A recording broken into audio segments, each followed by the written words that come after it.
Okay, we're live. I'm gonna change some settings, let people join here. Do we have no stream music? Oh no, it's just hilariously quiet. Well, this is why we change settings. I basically say that as an intro at this point, since ever since I switched to the live channel, I actually change way less settings on each stream because I have more defaults.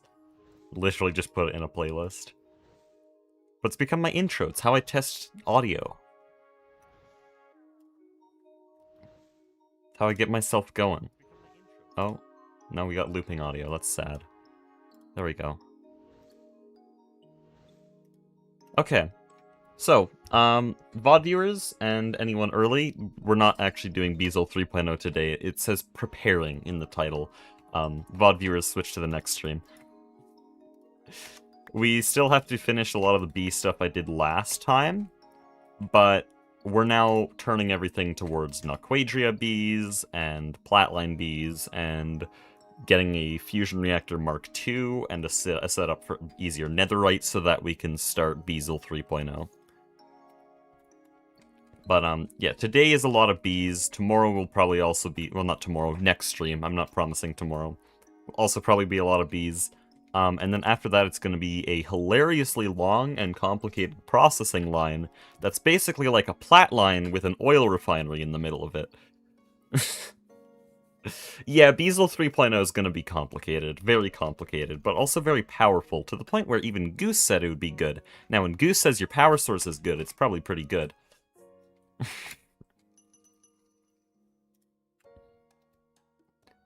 Anyways, we need to finish DOB, which is something we had, like, half-baked last time. I did do a little bit of building, using the matter manipulator. This looks like quite a bit of building to do, but it took a whole 3 minutes. I love copy and paste. Guess your things are in the system. Are they like fluids?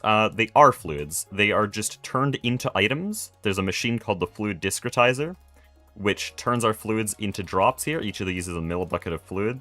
But they're items, which means we can autocraft with them. So that ethylene would be a good example here. If I wanted to make polyethylene, I can go here, and it'll use those ethylene drops, craft them like items, but when they go into the machine, they turn back into a real fluid. It's just tricking the AE2 system into knowing how to craft with fluids. A jank thing you have to do in this version. New AE2 treats fluids like items, just straight up, and so you don't have to do that stuff.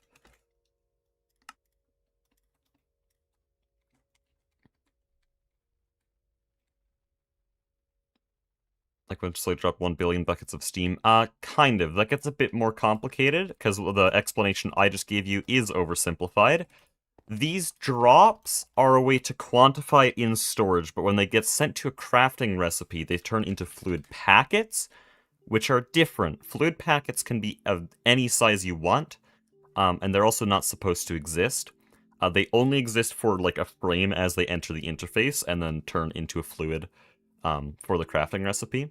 But he just made crafting recipes with 32 million millibuckets, 32 million liters, and then sent them into the wrong machine so that they'd stay as packets, and so then we can store them like this. So, yeah, this is related, but not exactly the same thing.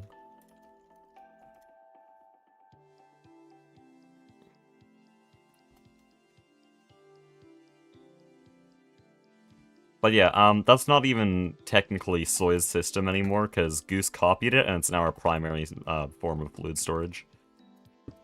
Because it's infinite. Instead of 32 million bits per 32 million liters, it's 1 bit per 32 million. And then we can just compress the packets more if we want more. But item storage is way easier to scale, and so... basically, it effectively means infinite storage. With our current system, each cell can hold, I think, well over a quintillion liters of fluid, so we're fine.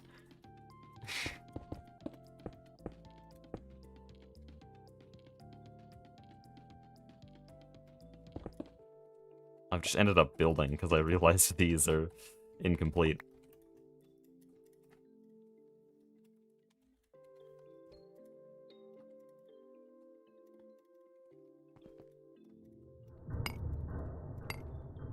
I don't want to copy and paste these lights because I want them to vary, and so that means I have to do a little bit more work to make them work. You know what, forget it, I'm ignoring that one.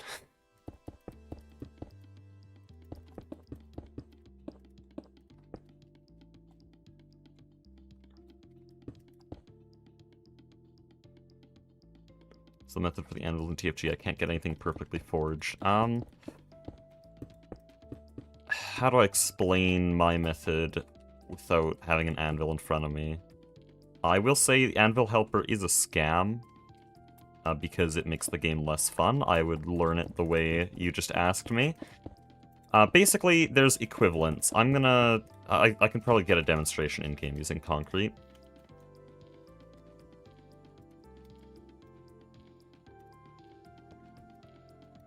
So, on both sides, you have green and red buttons, right? Assuming you turned off the annoying-ass texture pack, okay? All of these are equivalent, so this one would be medium hit. It is equivalent to bend on this side. They move it nearly the same amount, nearly the same. I'll get to that.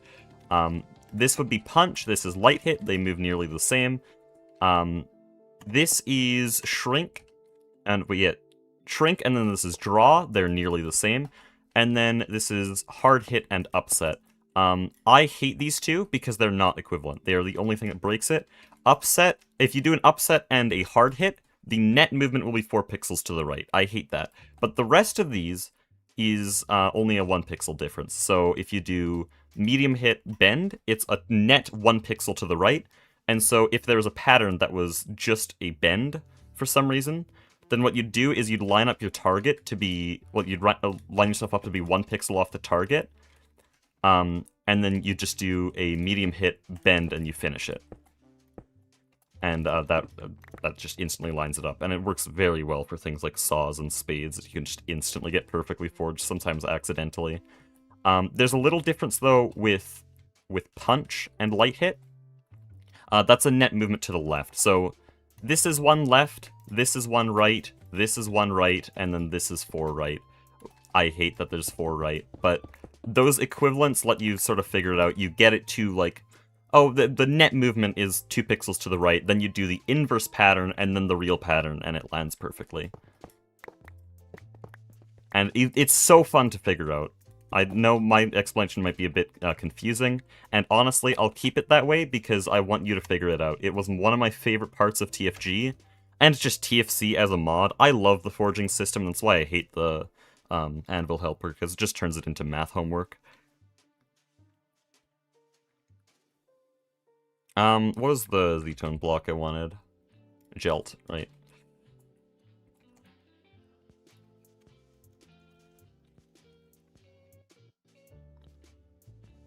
The GTH badge will lack the ability to right-click. It can right-click to Instamine, but it is very glitchy. It update suppresses whenever you do that, which means all the blocks around it just don't get block updates. And worst of all, it doesn't tell the server, it only tells the client. And so, if I did this right now, and someone joined the game, they could walk on that block still. It's still there. So I don't use right-click on Vajra. It's very glitchy.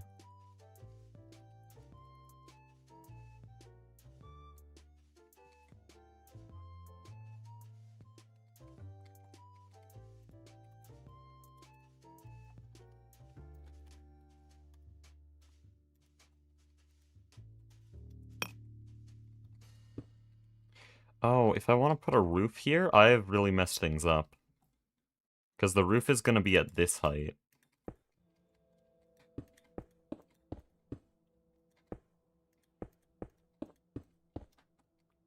I mean, I guess it's not the worst thing in the world, but I don't like it when my windows are 100% flush with the roof.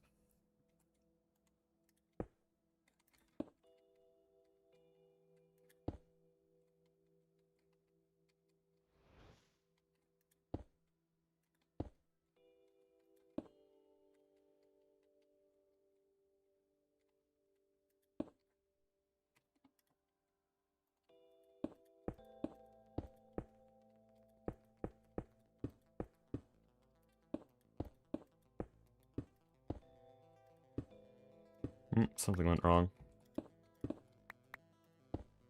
don't know. Okay. That's probably enough to set a copy.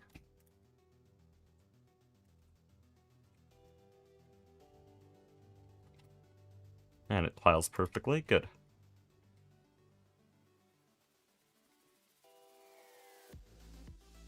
Problem is, you're gonna be annoying there. Oh, whatever, I don't care.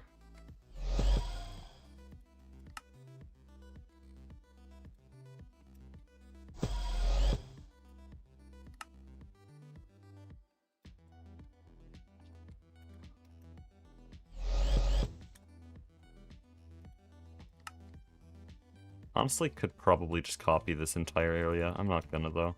I think it's unnecessary. This is already fast enough. Do I want this roof, actually? What if I don't like it? I don't think I like this roof as much as I used to. Huh.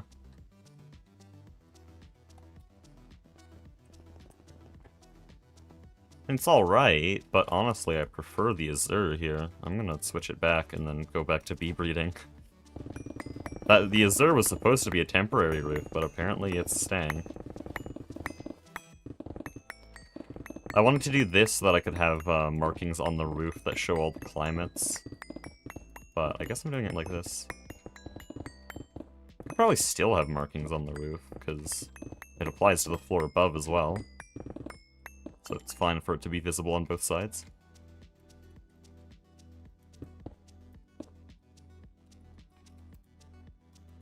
Temporary solutions are the best permanent. Well, that applies to Greg Tech, not building. Cobblestone boxes are not really the greatest. Usually replacing is better.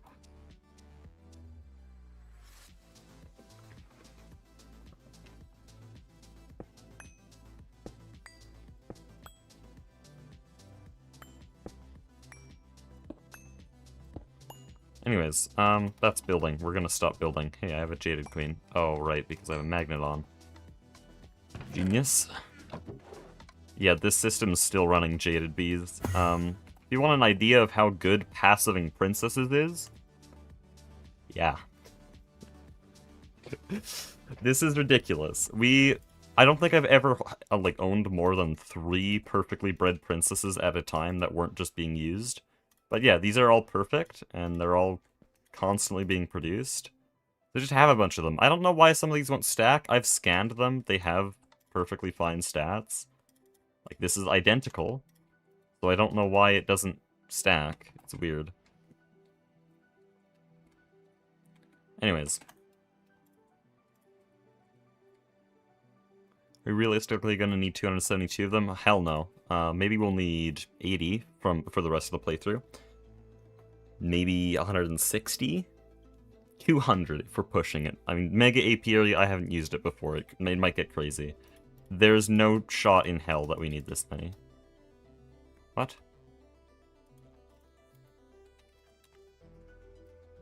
Oh, you're still... What? Why didn't only a few show up? Whatever. You can go back, though. Right, we wanted to finish DOB. Let's do DOB. So got all the apiaries here. I also moved the princesses off stream, so I literally just need to connect this to power and get my 1024K cells. Oh, and I need a sticky card. Why is there only 53 of them?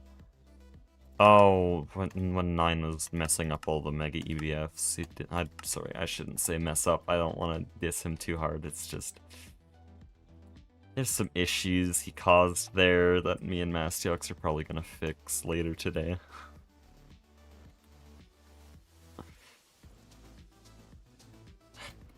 Most of the time he's a great player, but when it comes to that system...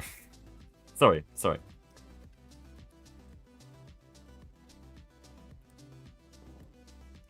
Why did you shut off? I just upgraded you off stream.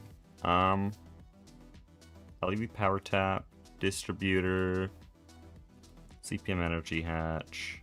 This is 1 amp ZPM.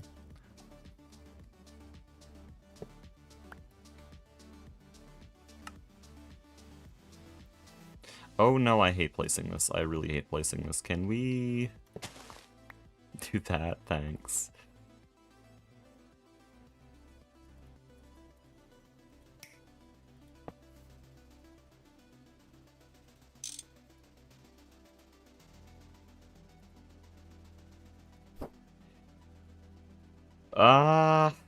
I hate that. Okay, disconnect that, then place that there. There's ZPM out. We connect ZPM out. This is all still ZPM. LUV in on that side. LUV in on that side. Should be fine. I don't think I need this energy distributor. I think the transformer actually works fine, but yeah, it actually probably does. I can probably just like place the P2P on the transformer and connect it directly, but whatever. Energy P2Ps are weird. We're gonna get like energy lasers and wireless stuff soon. So I don't need to use that. What exactly broke, by the way? Tungsten steel bolts? Okay.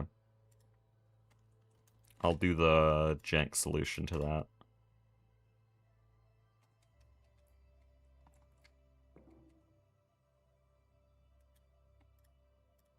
Extruder's basically always worse, but I have to manually fix it.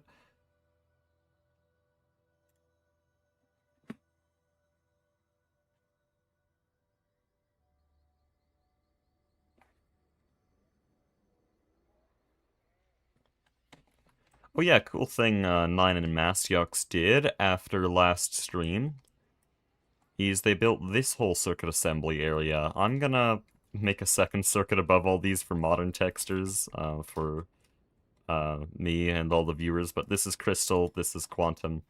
All of these just make quantum circuits. Just all of these assembly lines, all 8 of them, just for quantum circuits. We only had 1 before.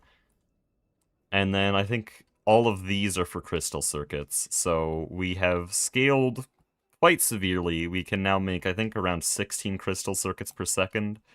Oh, did I do crystal circuits on stream? I don't think I did.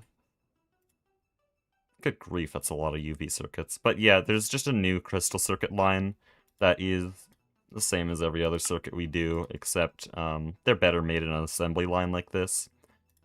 And the crystal CPUs needed a little bit of europium to make. 4 is terrible for bitrate. Yeah, I know, and also it's kind of just the same texture infinitely. Whatever, I'll fix it. I have to fix up all the builds in this base anyways. But yeah, we have a bunch of crystal circuits, so this thing should finish all of this craft. It's very... Oh no. I have to fucking deal with the Mega EBF. What's wrong with it now? It's just straight up powered off. Oh, forever. Good. Thank you, 9.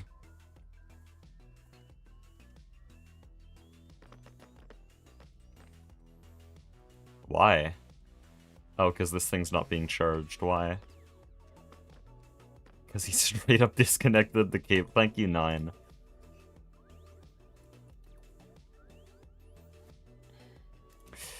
Should I explain what I'm, like, mildly angry at 9 for? Because he did a lot of cool upgrades, but he did one thing that, like, messes up the entire base, and I desperately need to fix it before it blows up in our face. He refused to change it back, so I'm probably gonna do it for him. I don't know if I want to explain, but at the same time, me leaving it like this is probably making it sound worse than it is. He patterned a bunch of stuff in here. He set new patterns, but all of them have Krypton in the recipe, which is just worse. Our old system would put in the dust only, and then you have a separate hatch that inputs all of the Krypton. But now what happens is the recipe size is 3 times larger because the Krypton is included in the recipe. The hatches often clog. In fact, they are clogged right now. Would you look at that? Surely that's just because... Okay, maybe it's fine. But the hatches often clog, because they're just not big enough to handle that. And most importantly, if we want to switch off of Krypton, we have to decode every single one of these patterns one at a time in this terminal, getting the correct amount of the new fluid, and putting into here, and if the new fluid is not produced well enough, like I was going to switch to xenon today, before this system was built, if we're not producing enough xenon, you have to repeat the whole system again to switch back to krypton, so that you can fix xenon, and then switch it all back with like a total of 12 hours of patterning, because this is every single metal in the base, just so that you can test a new fluid. There is no benefit to this. I asked him, and he said, oh, it makes it clearer to know in NEI when it's broken. Well, this isn't very clear, is it? This is broken because it's clogged and because he disconnected an important cable. But I can just go here and look at it, and the same thing would happen if the hatch was separate. I could just go see, oh, there's no krypton. And then I switch it to argon or helium, or just switch it to circuit 1. All of those things would work. But with this system, I can't, because it physically requires krypton in the crafting recipe, and I have to manually recode every single recipe if I ever want to change it or fix it. I don't get why he did this. Every other thing he's done in the base has been great. Or proc line, amazing. It's blindingly fast, it's got great customizability, idiot proofing. This thing, he designed it without separate subnets, so the entire system can be copy and pasted. This is great! This is actually really genius. I love this system. Why did he do that?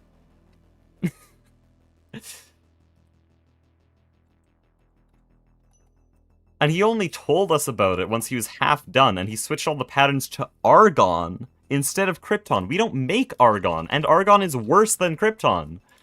We straight up don't make this shit, and he filled them all with that. We used up half the argon that my base produced, because we're just banking off of the argon that my base produced. We don't make any here.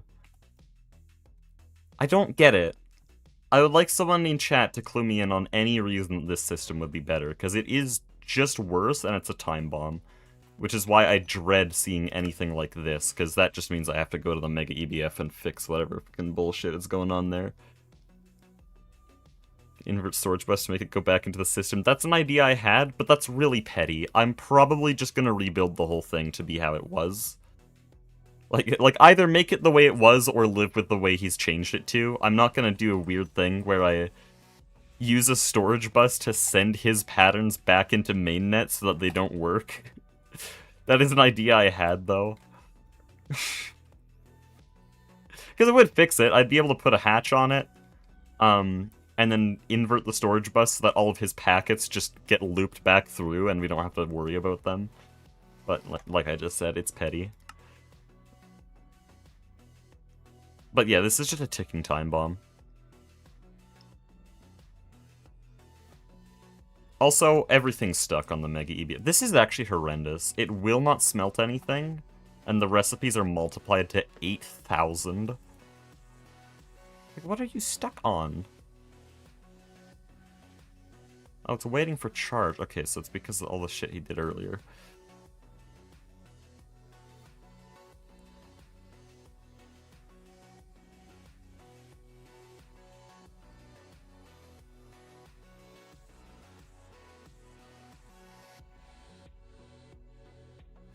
I think this part is kind of my fault, but kind of Nine's fault, because my batteries here don't charge as fast as they discharge.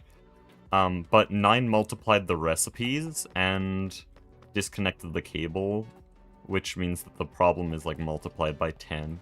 I knew this was a problem, we probably need to feed it more power, but this makes it a lot worse. It'll only work on 50%. Yeah, because on a stream, I switched this to UIV, like this Mega EBF is using 33 million EU per tick, and so it needs to wait for the batteries to charge, but he disconnected its power, so the batteries were empty when I got here. Why did he disconnect it?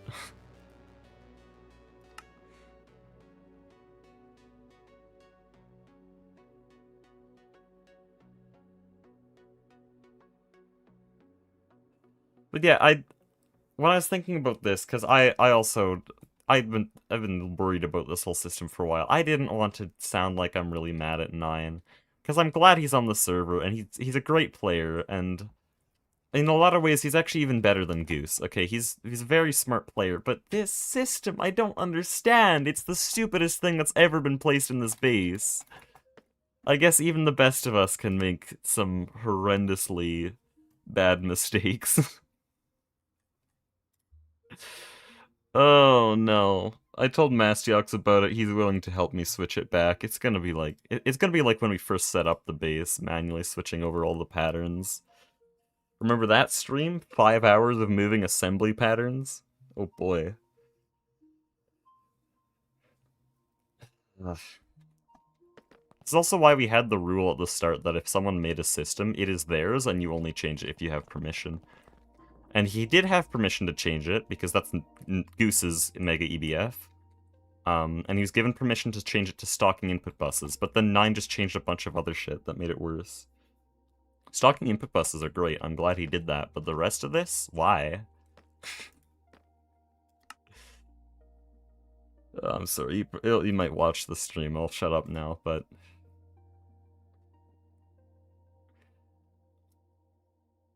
I want to talk to him about it, but I already did and he wouldn't listen.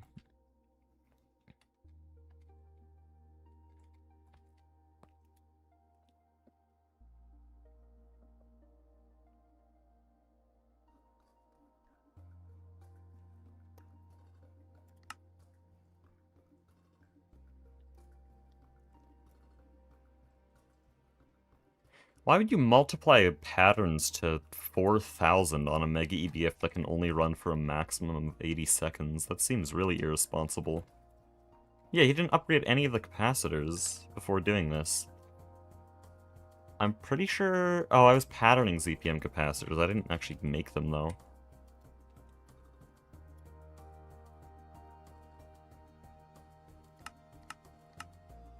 Yeah, this whole system's completely bricked because of that.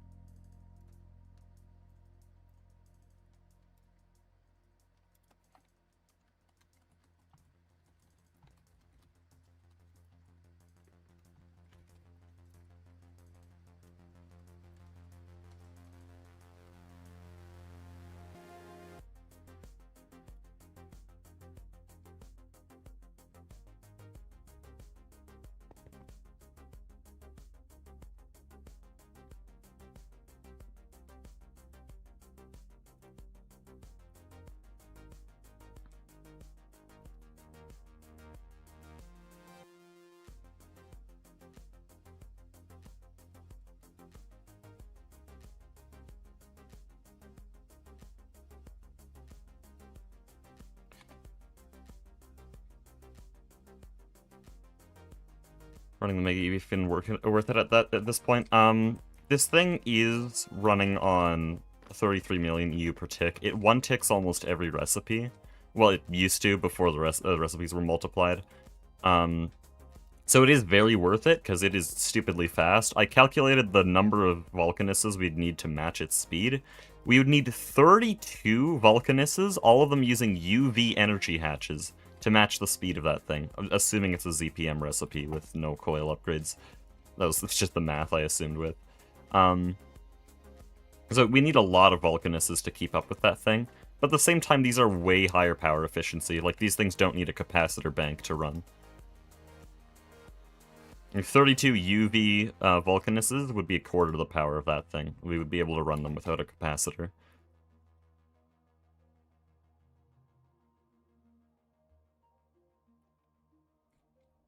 Well, really, the power I/O being a limiting factor? Yeah, that's mainly it.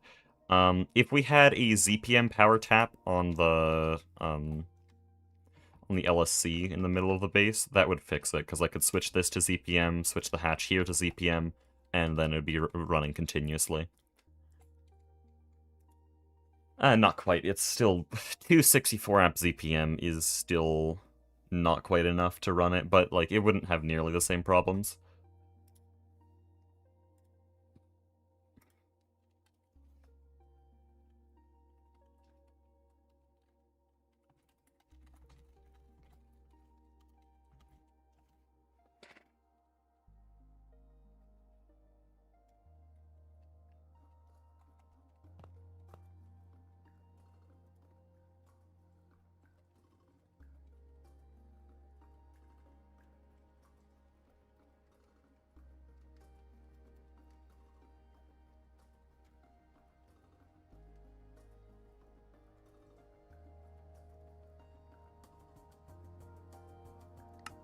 What do I do?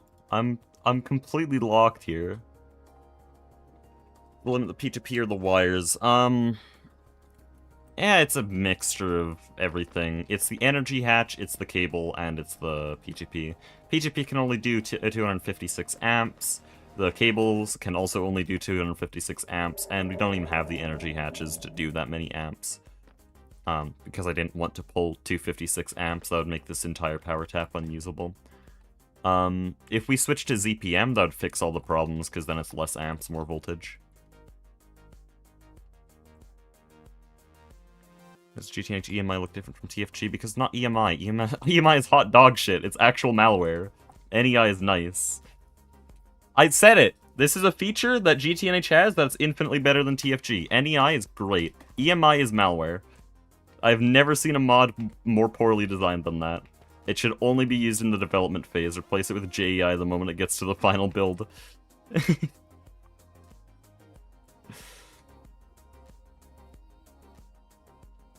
Listen, we had this debate a few streams ago, and I didn't know much about EMI. I've since learned a lot about EMI, and I hate it way more, and I have like a full document of reasons I really hate the mod. Every single cell to continue. I need 96 cells, I think, for DOB to start. I guess I can get the power, but then I need a distributor. I might just go play Silksong while I wait for this shit. Oh, do you need more vanadium gallium? No, okay. What makes it malware? It's crashed my computer, black screened it 4 times while setting up the communism server. Because you'll, like, search something up here, and, well, first of all, I have to explain something that EMI does that no other version does. It loads all the recipes upon world load instead of game load. That's really stupid. That means every time you start up your world, and actually twice when you create a new world, it loads all the recipes into EMI, and then you close the world, open another one, and it has to load it all again. Imagine if you have to load the entire mod pack every time you load a new world. But because of weird 1.20 jank, when you generate a world for the first time, it actually does that loading twice. It loads it, then you create the world, and it loads it again. It just trashes the old thing and loads it again. But because of this, there's a little bit of jank, where it'll save the search bar here. I remember the first time this happened, I was searching arsenic in one world. I go to another world, it has to rebake all of EMI, so the search is empty, but the search bar still has arsenic in it. The moment I type this, my CPU usage goes to 100%, my RAM maxes out, I'm no longer able to reach Task Manager, and pretty soon my graphics card dies, the screen goes black, and my computer is dead. How does a mod do that? That's why I'm calling it malware. And it did that like 6 times. Additionally, because it has to load the recipes every time you load a world, it lags the game. This is in TFG and in StarTech and in every other pack I've seen. Every time you load a world, there's like a 5-second lag spike with my hardware. I have 64 gigabytes of RAM. I have a Ryzen 7900. I shouldn't be having a 6-second freeze whenever I load into my world, but it's EMI. And it's worse for Mastiox, because we were doing some testing for the communism server, and every time he loads a world, he cannot do anything until that lag spike disappears. And that lag spike lasts 21 seconds for him. It completely freezes the game. And if he searches anything before that, his game crashes. If he presses a recipe on anything, the game crashes. It's actual malware. I do not understand why people support this mod.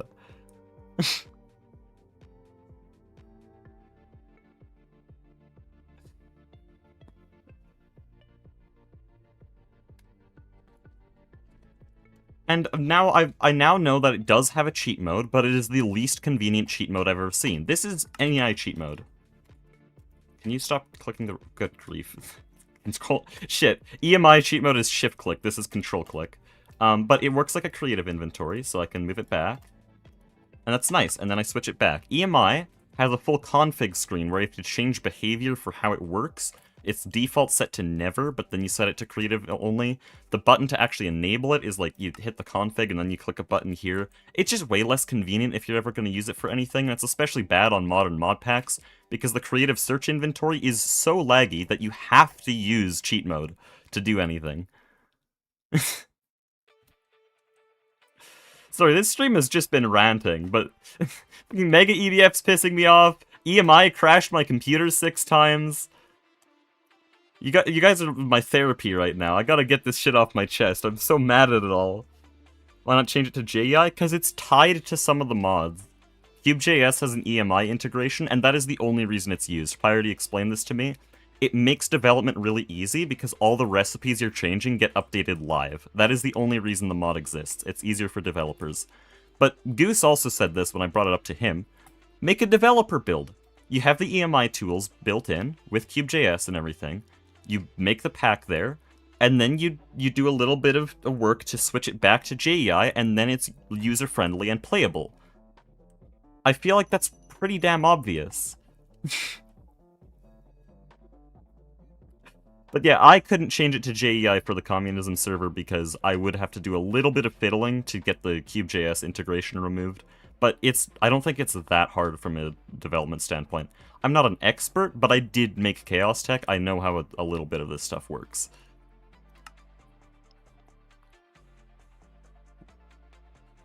And for the record, Chaos Tech is using JEI fully. It's really not that hard. In fact, the only thing EMI is skipping out on is a little /reload. That's all you gotta do. Once you do that, then it resets the recipes and you can see your new recipes. That's all that EMI is skipping out on.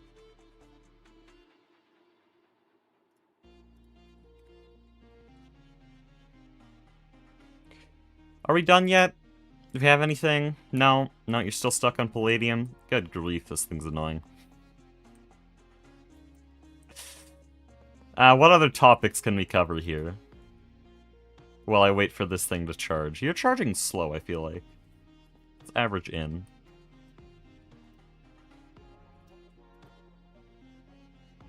No, 2 million looks about right.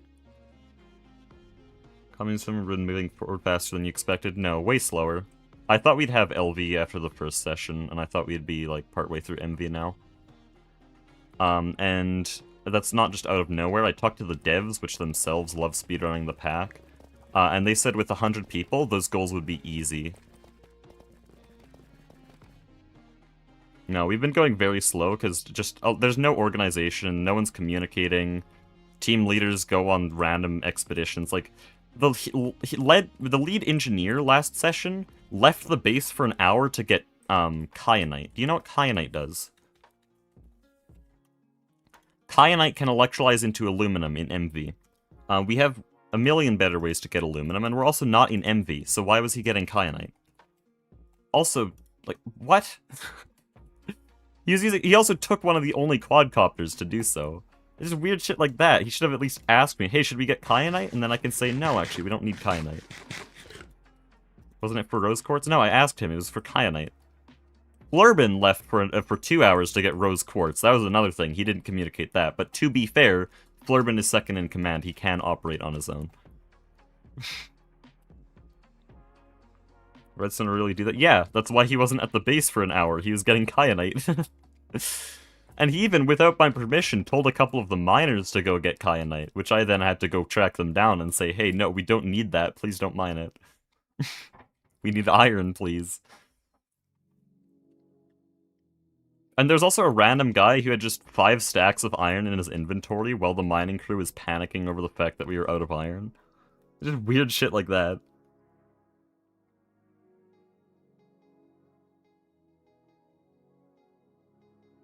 Thermocentrifuged into aluminum, which is needed for cobalt brass, but we didn't need cobalt brass. Also, isn't there better ways of getting aluminum? I guess GTNH will have inaccurate recipes here, but there's better ways of getting this, no? Yeah, like a sapphire centrifuging, or electrolyzing, I mean. Like, it's only needed for a cutting machine if we want to cobalt brass.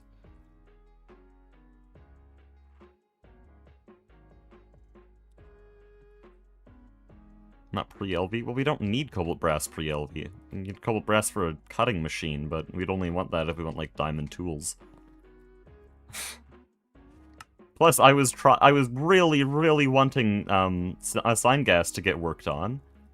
But the guy who's in charge of sign gas got no workers because you were away from the base. You didn't assign anyone to him. So he was just working alone on sign gas, but then it's kind of his fault that he didn't say anything.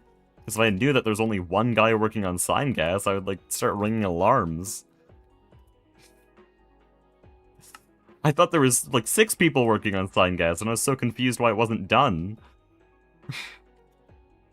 There's just no communication ever. I get that a lot of you are introverts. I'm also an introvert. But it is also a speedrun. You need to say shit. I don't care. My favorite people were the people who just run to me and narrate every single thing they've done for the last hour. Those are my favorite people. I might not care. It might not be important. But I need the information. That's the point of the server. Shout out to Arrowman. Every time I went to the farm, they would just explain every single bee they've bred, every crop that's grown. They'd explain the progress. Here's what's going well. Here's what we need. Here, I'm low on manpower this way. I need more of that. It's great. Arrowman was peak. Was a crash by the Forger's Request clipboard? I saw that. I didn't see much about it. Fighting Falcon and... Fighting Falcon was a team leader. And that other guy, later came to me and said that they don't know how to play Greg Tech, and so they just didn't do sign gas.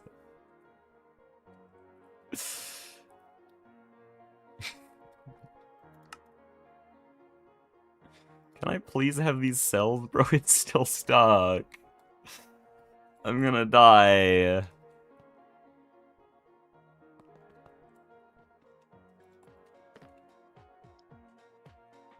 64 amp LUV. Yeah, it is receiving all the power it can get.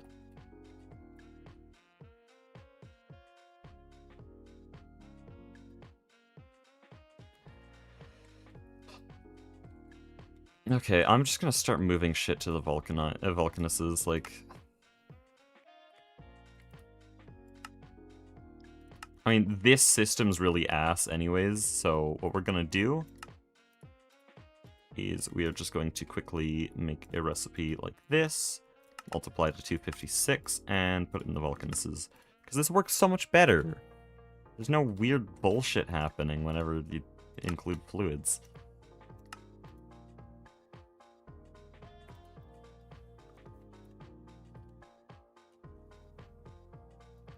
We're just missing the LV electric pumps. Yeah, by the time that was the bottleneck, I had my hand firmly in the sign gas system because I realized how mismanaged it all was.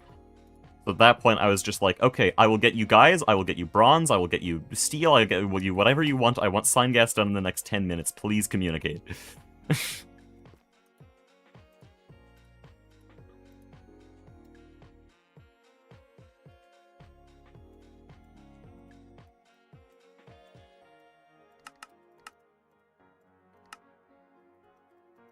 Sorry, this stream has been, has probably sounded really negative.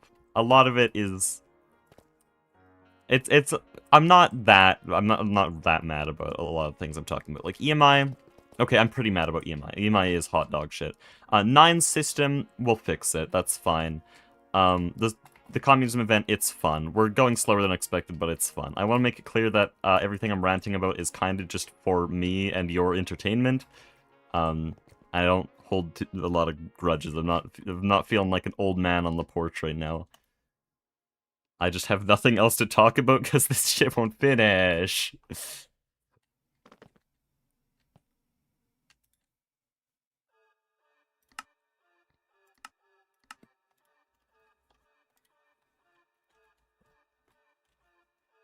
We're almost an hour in and I've spent the whole time waiting for the Mega EBF.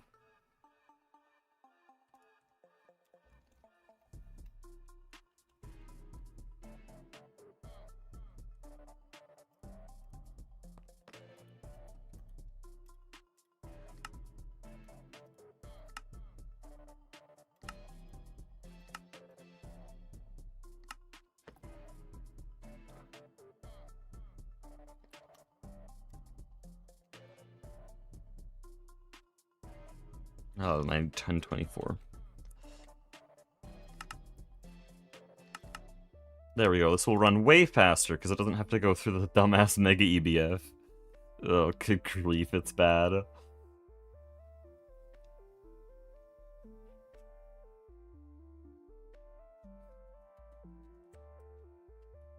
These things are way slower, but somehow they're gonna do it infinitely faster, just because better designed system. I could upgrade them to ZPM as well, because these things use no power right now.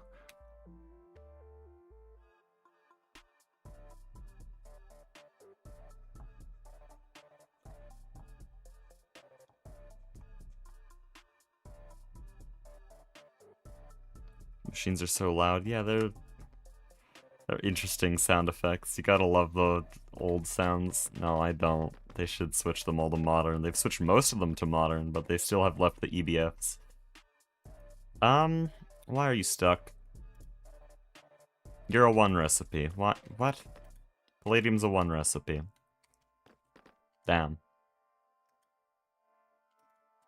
Well, look at that. Unlike 9's system, I can just switch it, and then it works. But no, his system takes 5 hours to switch it, so...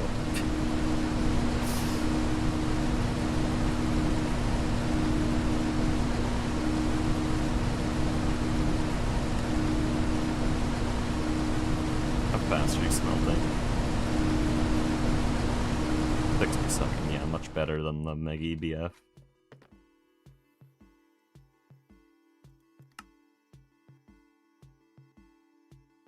A 9 system that will work, though, is the circuits. I'm excited to see this, actually, because he did a bunch of good stuff. Chemical reactor... Look at that. He set up chemical reactors for all this to work quickly. He set up new presses. They parallel really well.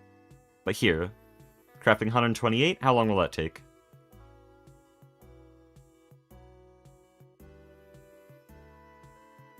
Come on, this is your chance to redeem yourself, 9, please. Please be good. If it's not done in the next 10 seconds, then I'll be a bit disappointed. Okay, to be fair, there's a lot of circuits. I should be fair on it. Maybe 20 seconds.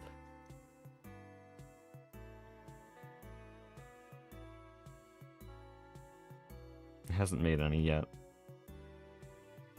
Uh-oh.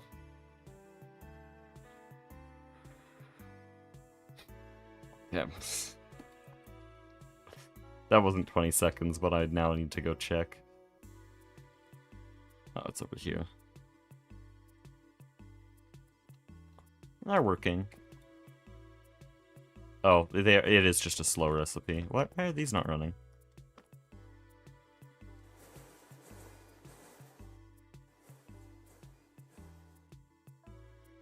Huh.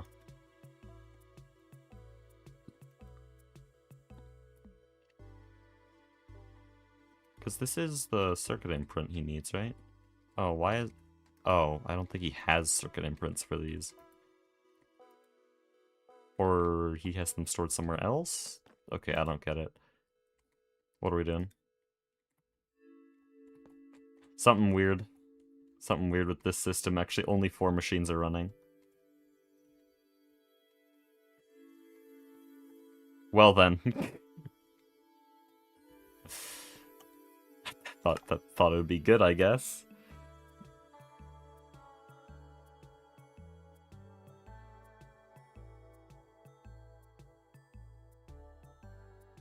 I said assembly.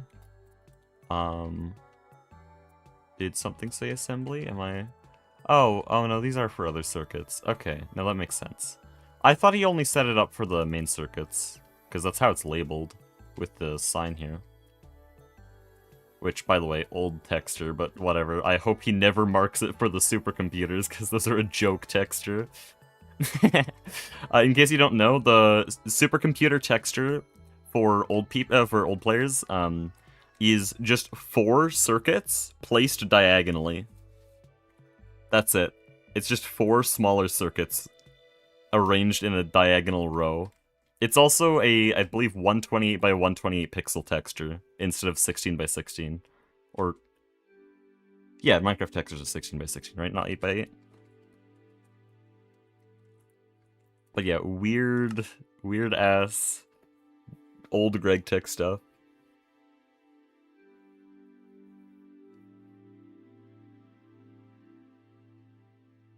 And the EMI isn't going to be updated at 26 at Plan X. I mean, does anyone play that version? For modded at least? I haven't heard of a mod pack newer than 1.20, 1.4.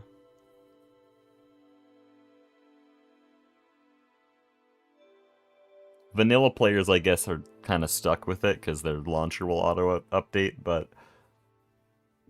I don't see any other reason to play there.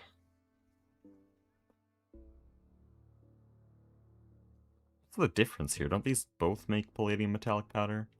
Oh, one of them's worse. Nice. Why is this recipe stuck? I'm gonna die, bro.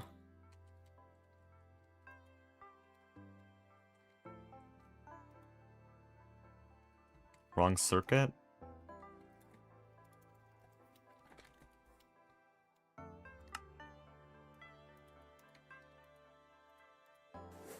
There we go.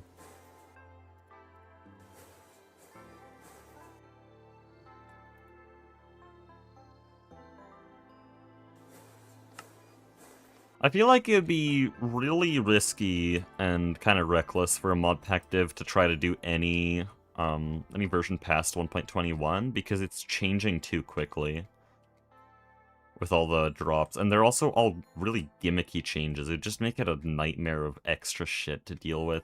It's a huge problem for optimization.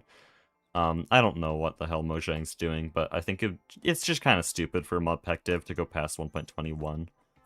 I think 1.20 is really the newest version I'd ever make a pack on, though 1.21 has its benefits, since the newest version of TFC is really good.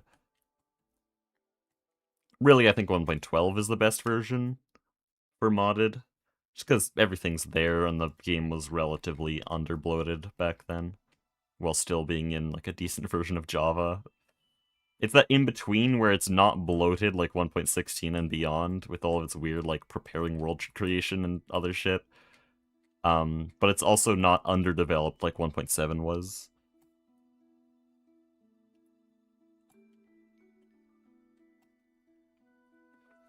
.18.2, there's not as much stuff there. Chaos Tech I put on 1.18.2, but I quickly learned that if you're gonna make a pack on 1.18, just make it on 1.20. It's basically the same, but better. There's more shit around. Mainly, my reason for saying this is Greg Tech has only been ported to 1.19 and further.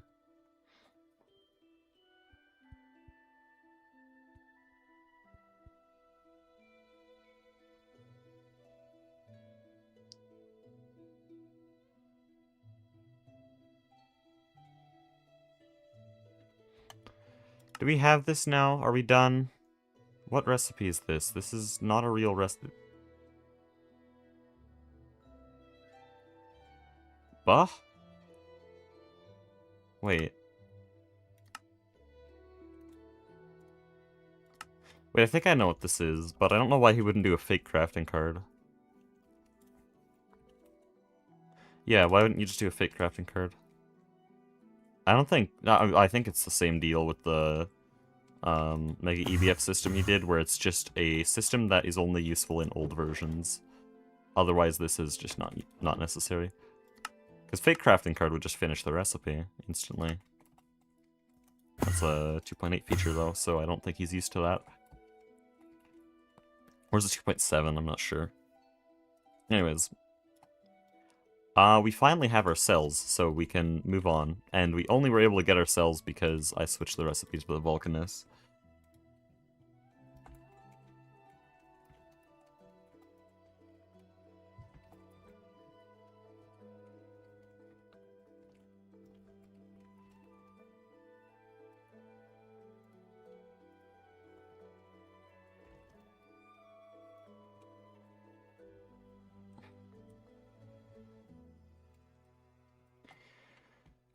Okay, finally we can actually do something. Good grief, that's so annoying. Am I not allowed to drop out of storage? I was pressing Q there.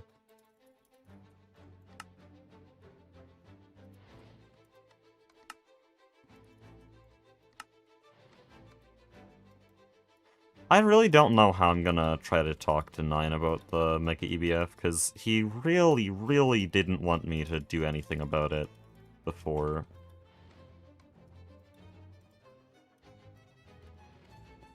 Like, he really wants it to be this way, but it's obviously worse. Me, Mastiox, and basically every Greg Tech player I've talked to about this, and Goose hasn't been on yet, so I'll get his opinion on it too, but like, they're all like, this is a time bomb and this is a bad idea. I don't know how to talk to Nine about it. Because at this point, anything else I say will just turn into pointless arguing. He's not gonna listen to me. Didn't listen to me the first few times. And I want to be respectful. I don't want to argue with him. I don't know what to do. I could silently change it, but that's just gonna make him dislike me a bunch. Like, fair enough, I would basically be going behind his back to take down his own thing. I need his permission to fix it.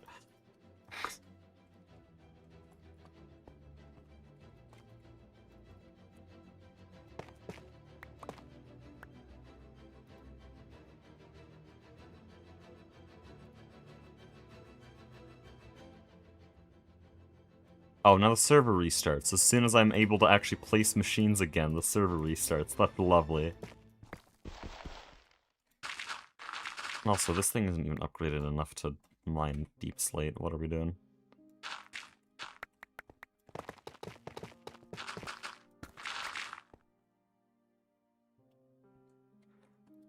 Let's see how bad it is. No, the reason he built this is because he's used to this system. He hasn't tried anything else before. And so he doesn't know that it's bad, because he doesn't know what a better system is like. This is what he used in his his first Stargate run. Which, I don't know how he survived like that, but it explains a lot of the complaints he's had about possible Mega EBF failures. Because he'll say stuff like, oh, it could fail like this, and I just get really confused how that would even happen. But now I realize, yeah, if you build it like this, there are a lot of random failure points that can brick the base. So he doesn't realize it's really bad, but he's been using it for a long time.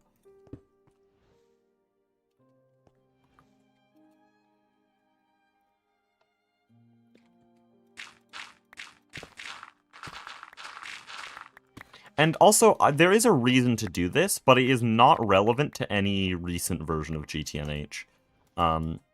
My guess, and this is kind of a guess because I actually haven't checked, is that old versions of GTNH only let you use one possible gas for noble gas for an ingot recipe. What I mean by this is actually what Nomi Factory, TFG, and basically every other pack I've played does. Aluminum can only be smelted with nitrogen or no gas. You can't use krypton for aluminum. Titanium can only be smelted with helium. Tungsten can only be smelted with argon. They only have one possible gas, and they get more advanced over time. GTNH is the only pack I've seen where it takes multiple different possible gases. Like, aluminum can take nitrogen, it can also take helium, or argon, or krypton, or oganesson, and it gets way better as you progress down that line. My theory is that GTNH used to work like the other Greg Tech packs, and in that case, Nine's system would make sense, because to do it like we were doing it before, in that version, you would have to have a separate input hatch for every single fluid input, and that is really impractical, so 9 would be totally in the right there. But that's not how the pack works, and I don't know if it even worked like that in the past. That is my best theory.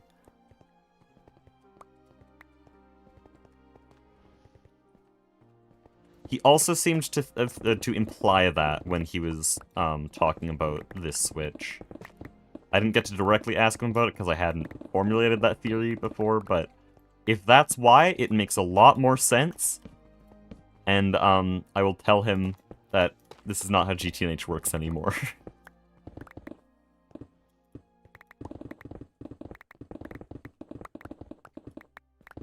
Because yeah, if there's only one fluid input that every single ingot shares, why would you code it into the recipe?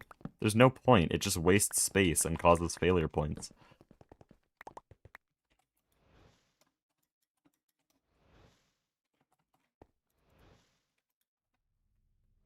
Oh, the Heck You Rants channel. This is the Heck You Rants channel. It's every live stream, bro. This is where I can vent about random ass things. Not political, ever, please no. I know someone's gonna say that as soon as I say ranting about things.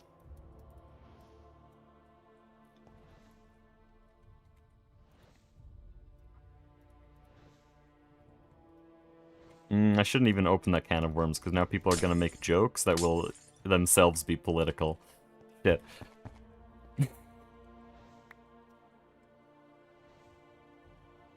One thing I can give a little thing on is just politics in general kind of pisses me off.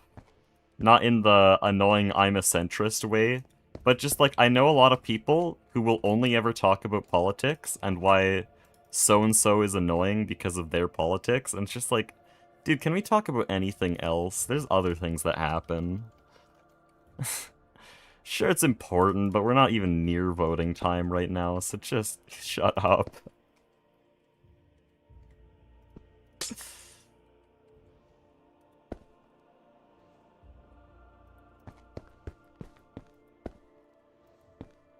There's a lot of people I know who are very angry all the time because of it, and it just doesn't look healthy. Somehow it looks like some kind of addiction. And I can't put my finger on exactly what they're being addicted to, but it's not great. If it's American or Canadian, Canadian, but our politics is American politics, so same deal.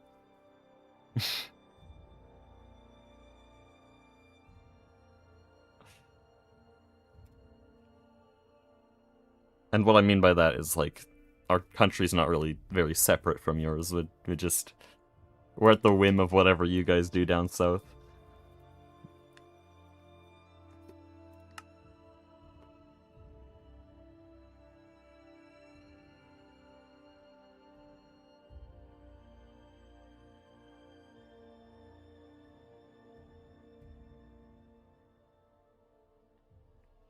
North America, yeah.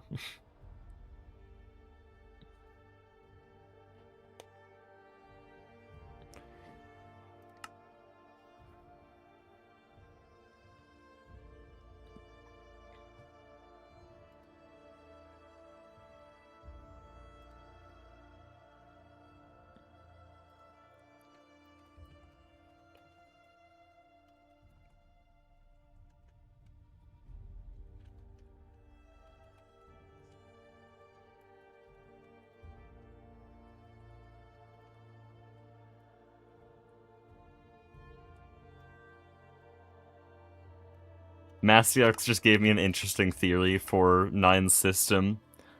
He said it's a way for Nine to force us to use Vulcanuses, and it makes sense because he made a quad Vulcanus recipe that just instantly crafts a quad Vulc. I think Nine is just, like, manipulating us into using the Vulcanus. I mean, I'm all for it. It's more power efficient. Just build a bunch of them.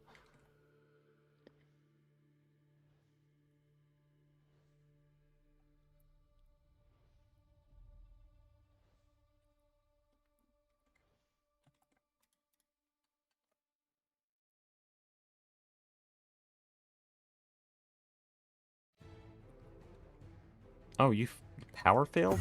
Uh-oh. How'd that happen? I have nothing else power failed. Oh yeah, I turned on the extractor because now if we run out of Krypton, the base is instantly bricked, so I need that thing running 24/7 or else we're all doomed. Because of Nine's new system. It adds such a terrifying failure point if we ever want to deal with noble gases.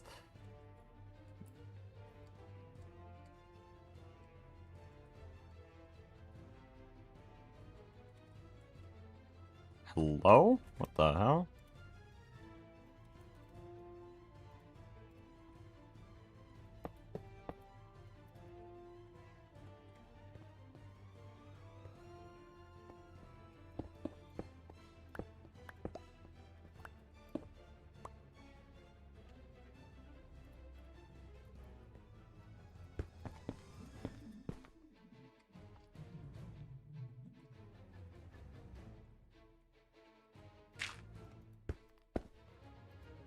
How's free healthcare? Not free.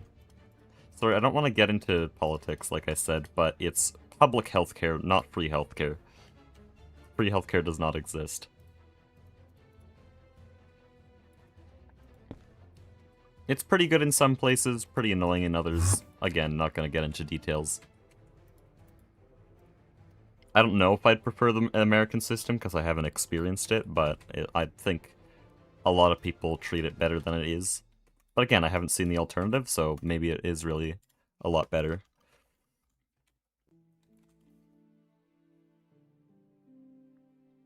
You'll ever listen to music from Porter Robinson? No.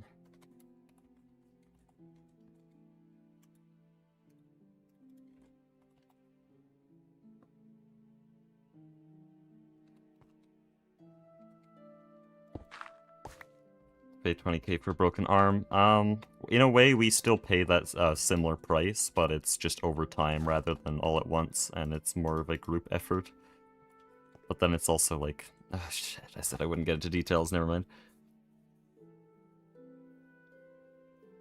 More music questions.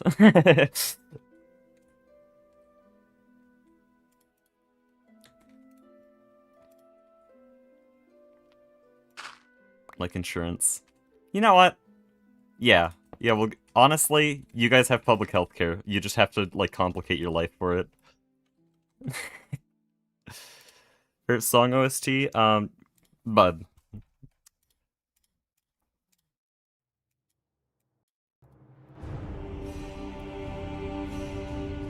Next question.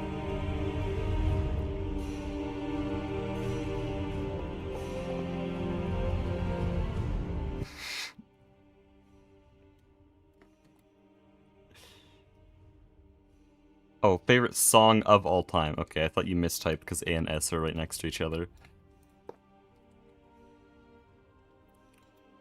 But, favorite song of all time would be in the Silksong soundtrack, but I haven't decided which one. It's one of them, though.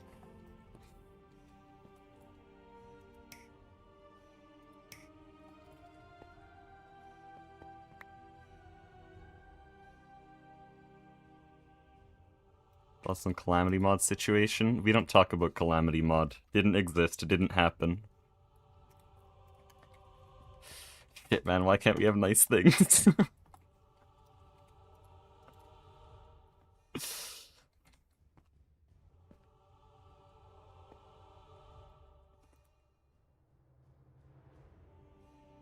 Why do the devs have to love kids more than their own mod?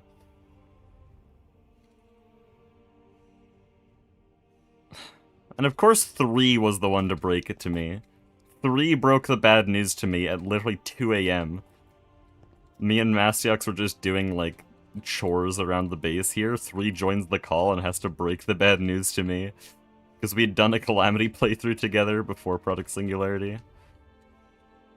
Dude, I made friends over that mod. I made, like, half my friend group is just from playing Calamity mod, and now it's fucking pedophiles.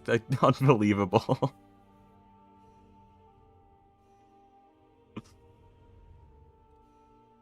Better be a good Minecraft YouTuber, I can't lose you.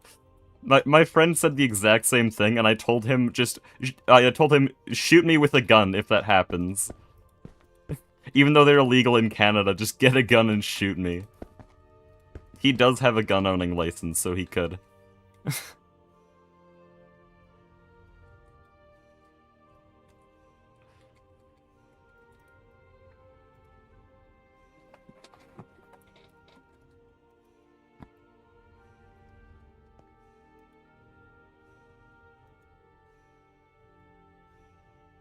Gun-owning license. Yeah, you can own a gun in Canada.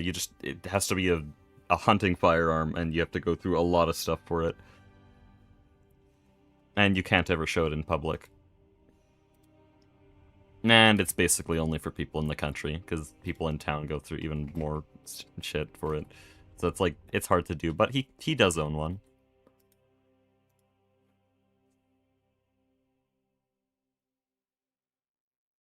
Like USA, not at all. I saw a 9-year-old holding a gun. Oh, maybe that's just Texas.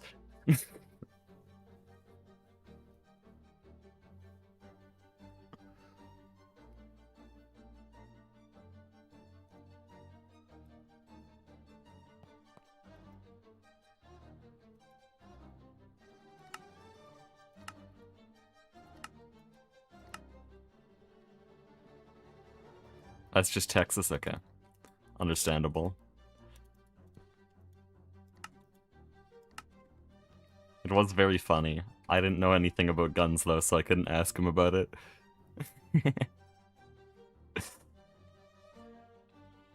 I don't think it's that insane. I mean, them just having it in public is a bit insane, but a 9-year-old with the gun... Like, I have a few country kids... I know a few country kids that have gone hunting with their parents since they were, like, 7. It's not that insane.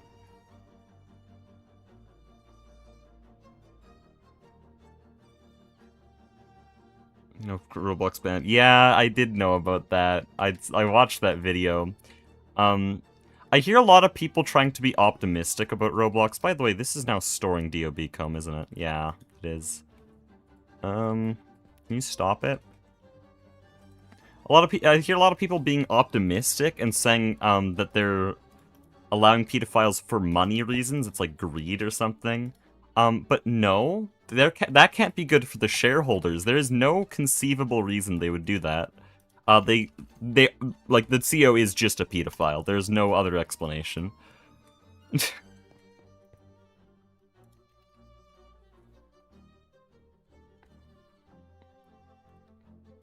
Can we please launch a criminal investigation?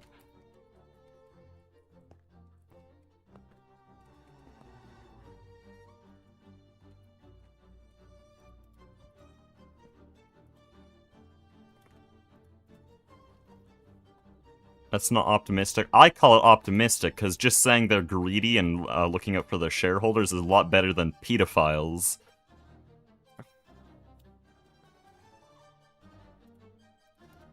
by the way, me saying that's the optimistic option is still saying a lot, okay? Because that's best case scenario for Roblox, that they're just greedy.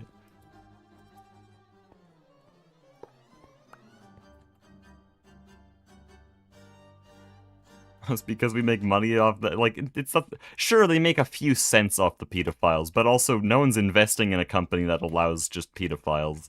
And no parents are gonna let their kids on there. It is a bad financial decision.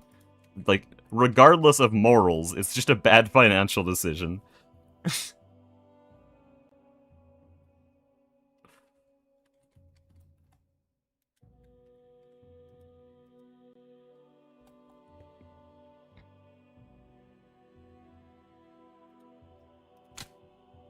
Okay, here we go. Here's real shit. Oh, we're so back.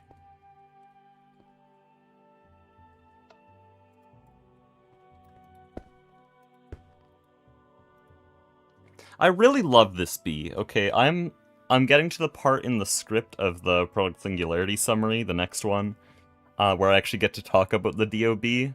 It's so funny. This bee is just it's beautiful. It's beautifully balanced.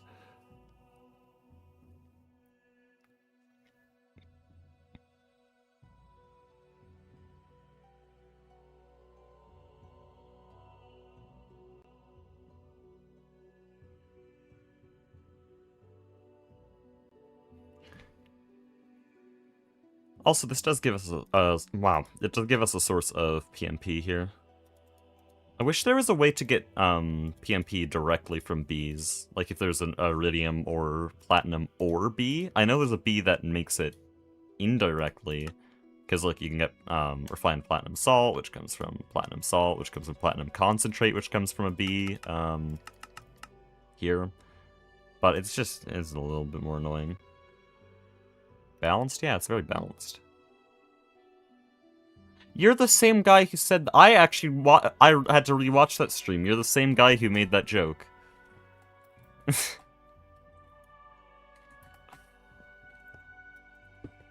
See, I now know the stream where we first set this up, because I had to watch through the whole thing for scripting.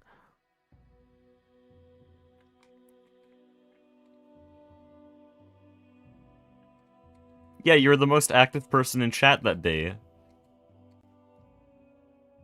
And then I said it's balanced, and you put balanced in quotation marks because I was hovering over the balanced shard.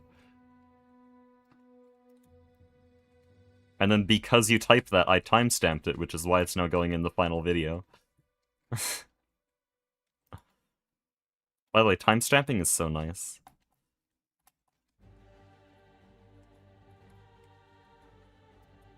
Oh, I didn't sticky card this. That's not good.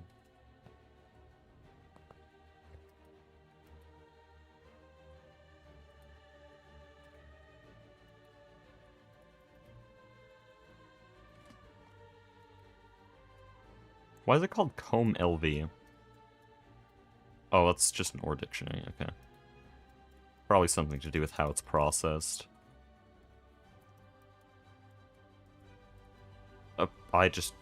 Dude, I just deleted some memory card. That's sad. I have to delete all of this to make sure it doesn't do... Oh, don't put DOB in storage.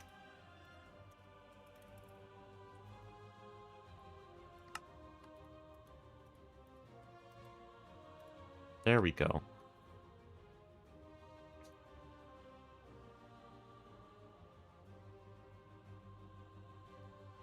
John Assline going in the video. There's nothing I can clip for John Assline. Like, and I could look at the script right now. I thought about it, but I don't think there's any room for it in a way that would make sense. Yeah, I spent that whole section explaining subnets. There's really nothing I can do for John Assline.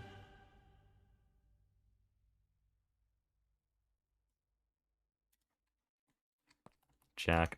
Do we have Jack Assline right now? I actually don't know, because they moved around the Assline. Yeah, we still have Jack Assline. We're so back.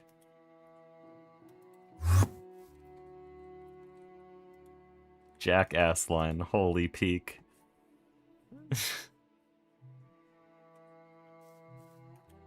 We got John and Jack Assline.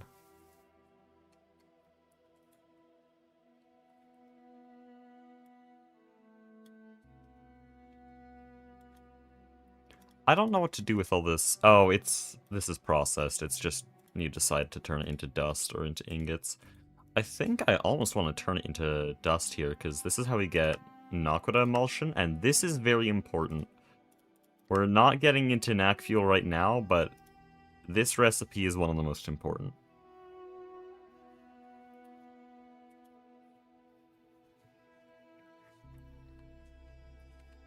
Okay, so we got DOB done. Let's get Naquadria.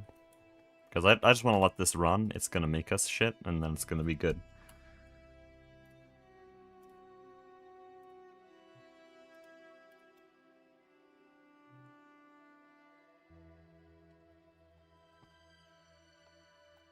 There's still not enough bees to keep these running, really. Okay. Whatever. So, we want the Naquadria bee. If we go to the bee breeding quest line here, this is the Naquadria bee. We really want it because, as the name suggests, it makes Naquadria. Naquadria is turned into Naquadria ore. It makes Naquadria oxide mixture, which then goes down an entire line. I'm not going to explain the line right now because it's really long. It's not quite platline long, but it's like pretty damn long. But this also makes indium phosphate, which can be combined with indium comb to make indium. We already have indium, but the important part of this is that this is made with bees, because it's just phosphorus and atmospheric gases. This is made from bees, because Naquadria bee, which means this is made from bees directly. This is made from bees, this is made from bees, this is made from bees. We can passive indium entirely from bees. Up until now, we've been using meteors for indium. So that's passive indium from bees. That's the goal for the day. I want that passive indium from bees. And then, as a byproduct, hey, we might get some Naquadria. And if we get Naquadria, I mean, there's a little recipe here that can go to here, and then into here, and then you go, no, wrong one, you go into here, and then here, and yeah.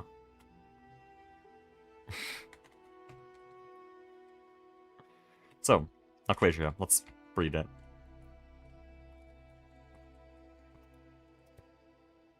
Good grief.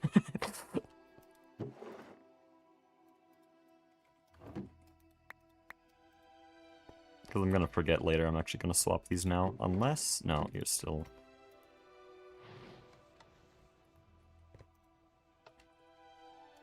Surely we have enough princesses, right?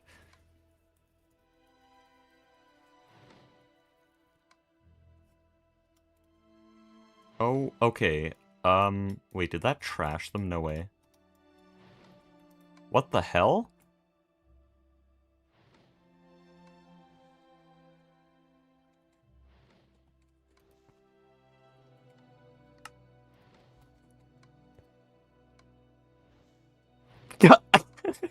Not anymore. well, shit, I guess. Fine. That's great. Thank you, filing cabinet. Awesome.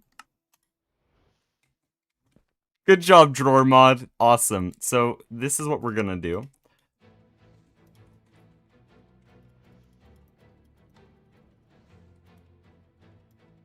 Just gonna get them back, okay? That's 300 pristine bees. That took, like, 4 hours of passives. I'd like them back. So don't shift-click this. That's the lesson we've learned today. Don't shift-click. Because it will eat the bees. And remember, kids, don't eat bees. They take a long time to make.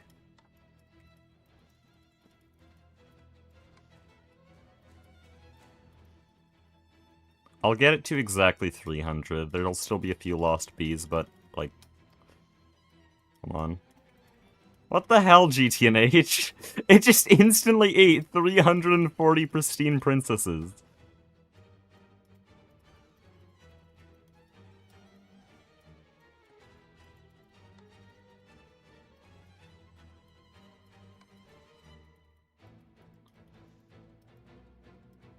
Would normally clicking... Oh, I haven't tested that. No, it works if I just normally click. Just don't shift click, because it deletes them.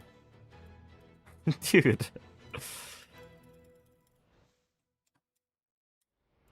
How does that happen? How many items have we deleted over the past few days? I mean, I cleared 9's inventory with the spike. Maybe that's why he made the Mega EBF like that. Just to spite me. In that case, actually, fair enough.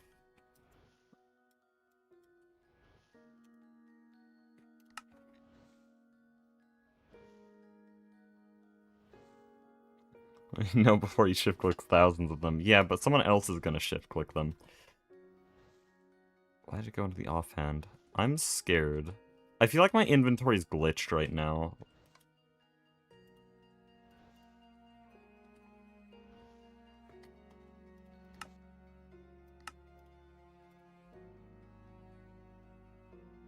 Put a sign. Yeah, I will. Okay, I don't know. Should be unglitched now. If there was anything wrong with it.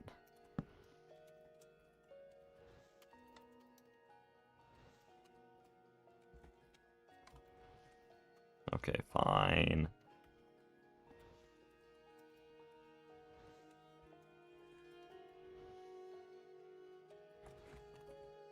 Holy spelling.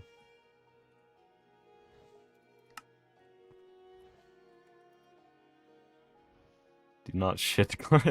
Do not shit. I demand you. Do not shit. Very intimidating sign.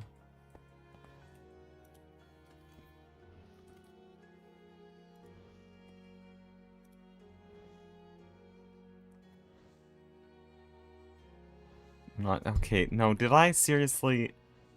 I'm gonna kill someone. How do I never type anything correctly?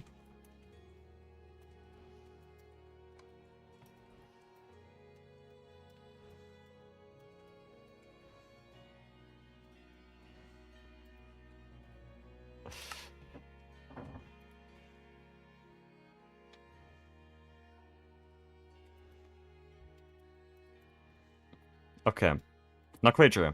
We need plutonium and iridium. Not Naquita? Where's Naquita here? Okay, well we have plutonium. I know we have plutonium. Here's 196,000 plutonium drones. And iridium, we don't have as many, but we have them in here somewhere. There. We can just do this, and this, and this. We are still using this old system to make princesses, because it doesn't give a chance of completely destroying them. Oh, wrong lever.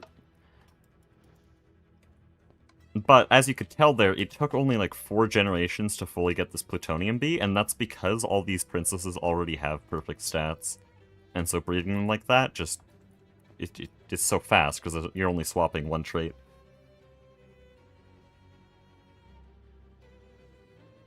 Okay.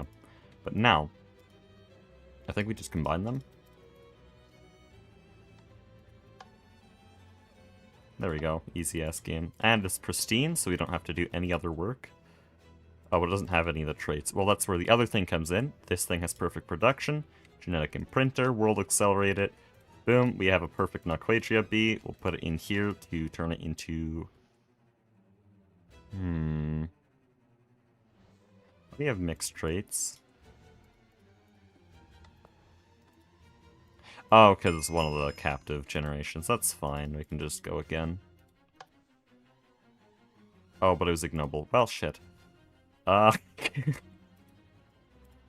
on. Still recoverable. Just give me a second.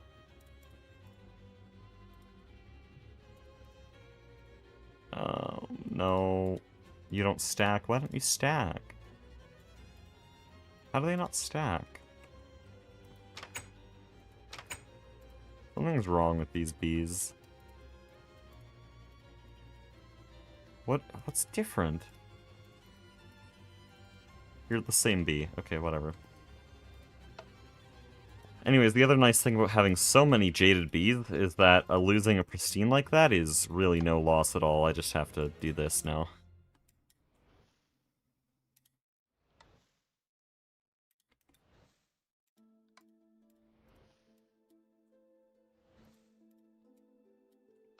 There we go.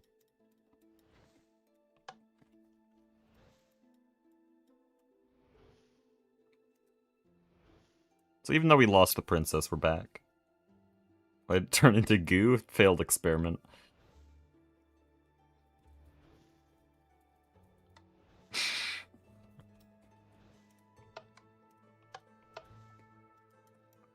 This new tech is awesome. I just get to liquefy bees infinitely.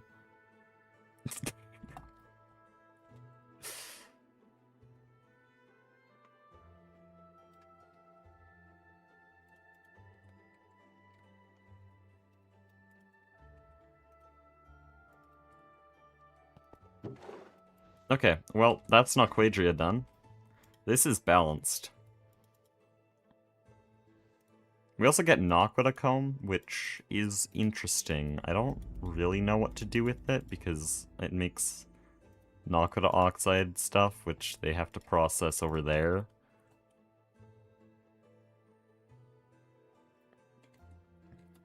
But yeah, let's put the Naquadria bee down here. What's the climate it wants? Icy arid. Yeah, we can do that, right? This is icy arid? Easy.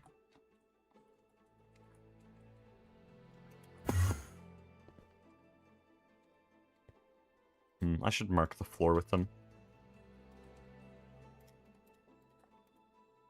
Whoops.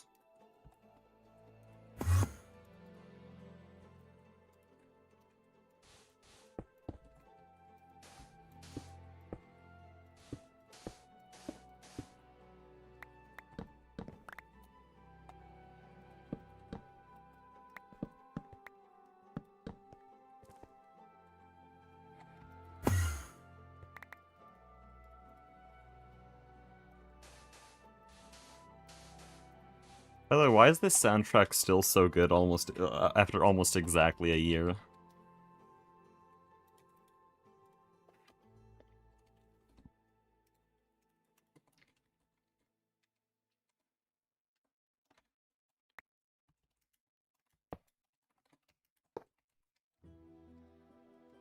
Oh, I fly so fast. Oh, I'm at 50%. I'm usually at 25.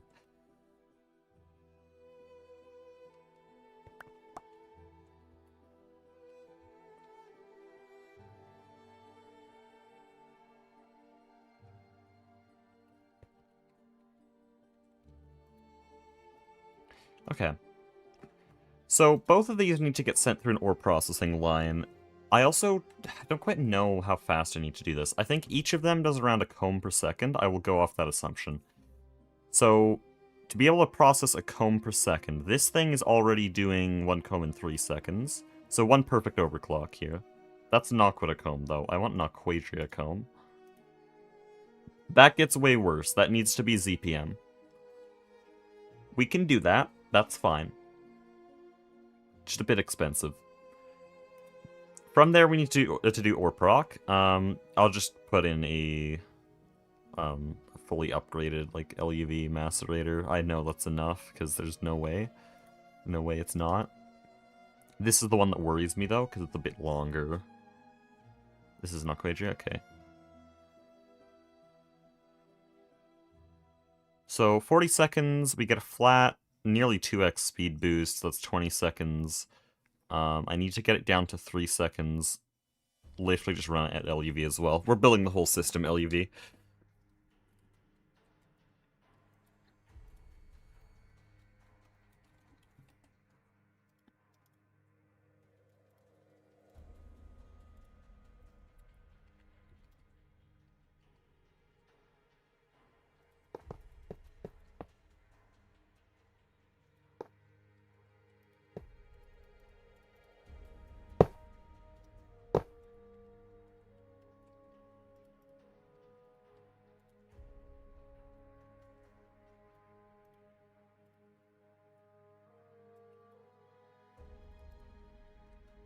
I think I need 2 of these hologram projectors. Yeah. Oh, what? Okay, you're annoying.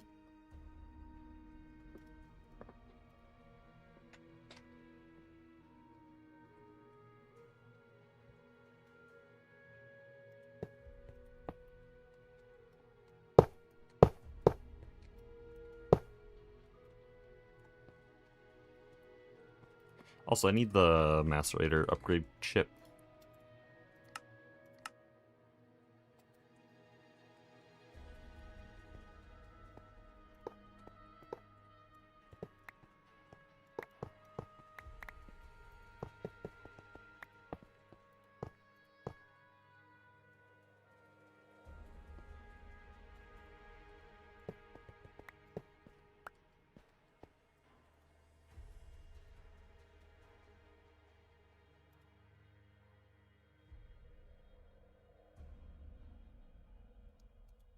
Dude, we're rapidly running out of HV buses.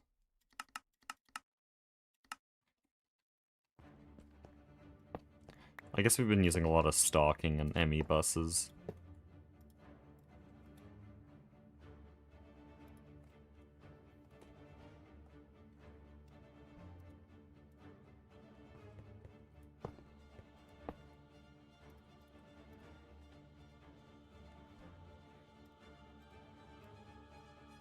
$128 stacks a second should be good enough, I think. Why'd they switch to EV? It's not EV, that's just the macerator casing.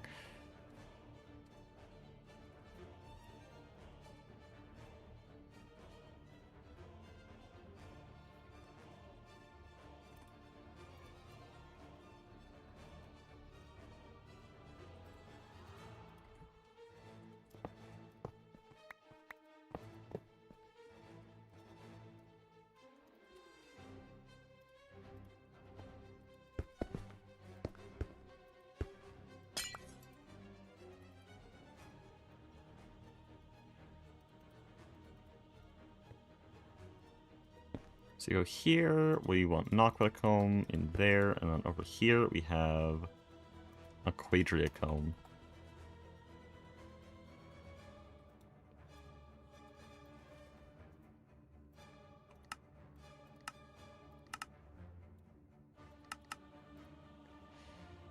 Molten Timbaga, okay.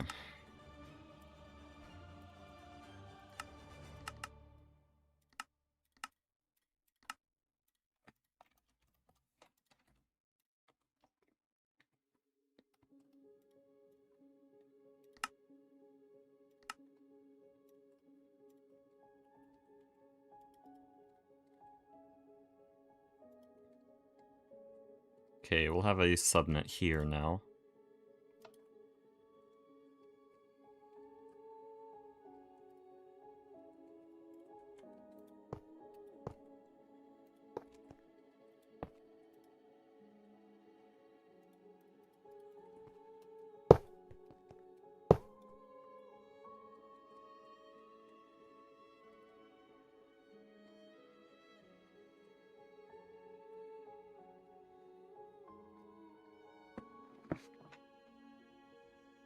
Why do you have 64 gigabytes of RAM? Because I got really lucky and bought them literally 2 weeks before the RAM crisis. And so I think their value has tripled or quadrupled now, but I originally bought them for only around $200. But the $200 is thanks to you guys, because my job is YouTube, so thanks. I recently bought one of my friends a computer, and like, I knew it was bad, okay? I had heard about the RAM crisis, but good grief, it's bad. Luckily, the RAM I had replaced on my old computer was still compatible with this friend's motherboard, and so they did not have to buy it, I just gave it. So they have 16 gigs DDR4 for free.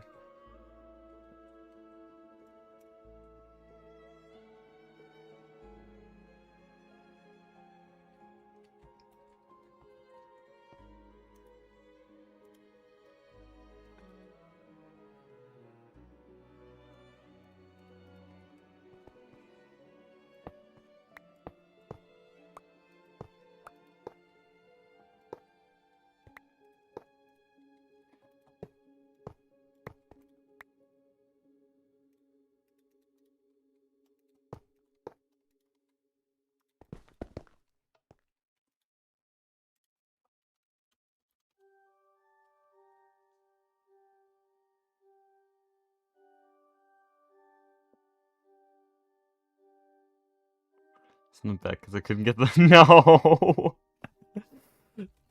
A week later, their value has gone up like 1,000,000 times.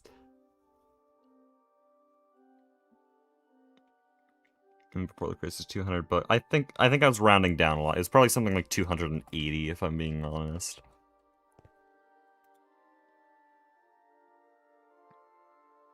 It was a pretty good deal, but like, shout out PC Part Picker.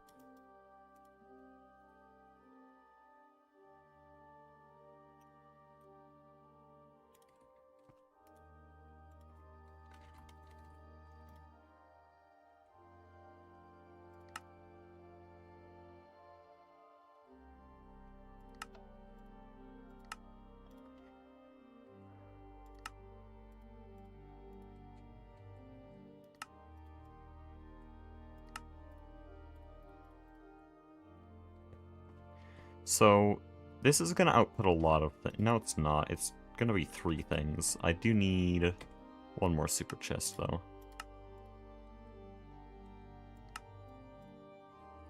Man, I wish super chests were, like, actually good in this version. They're still good enough to use for stuff like this, but they're not good.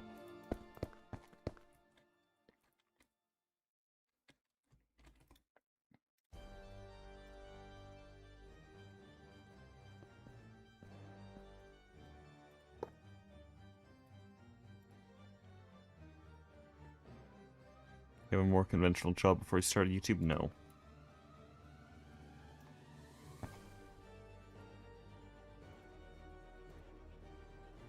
Just say real job, bro. We're used to hearing it.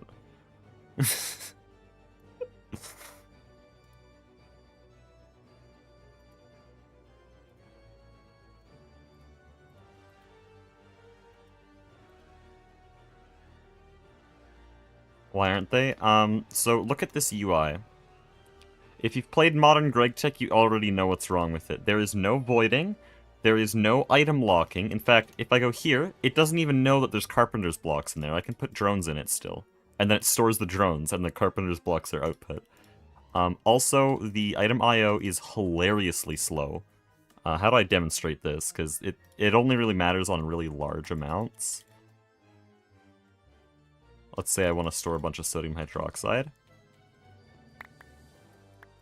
So already you can see that it kind of takes them very slowly because it has lag there, but now I'm going to pull out. Look at how slow that is. That was me spam clicking as fast as I could.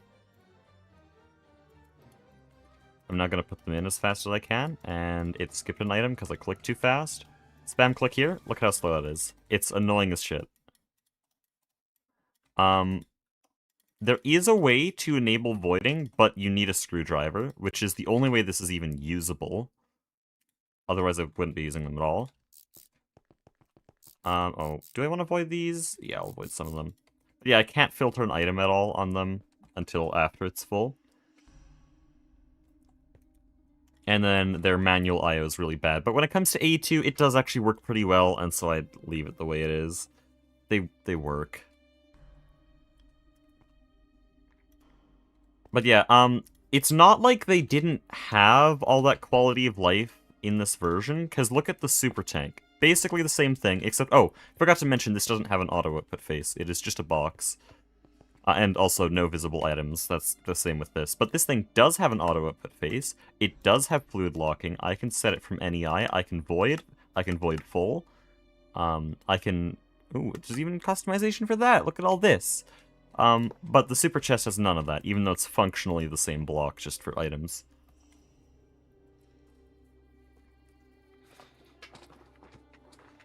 I don't know why it's like that. Goose told me not to even use these because of those things, but like when it comes to just storing for A2, it is good enough. Like pretty substantially good enough. Because it's a free 16 million items here. I could go quantum chest to 128 million. I don't think we need that much though.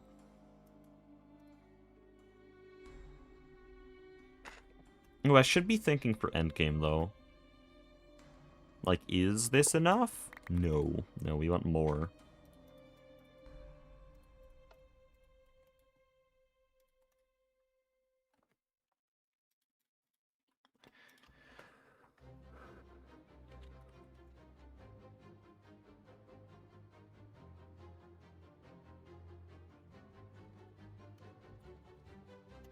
So, could I do this? Oh.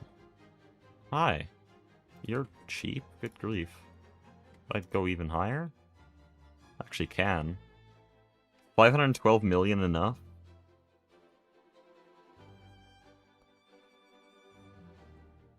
Ah, I do need a UV conveyor. Could I do this? Oh, no, we need Americium. I could get Americium, but it's a bit of a detour. We can make UV components, though, with a little bit of work.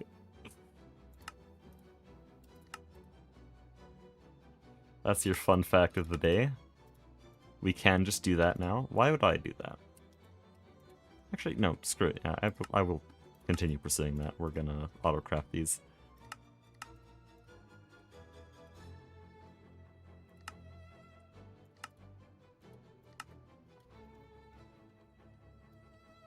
There's no bend 4, there's only bend 2.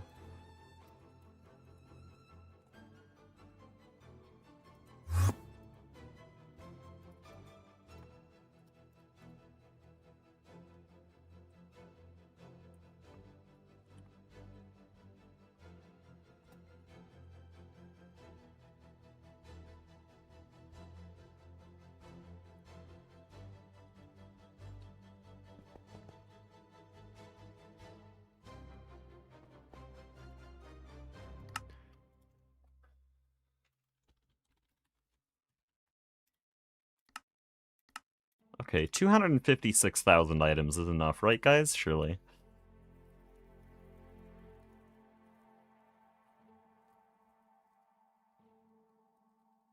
No, sorry, not 256,000, that's 256 million, good grief. 256,000 is bad. Also, ZPM motors are so slow right now. We might be able to get an AAL for these. But at the moment, that's the best we got. I could also upgrade this thing to UV if I wanted to.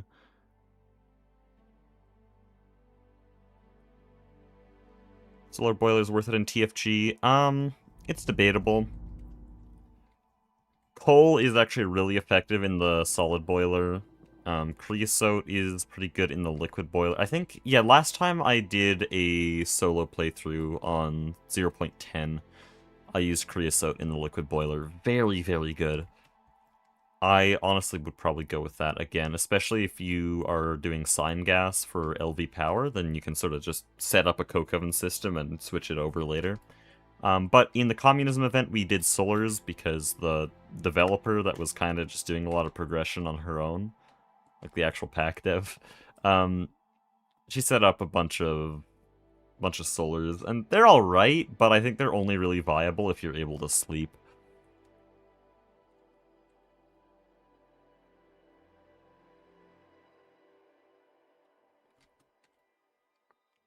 We're considering them for a TFG speedrun.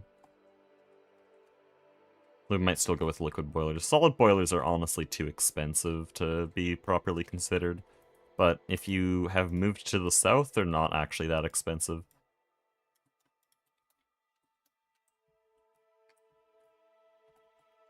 Not that I'm encouraging that. I think moving to the south is very boring and overdone. And just not necessary.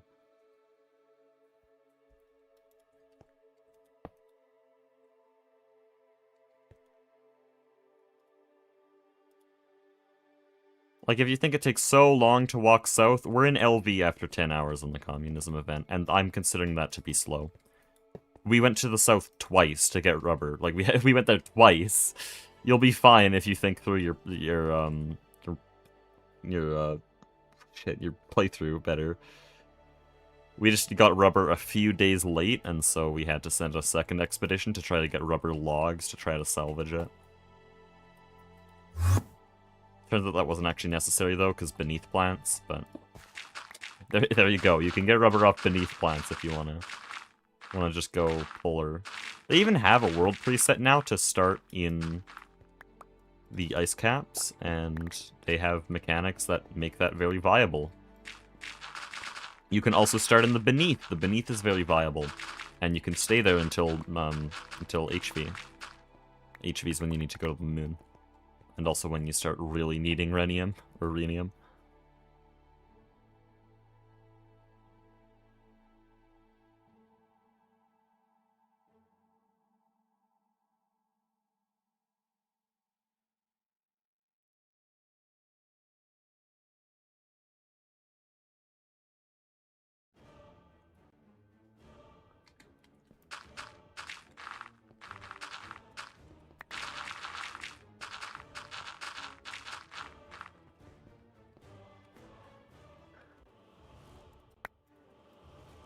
BFG does not punish you for not moving south. I've only gone south in one playthrough, and it felt no different, except I had a bit of heat stroke, and Callan was marginally easier to get.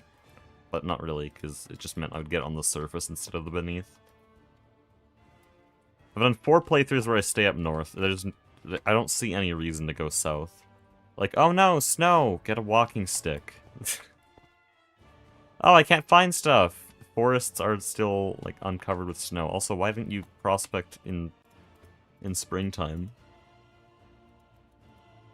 Oh, can't get Kaolinite. Seriously, just dig down. It's pretty easy. 0.7, you'd be right. Rubber, there's like 4 different ways to make rubber now. There's beneath plants, there's beneath slime farming, there's beneath mushroom farming, and then there's actual rubber trees. Now, if you're really feeling like it, you can just, like, hard rush silicone rubber.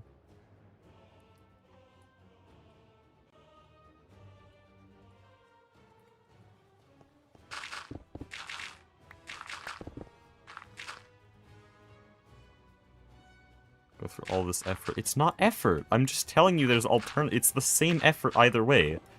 You either have to chop down a bunch of trees and set up a rubber plantation, or farm slimes. It's the same effort, just different.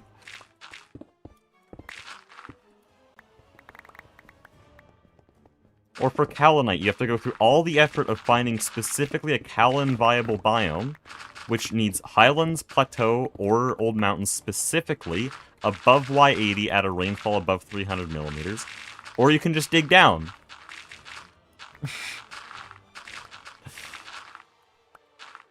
There's alloy smelter recipes that make Kaolin usage way lower. You only need a blast furnace with 4 bricks because of iron preheating.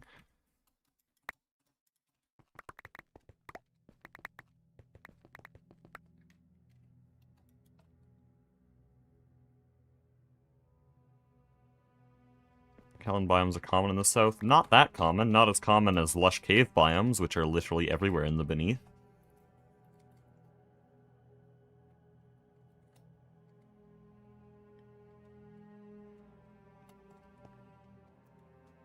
I'm saying it's the same effort. And you're also getting a lot more effort by moving south, because if you ever want to set up create logistics, you have to move twice as far north. Plus, you had to do the whole song and dance of swimming that far south in the Stone Age. Oh boy. Or doing it later and needing to pick up everything in a cart.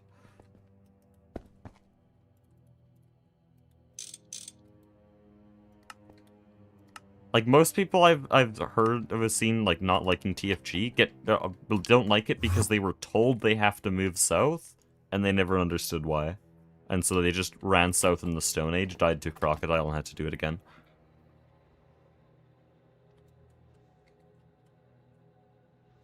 And if you really, really want to be in the south, then hey, there's a start location for it. They have a menu upon world creation where you can just change your start location preset.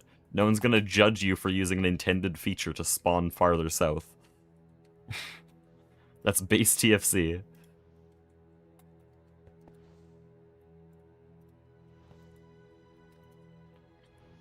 I just much prefer temperate biomes because it's temperate. I don't overheat instantly.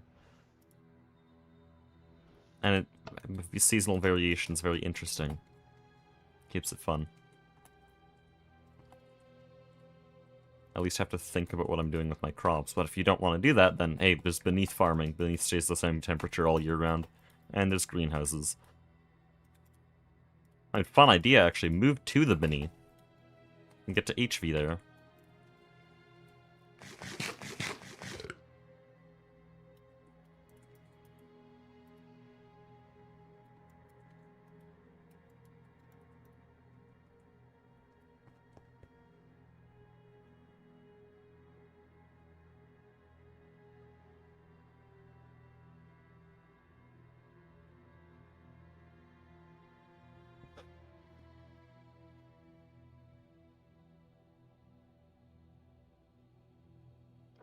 What if I don't like dying, though? What are we talking about?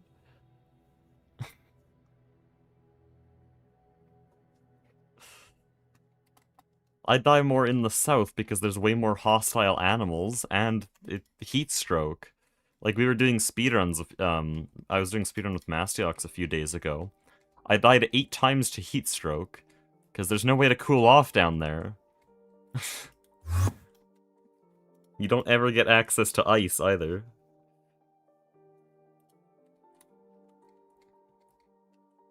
Unless you dig a really deep hole with water.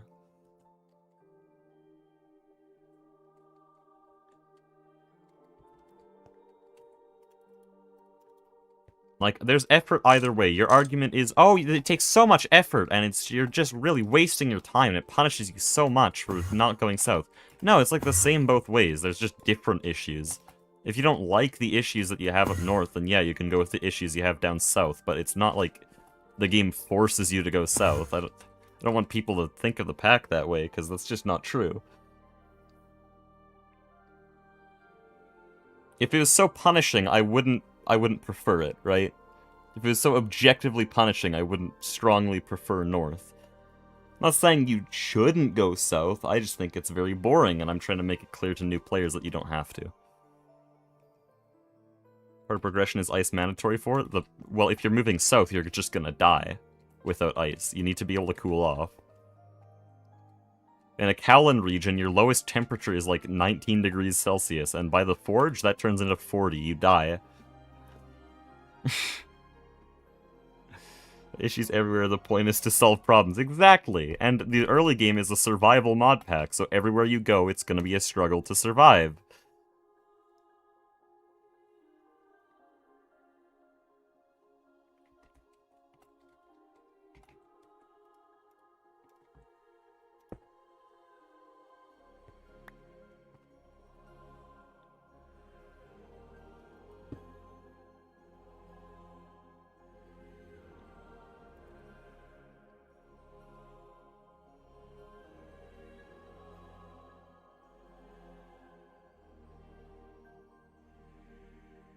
Aren't silk clothes enough? Silk clothes are fucking expensive. Unless you really loot the beneath, but isn't that what you're trying to avoid by going south? Isn't the whole point to avoid the beneath? The beneath is really the only good way to get silk.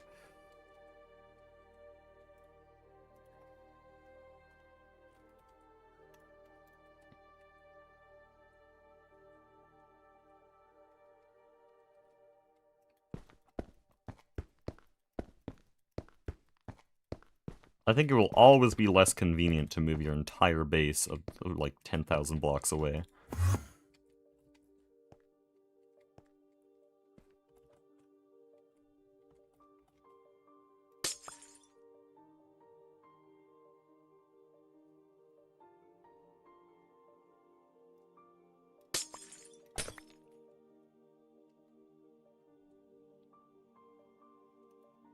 $10,000 blocks? Yeah, if you want a Callan climate. You have to go far enough east, not just south. Yes, Callan can spawn closer than that, but not often, not when you don't know your world gen. It's gonna be an average of 10,000 blocks if you want to go there.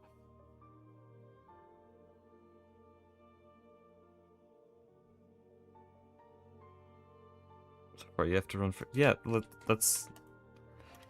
It's not the TFG devs' fault, in fact they added the beneath for that, so if you don't like it, then go to the beneath. That's what the TFG devs have been doing for so long, adding variation. You can go south, or you can go to the beneath. You could use create logistics, which needs rose quartz from the north, or you can just handle it without that.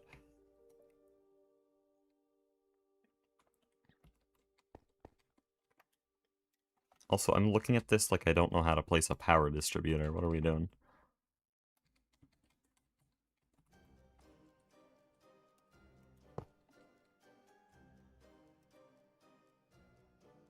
People play Terraformer Greg before the beneath. I mean, it wasn't that bad.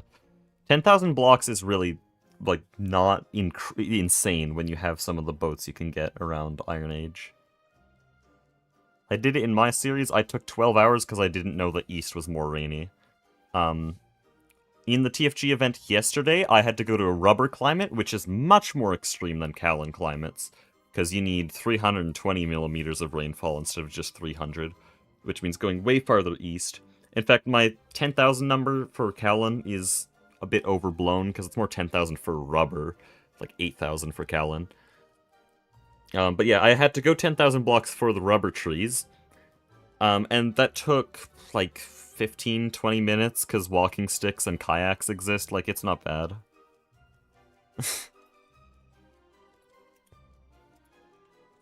If you know that east is more humid, then you don't take 12 hours like I did in my first playthrough. I didn't know anything about the mod at the time, but yeah, east is always more humid. I think the quests even tell you that. Which, I mean, the quests didn't exist back then, but now they do. Callan clay flowers get covered by snow. Are we being real right? Are we being for real right now? There's no snow down there, ever.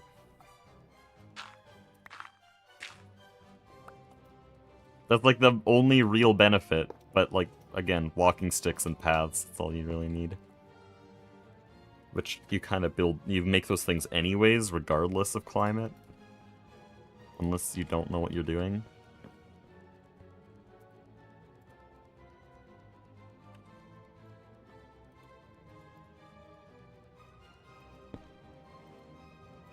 I think I deleted my LUV P2P. No.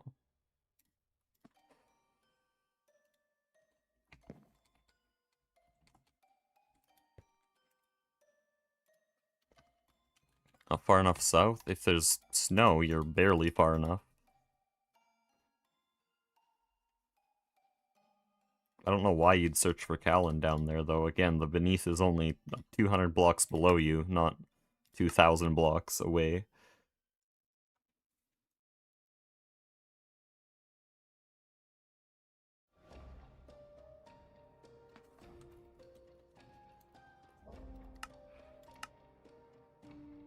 Terraria, have you ever actually, like, lived in a snowy climate? Because, again, I had my first playthrough, which was without the beneath, in a temperate climate, and I got all the way to there.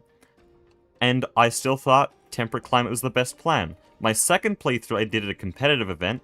We ran south, and got bored, because there's nothing interesting, so we stopped at Steam Age. But that was in 0.9, so Steam Age actually had stuff.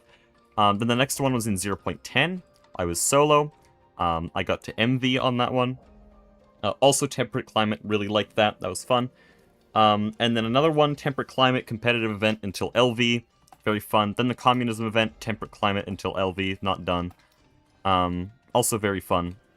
I definitely prefer temperate. Like, if it's so miserable, then why would I still love the pack so much? I don't experience any of the difficulties you're referring to. I don't know how else to say it, but I think you're doing something wrong.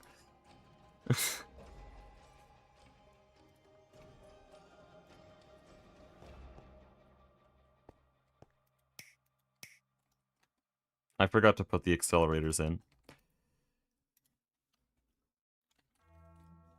Guy playing GTNH with a bunch of people to carry him.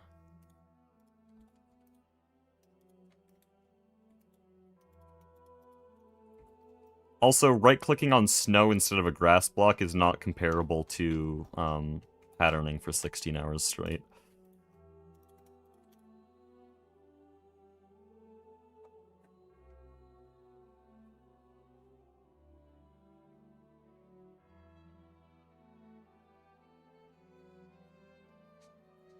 People in the room with us right now? No, but they built the entire A2 network. I'd never built a network like this. I would fold instantly because I can't design a good network. And you need it on a stupid scale. Also, there's magic mods, so I wouldn't even make it past MV, because good grief, I can't handle them. They're so annoying.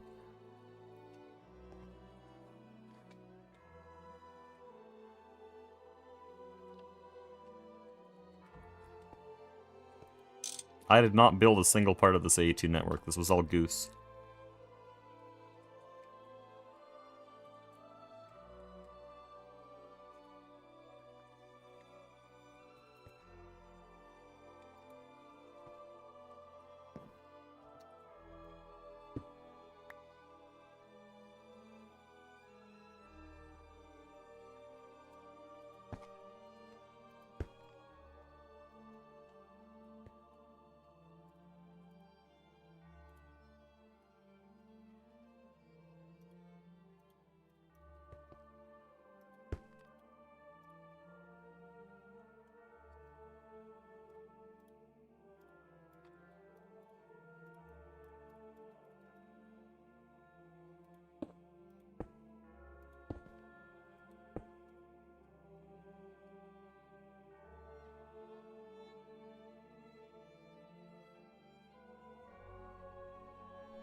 Oh, flowers, okay.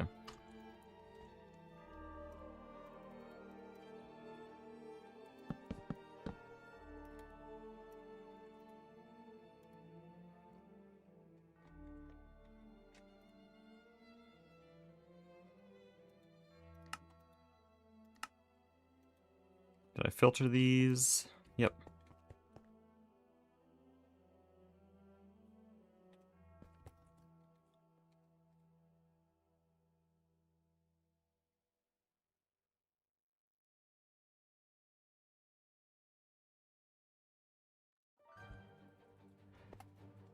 Wait, Terrariopog, that literally proves my point. Moving south was what made you quit.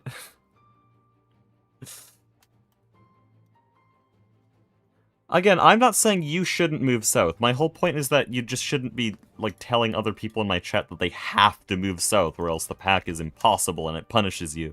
No. You can prefer moving south, that's fine. I don't. I'm just saying it's not necessary. There are benefits, and there are a lot of downsides, and I think it is purely a matter of preference. Which is, again, why they let you choose your start location. If you prefer the south, then just spawn there.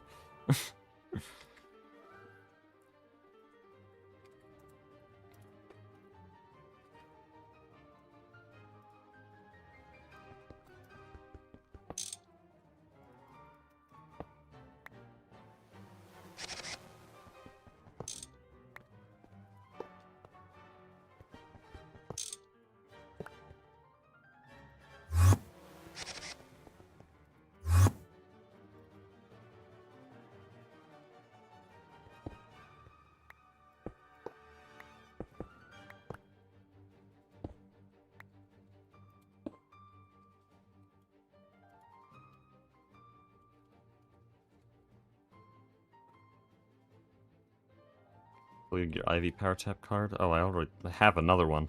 Cool. I can easily get a new one. Yeah, I didn't know which one I deleted, because I saw another IV power tap, so... I didn't think it would be that one.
It's the centrifuge.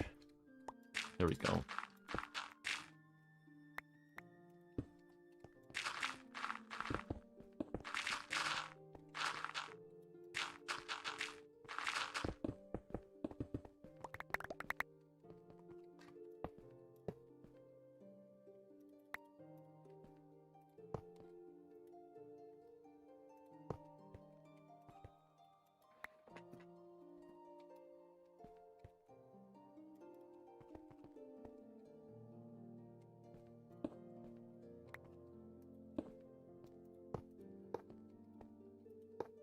Guess I don't need to do that.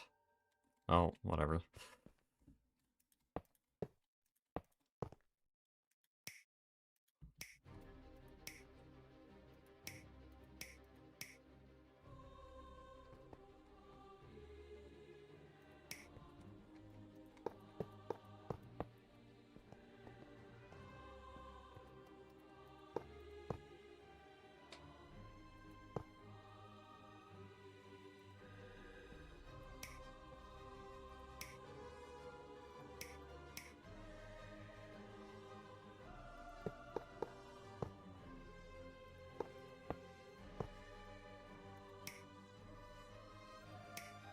Okay, are we finally done? Oh no, I need to set up this subnet. Haven't even set up the Naquadria B yet, because I have to do all this. So, this will be purified Naquita. And this will be purified Naquadria. And then this is Naquita oxide. This it will be... Wait, was that Naquita or Naquadria? Naquita, okay. Then I want enriched Naquita oxide. And then... Where is it? Naquadria oxide.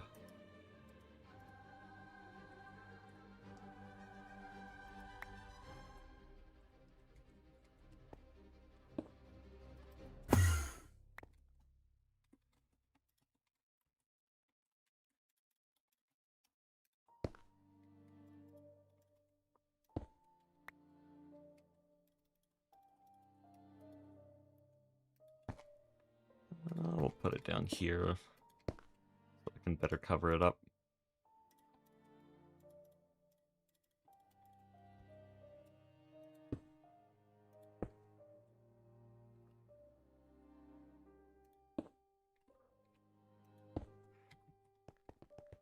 Shit, everyone's asking. I don't know next communism event.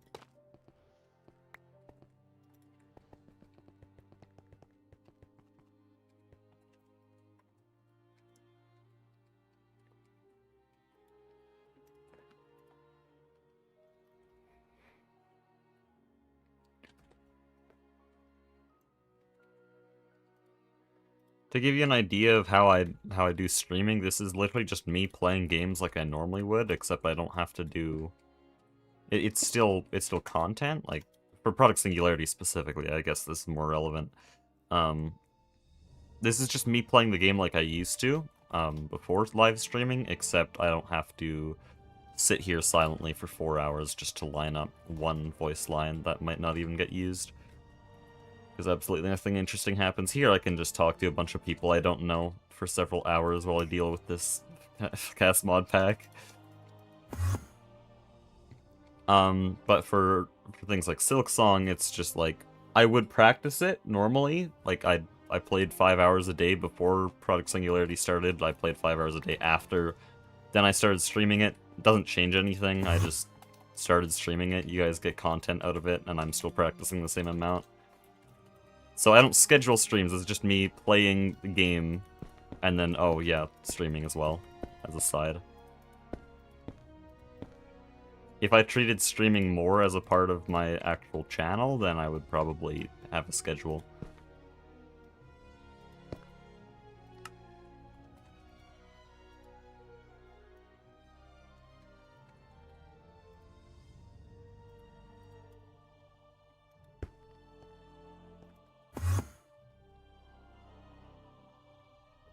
Time of stream seems kind of consistent. Yeah, I always played TFG and StarTech and Product Singularity around the same times of day.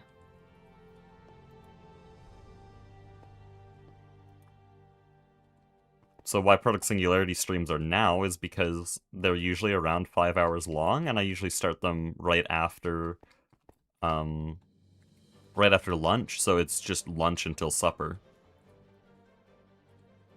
But in the Silksong streams, I start sometime after supper, right until around the time I go to bed. Which is a lot more loose because my sleep schedule changes a lot, and sometime after supper is pretty damn vague. That's also, again, not a schedule, that's just generally when I feel like playing.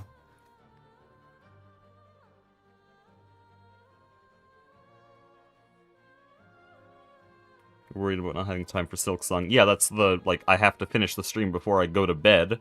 Try to keep somewhat of a stable sleep schedule. So when I say I don't have enough time for Silksong, I'm looking at the time. It's midnight. I'm going to bed at 1. I really gotta end stream soon, because usually Silksong streams are around an hour long.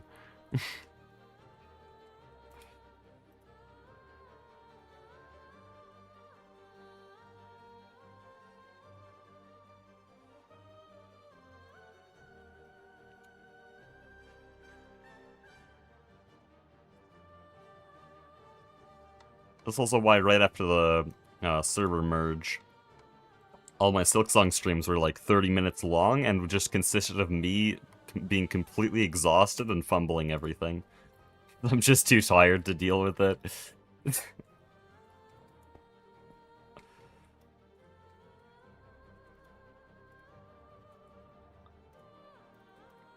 I don't think I put a drone hatch on these.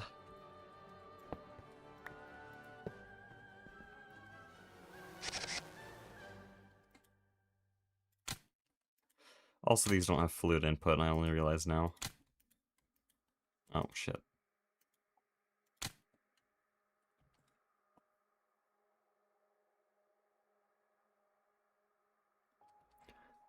Rather have EMI instead of NEI in GTNH, or no Bs in GTNH. No Bs would be liberation, bro.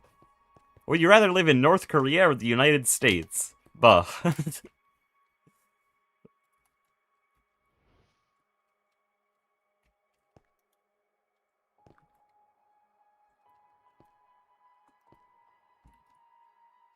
Yeah, I would definitely take the no Bs. Then I'd be sitting here automating meteors, or at least the part that doesn't involve blood magic, which is just all the mining and stuff.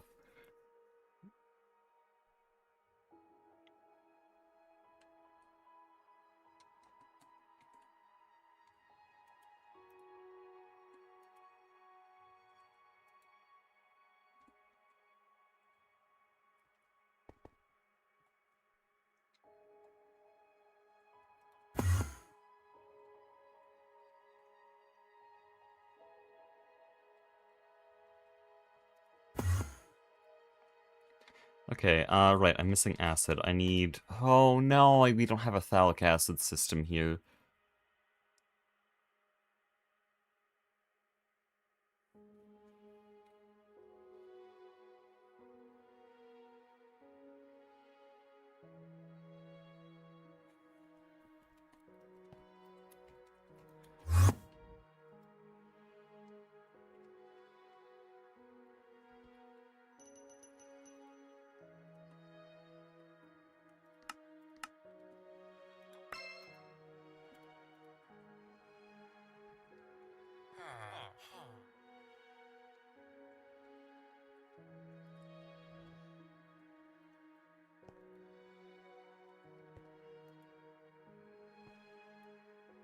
Oh, I didn't filter slag comb. Uh-oh.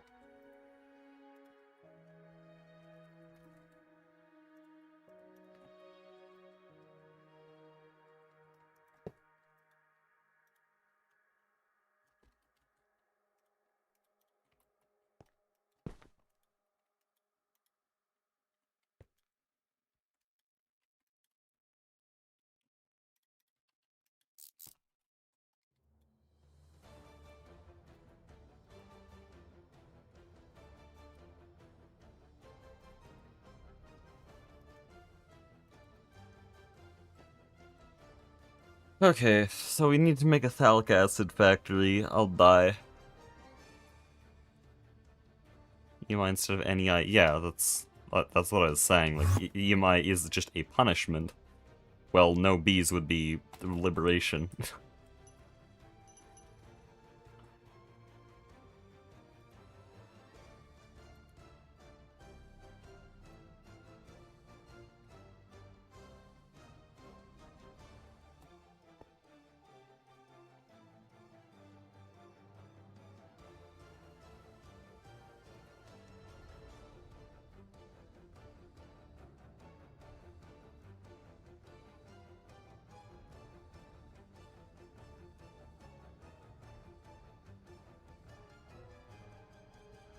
Okay, I'm gonna actually do this.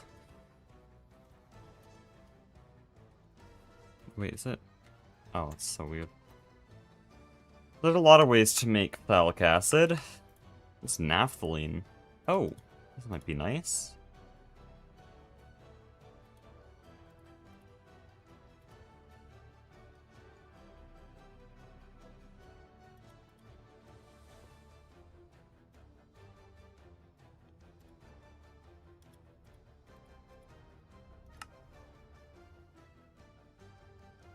Hmm.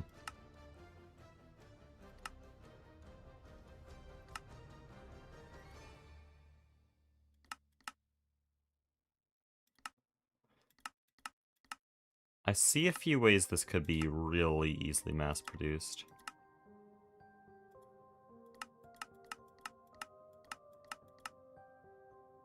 Oh wait, no, it's only the ending section, so it's charcoal or some form of coke. It always turns into ashes, though. You can't double it. Do I want to use this? Oh, what?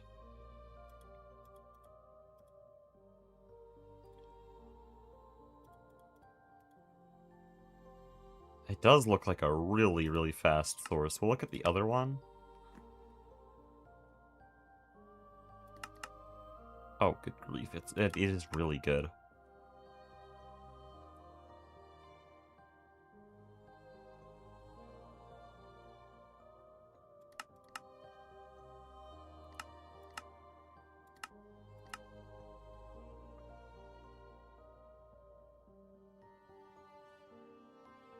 There's a lot of oxygen, though.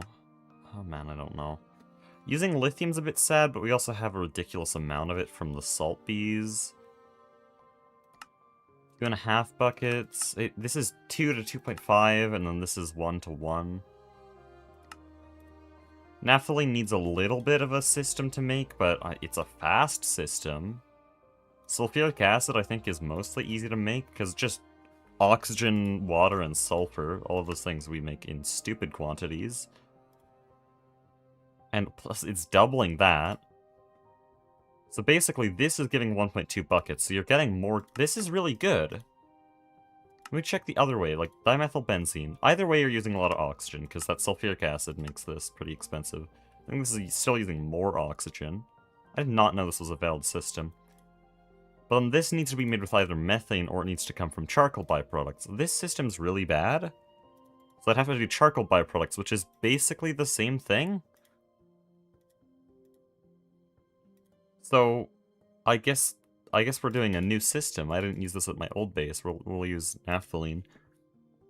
There's never enough sulfur. We have enough sulfur. There's a sulfur bee, and it produces like 2 sulfur per second. That'll be enough. 2 sulfur per second each, I should clarify. We could get like 8 of those apiaries if we really need to.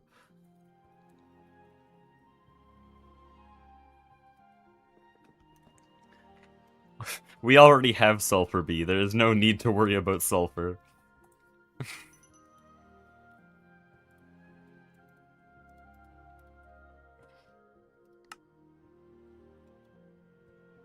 I like to think that Zolhex was already typing that, but then he had to remove it once I finished saying it.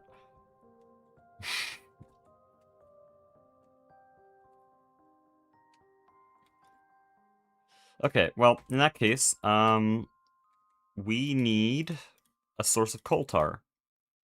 I think, right? Yeah. We could do coal directly, or actually indirectly. Indirectly would be best, because this recipe, this is really good. But if we want coke, that stuff gets pretty annoying. Because we need coal. How do we even get coal automatically? Hold on. This might be an obvious one. To sift this? Yeah, okay, well.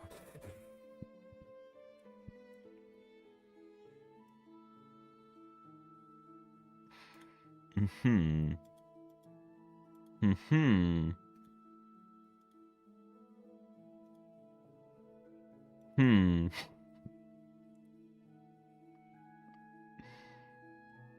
It's quite a good multiplier, I will say. What? Oh, okay.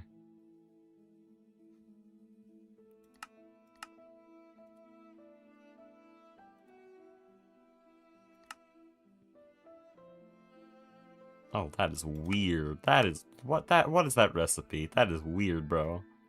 What are we doing?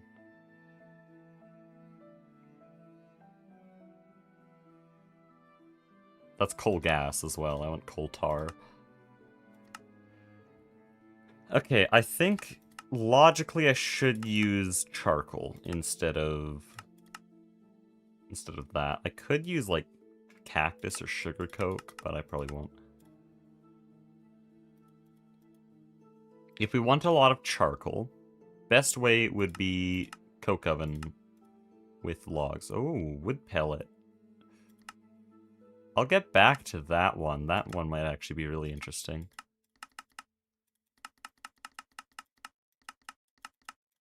There's a lot of ways to make charcoal in a coke oven, I see. I don't think I can filter through all these.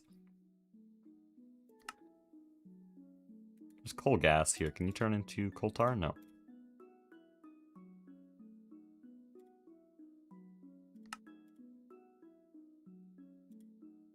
Yep, I did see. Yeah, I did actually call it. So this is an interesting idea. We could do an algae farm. Because these don't use power at all.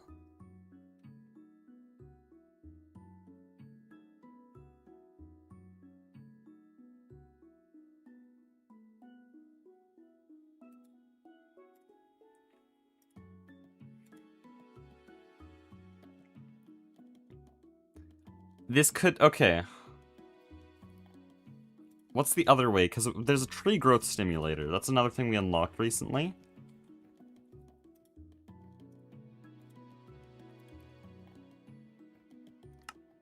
And I don't quite remember how fast it was, but it was, like, pretty damn fast.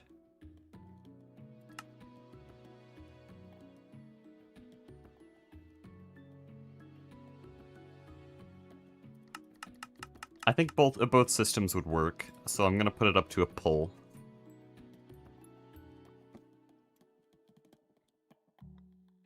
This is 5 seconds. Well, no, there's a bunch of weird mechanics for boosting it. So we used a few tree growth simulators just for the human meat factory, because we needed, like, coconuts and stuff. And even the coconuts, which are supposed to be a really low production, were made in a ridiculous quantity. So I know they're both very good, but the algae vat also doesn't use power, so if scaled correctly, it could just be a free alternative that's way better. So, algae pond. Lots of... probably lots of iridium.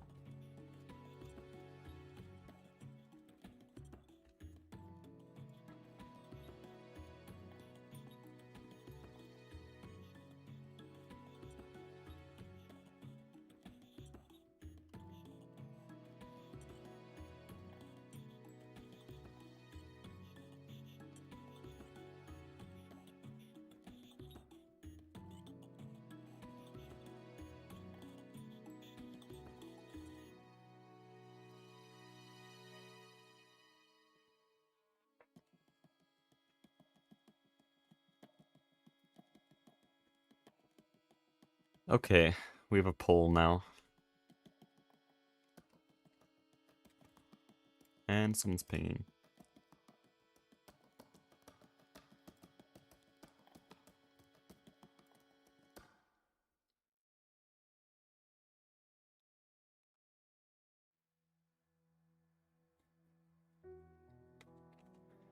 I'm gonna do some math on the algae farm, because that one's probably the least tested.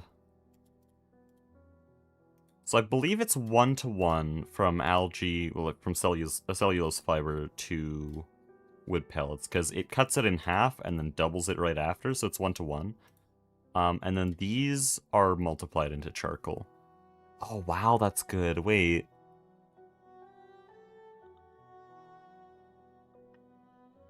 Because 2-to-3. So every 2 green algae is 3 charcoal. We do need a frankly outrageous amount of charcoal. Honestly, I should have added another option for trying to find a way to get coal. Because, I mean, coal B is an option.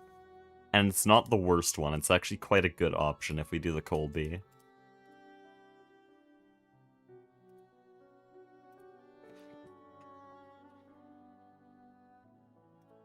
In fact, we could even have a double system that takes lignite, turns it into coal tar, and then takes coal, turns it into coke, and then turns that into coal tar. So hold on, we're gonna make a new poll. You guys are gonna have to vote again.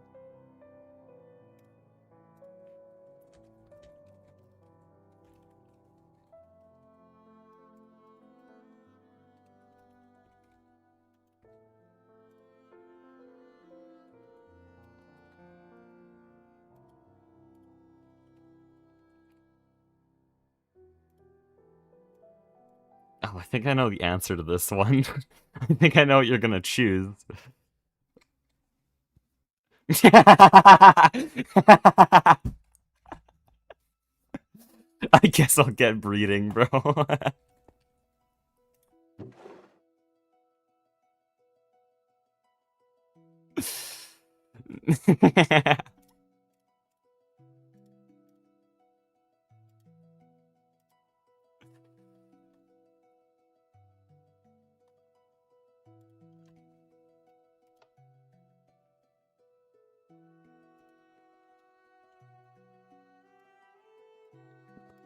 Okay.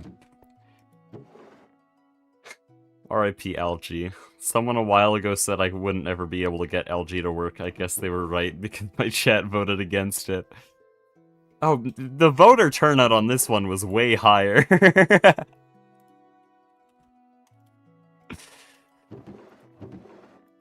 Wait, where'd my coal bees go? We had coal bees a while ago. I know we definitely had some.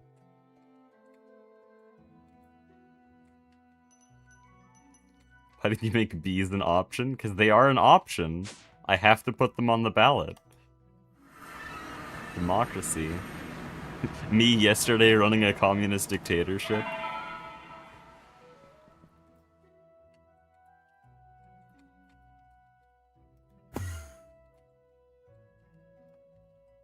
I'm sure the space could still be looted for a bunch of shit.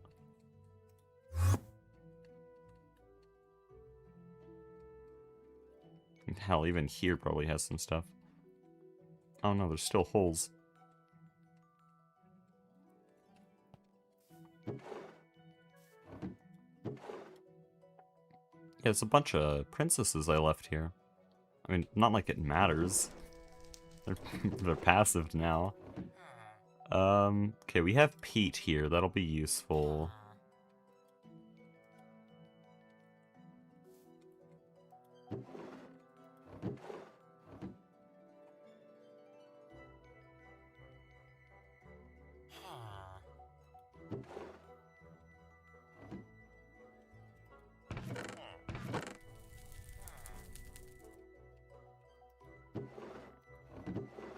Oh, here's a ignoble coal princess. That's kinda shit, though. Oh, and here's some cauldrons. Okay. We can make it work.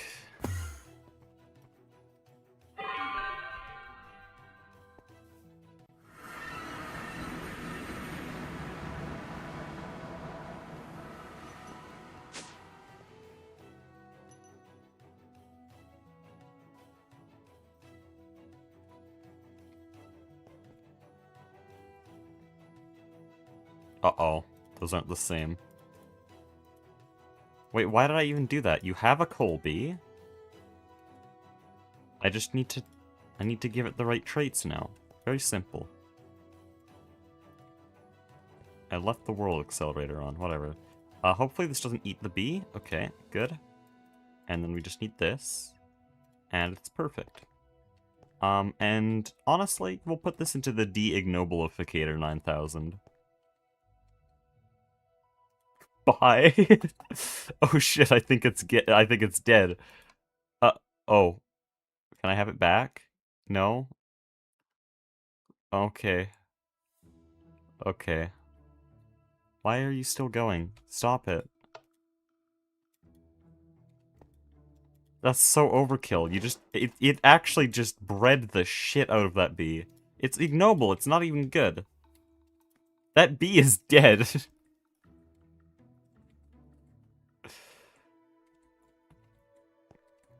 Fine. Okay.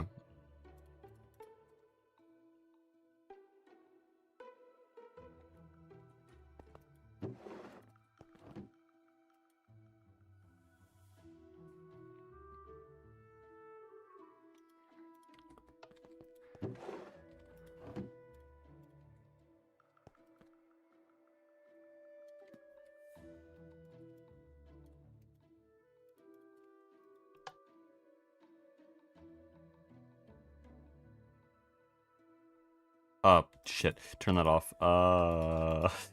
Those bees are scanned, and I'll do that. Okay, new bee.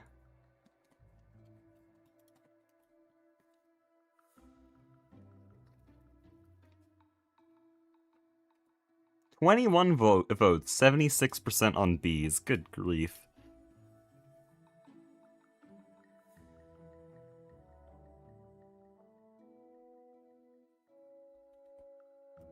Did someone just call E2E the hardest mod pack ever?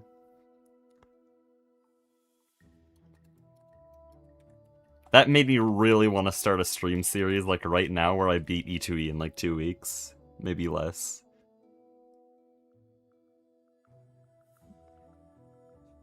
Can I join the server and add lore? Yes, random person. I will...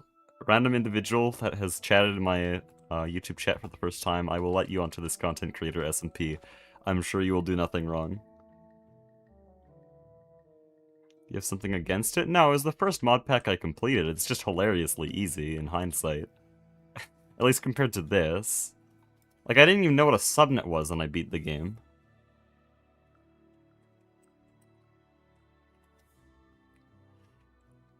I know what type of person you are. Keep doing what you're doing.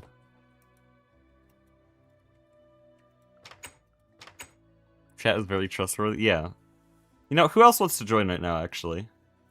While we're at it. Vote to let them in. Yeah, well, we don't need to vote, because we all know it's going to be consensus. I think they'll make a great addition. Oh, cracked? Yeah, we can get cracked in here, too. In your vid that E2E is really hard? I said in my vid that I thought E2E was really hard. It's not. Getting to MV in this pack is around as hard as all of E2E, but that's 2 out of 14 tiers. And also, that's the first 2, so...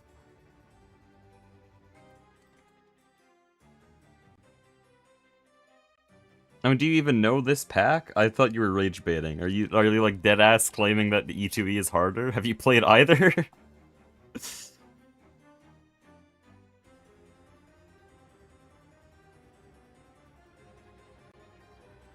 I want to rage. Yeah, that's okay. That makes sense. That makes sense. Keep doing what you're doing.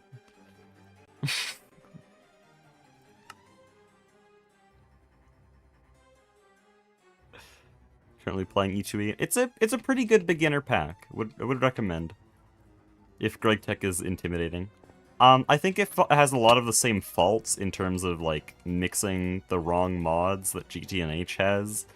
But some people like that. So if the weird like unfiltered chaos and questionable game design of GTNH is appealing, E2E is a good place to start.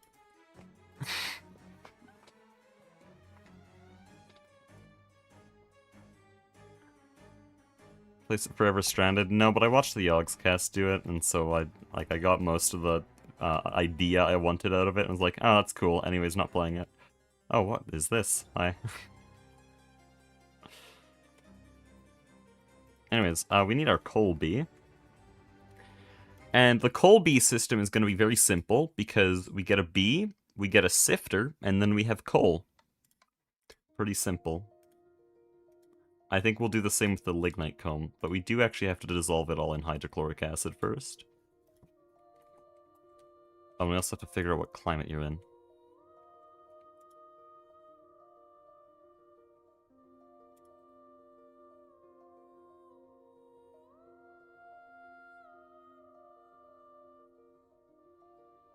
I watch it never playing it. Okay, well that's the way GTNH is supposed to be experienced. That's why I make GTNH videos, because I strongly encourage you to not play it. If you want to enjoy the pack, you can enjoy it at a distance. That is the most you're going to get out of it.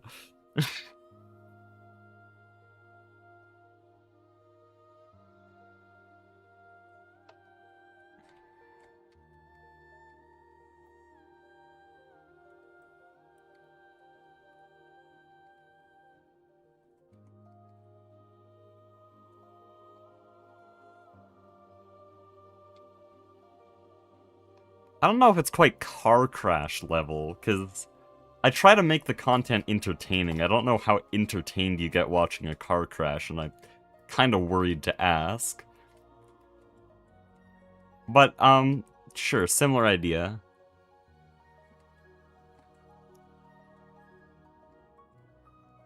I don't know where to put the coal bee, by the way.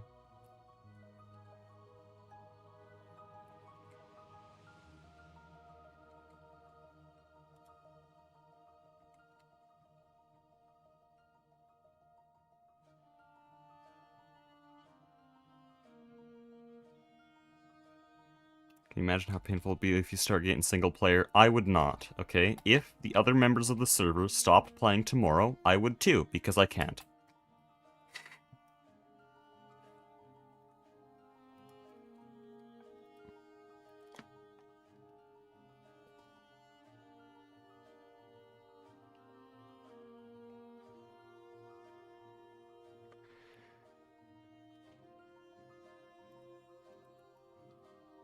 Guys, how many apiaries should we have? I haven't really done the math on how much coal we're actually gonna need. Oh, someone did the math wrong on the lignite output here. That's really bad. Why is it so bad?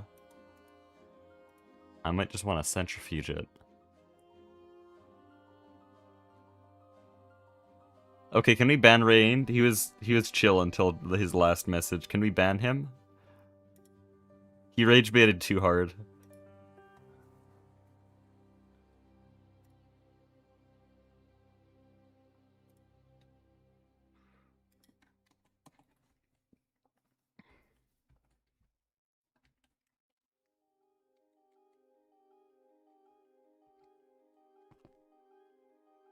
Send him to the ultimate meat machine. Yeah, I might get a pull. Do we send this man to the ultimate meat machine?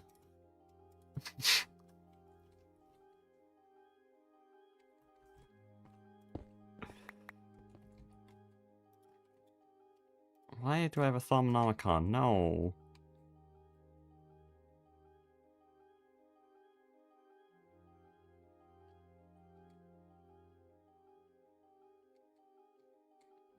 Okay, is this enough space? This European system's kind of annoying. I'm trying to think how much of a footprint this is going to take up. Because I think lignite we centrifuge directly. If I run this system, then that's 75... That's 80% lignite coal. Plus the dust. But I don't care about the dust because it can't actually be used. It's just bad. But if I centrifuge the comb directly, instead of 80%, I get 90%, which is just better. So we centrifuge comb directly. That also means we're using less hydrochloric acid on our coal. And then the coal comb gets sent through here, and then we get big coal. I think that's what we do. Which means we need one sifter, we need one centrifuge, we need a chemical reactor, and that's it, I think. And then storage as well.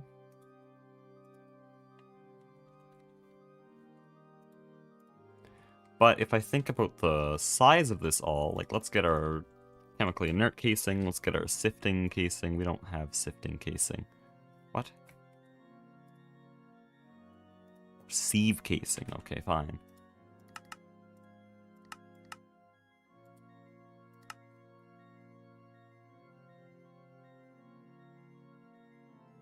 The reason to start E2E, you and that other YouTuber, whoever that is, mysterious. In hindsight, I don't really like that E2E video. I sound like I'm dying on the mic. I'm about to fall asleep and also, like, lose blood flow to my head at the same time. But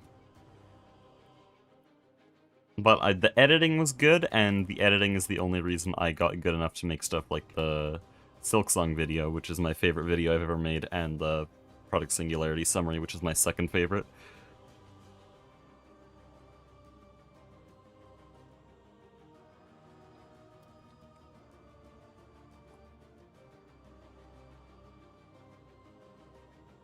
Dude, how do I don't think I can fit anything in here. I could try to fit shit over here, but like, this is all of our arid climate. I don't really want to mess with it. The Rocket League? No. What? Dying, falling asleep, and dying, yeah.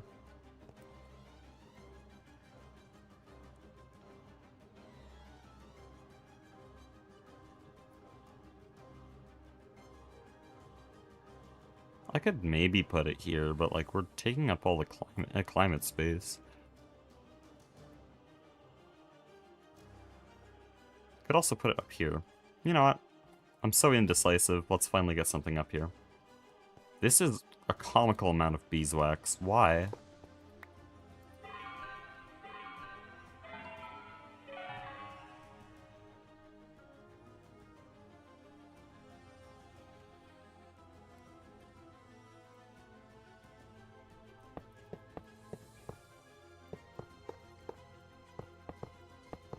Okay, so there's our sifter. Then we'll have a chemical reactor going into the sifter. And then we'll have a centrifuge, and I think that's it, right?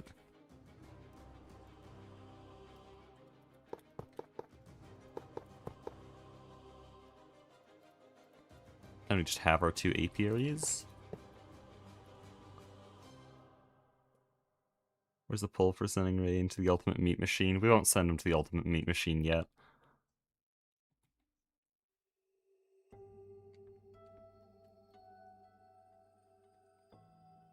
I refuse to explain what the ultimate meat machine is.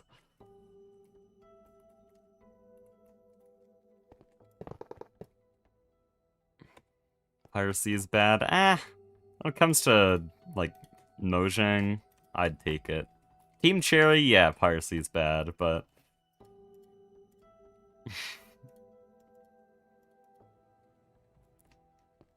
Depends on who's losing money.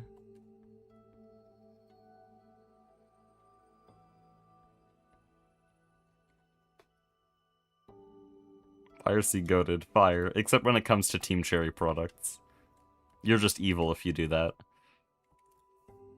That's robbery, but everything else is okay. I bought Silksong twice just because. I also bought Silksong twice. I also bought the soundtrack. I also duplicated the game on my PC 6 times for all the practice instances.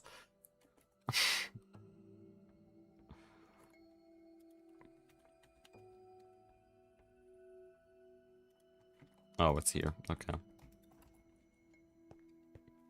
Can I pirate Factorio? Fun fact, I had Factorio pirated for several years, and then the full release came out, and I was like, oh wait, I didn't get any updates. I should probably go get the real version. So now I own a real copy.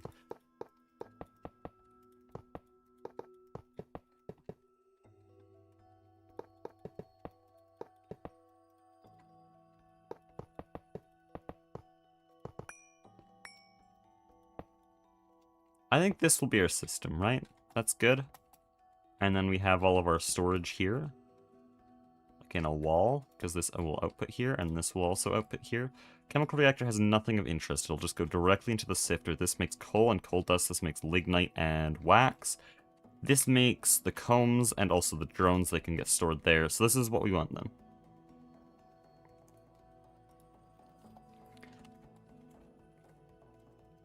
I need a quantum chest. I'll have one quantum chest for coal, and then we do HV supers for everything else. So, coal dust, lignite. Wax doesn't deserve it.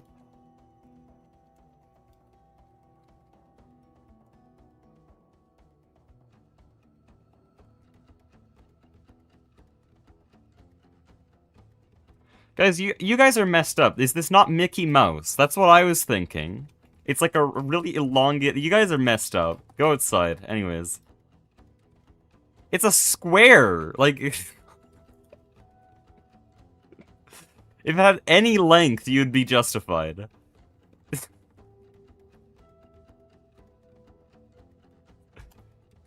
Two of you. Unbelievable. That's exactly what... Okay, well that's your problem, and I didn't need to know that, okay?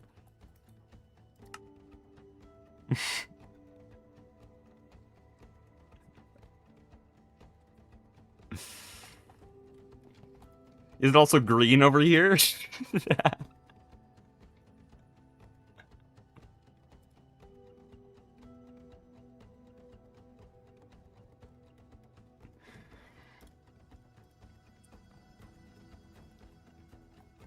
Some moss.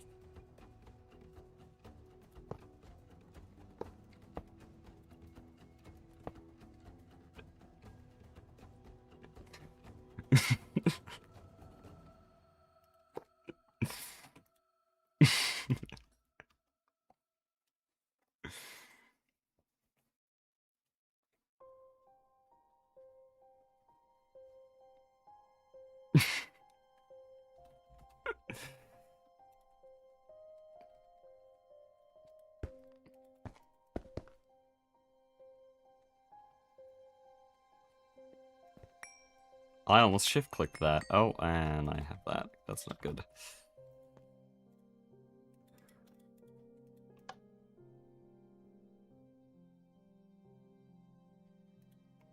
Look at that. That's so fast with Jaded.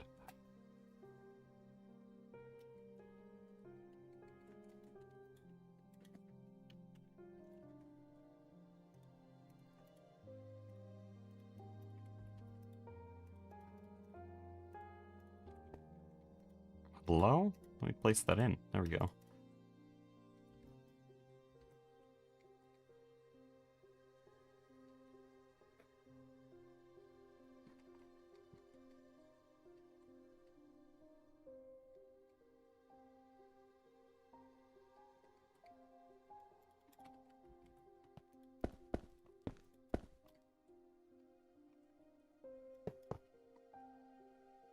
Okay, I'm gonna actually form these multi-blocks now that I have everything organized. With 2 of these, we'll be producing... No, there's not a chance in hell I even have to do this math. All the machines are IV, not even gonna check it. It's so fast, everything's so fast, IV's overkill.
Just place hatch.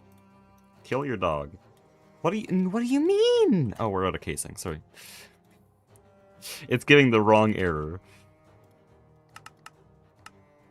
Is the Mega EBF stuck? I swear I requested this casing a while ago. No, none of this is Mega EBF, this is ABS. Saw Biesel in the thumbnail. Yeah, it's a little bit of a long ways right now. I'm gonna explain the Biesel rabbit hole we're in. New Biesel is the Naquadria, the holy spelling, Naquadria bee. The Naquadria bee obviously produces Naquadria, which can be processed down a very long line into Naquadria dust, which can be turned into acid Naquadria emulsion, which turns into Naquadria emulsion, which turns into Naquadria solution, which is distilled into light and heavy Naquadria fuel, which is fused into Naquadria-based liquid fuel, which actually we're going to be putting in a mega chemical reactor like this to get Naquadria-based liquid fuel Mark II, which has a ridiculous output. I believe what this means, I don't know why it's formatted like this, but Goose explained this to me.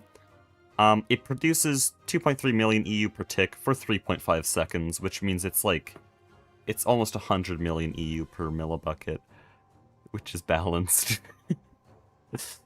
And so that's our new Biesel. But what we're doing right now is to process Naquadria comb, we need phthalic acid, and our old system, our old base, used dimethylbenzene from benzene and methane, but we don't have an oil refinery.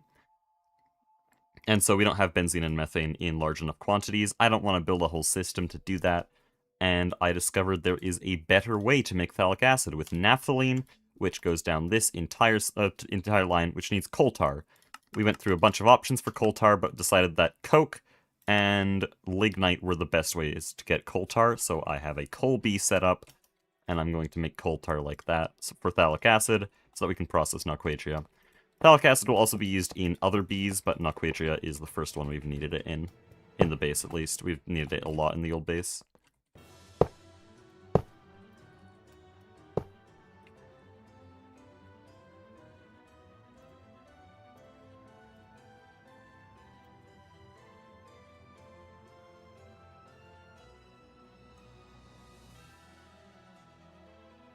I finished E2 and send screenshot. Can you give me a Minecraft account? I don't know how we would do that in a way that is safe to both of our personal information, but if you know a way, then fine, sure. Email's linked on my YouTube account. Bet.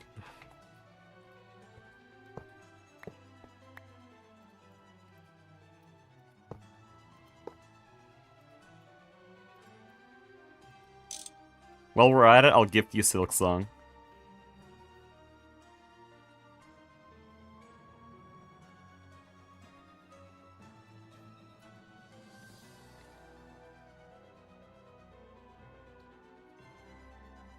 Helping random rage baiters in need. Fire.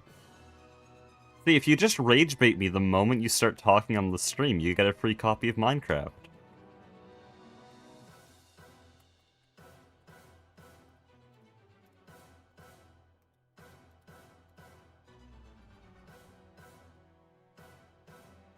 Can you just give it to me from Steam? Minecraft you can't, Silksong you can.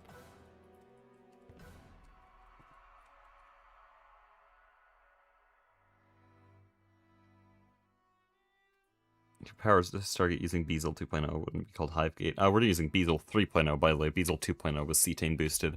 But we will be powering the Stargate base with Biesel.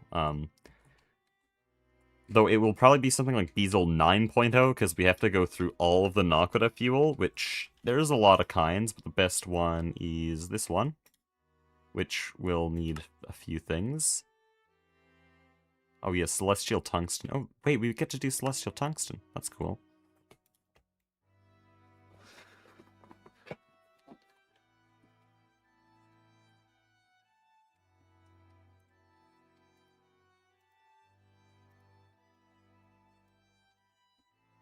I could have done Cursed Wall Sharing on these to save on drone hatches, but I think we're past the point where that even matters. These things are pretty cheap at this rate.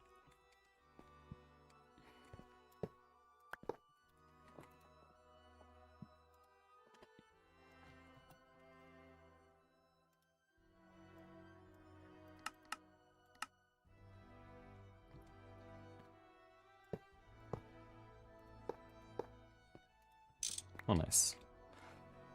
Okay, this thing outputs there. This thing needs to output block to block there. It looks like it's already doing that.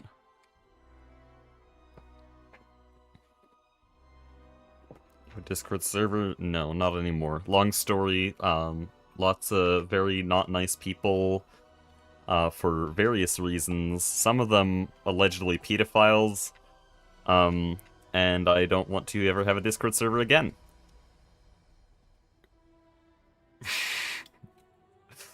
Oh boy, I love really niche autistic communities with no moderation.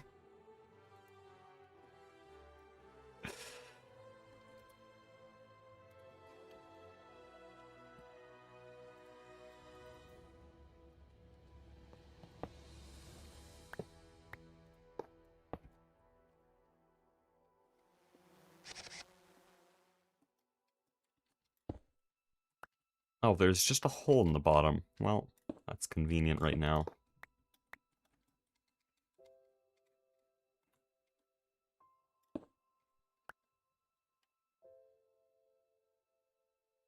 Can't have anything nice for an extended period of time without assholes, yeah. To be fair, a lot of it was my fault. I will own up to that, because I did not properly set a standard of moderation, and only once it got bad I realized I really needed to moderate, but it was way too late because there was no standard set. The reason other GregTech servers don't have that is because they have full-time moderators that have set it in place that you cannot fuck around. But the moment I just let a few trolls mess around, it got out of hand.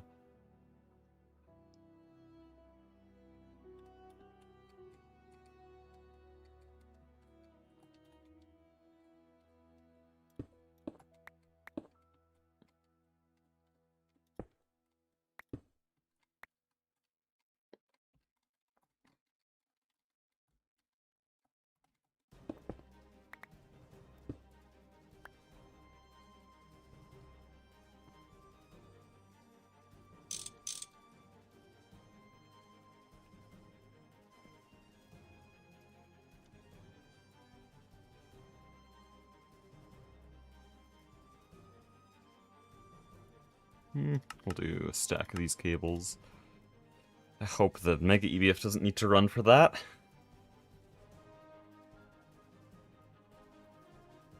It's doable even after the fact. Yeah, but, my brother, who I invited onto there to moderate briefly, and basically, more accurately, get a look at the situation to see if the server was even salvageable, and he said, yes, it is salvageable, but you'll have to spend, like, 3 hours a day moderating, or do applications for real moderators who could just end up being the stereotype for Discord moderators. And all of that sounded like a lot of work and a lot of pain and suffering for something I didn't even really want, so I deleted the server.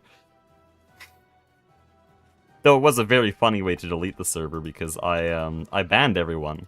I didn't just delete the server. I I like got all my IRL friends, gave them mod, and then just started mass banning hundreds and hundreds of people for like 30 minutes straight. And we made the auto mod filter any words. If you just said something, you got banned. That was fun. That was the only good thing that came out of it.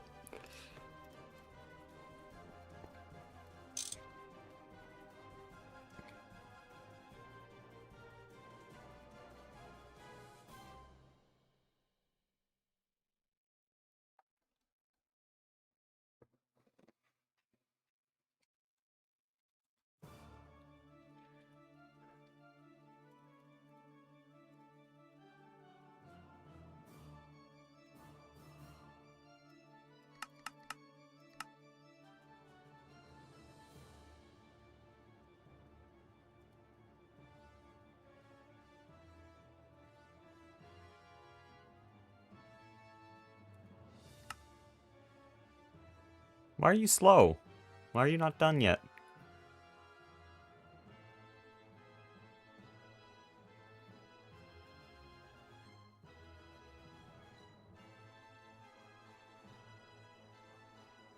You have a good PC? Yes. Very good, but somehow not good enough to boot a single pack with EMI. No, well it can, but it just lags a ton. Oh boy, I love EMI. Be glad you're playing on an old version. 1.12 is better.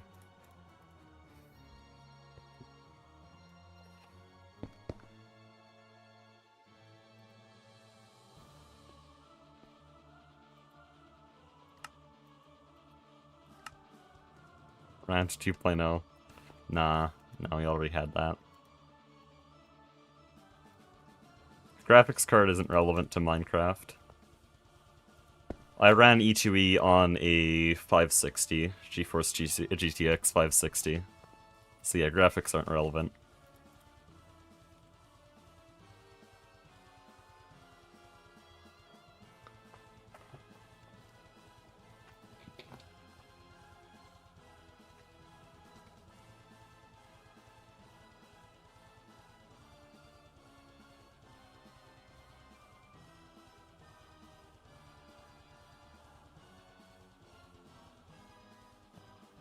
GPU is most definitely relevant. Not for Minecraft. If it can render squares, it can render E2E.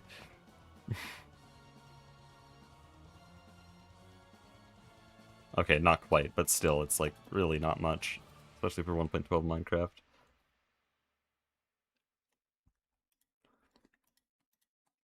Like, yeah, you need a graphics card or integrated graphics, of course. Probably it can't run Windows without it, but like if it can run Windows 11, it's enough, is what I'm saying. Your bigger bottleneck's always going to be RAM and CPU. Always. Like, there's not an exception. Unless you specifically are attempting to make the GPU suffer by running some ridiculous shader packs.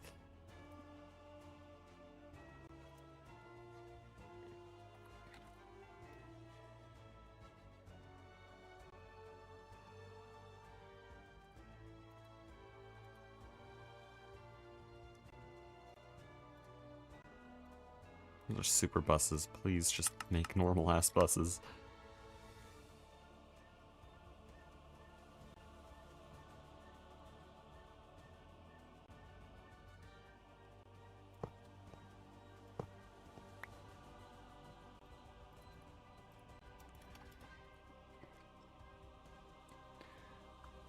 Zolhex, it clearly doesn't matter that much, because like I just said, I was running a GeForce GTX 560.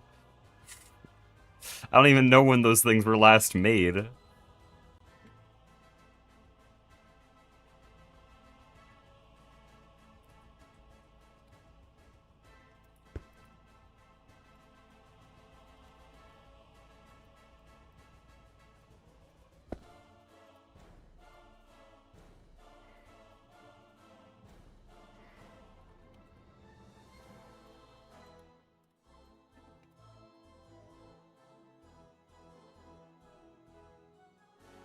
So it was a 5060? Dude, 5060s hadn't even been announced when I played E2E. In fact, the 40 series wasn't announced yet. How'd I be playing on a 5060? No, GeForce GTX 560. Its fans broke, so we had to buy a case fan and zip tie it onto there. And then, somehow... I forget exactly how we did it. We, like, hot-wired the fan output on the GPU into the new case fan that we'd zip-tied onto it. Because the built-in fans didn't work.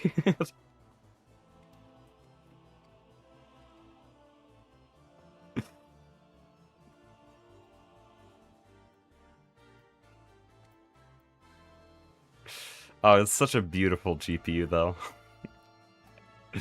Well, except for the part where the radiator was jammed with dust, most of it didn't work. I remember trying to boot up Subnautica one day and my PC black screened after 10 minutes because it overheated.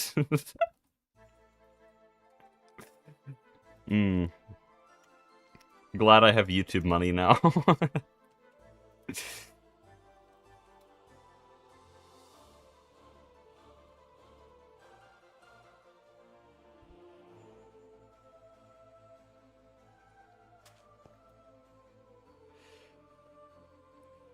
What GPU you got now? I have a AMD. What was the? Oh yeah, AMD Radeon 7800. If I remember correctly. I do want to get an upgrade still, because there's a few issues that AMD has. Just with drivers, it's not as compatible. As much as I don't like NVIDIA, I might have to get an NVIDIA card just for compatibility. But, I mean, it does everything I ever want it to do in terms of graphics. It's more of just a compatibility issue.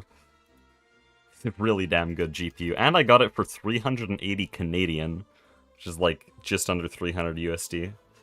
Which was insane. Brand new graphics card.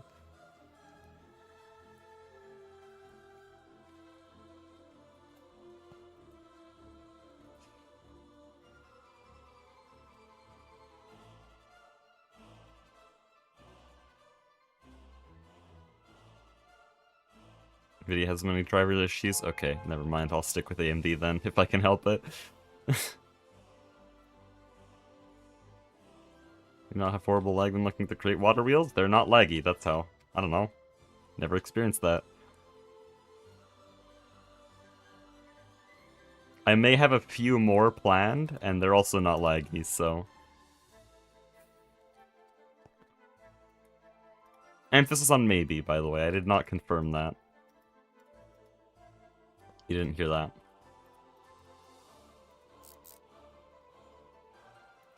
Oh. How did that happen? Brief. What? Okay. There we go. More? Yeah, I need more.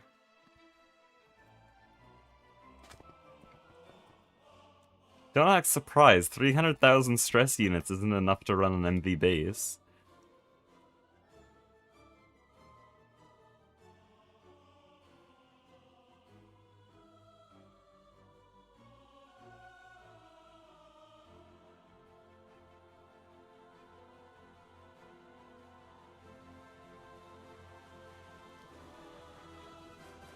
Right, wireless.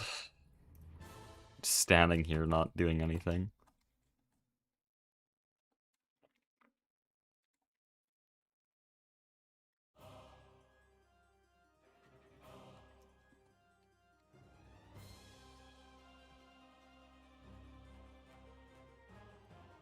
Honestly, why would I do everything under? Why don't I just, like... that's too far away from the cable.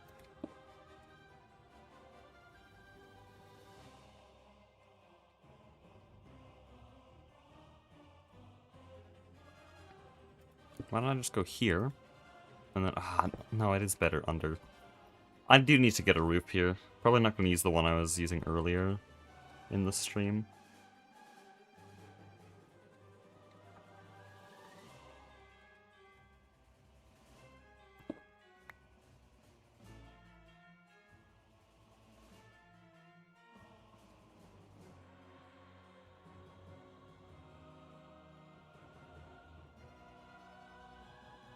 How do I connect this to power? I think it will have to be an ME cable under here, but then it's gonna have to stick through into the roof. Ah! That's so annoying.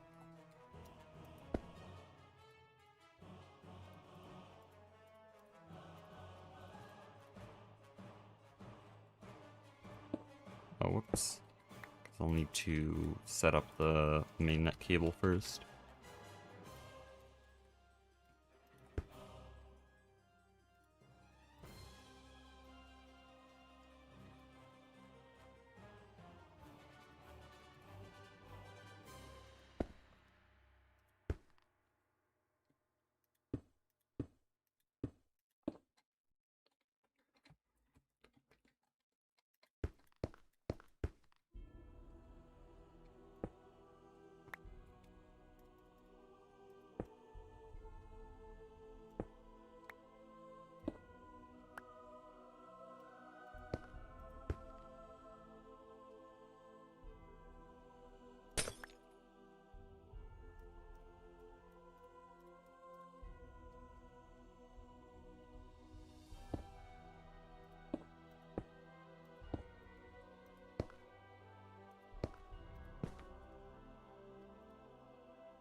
I need quartz fiber here. Connect that. Then I need storage bus interface.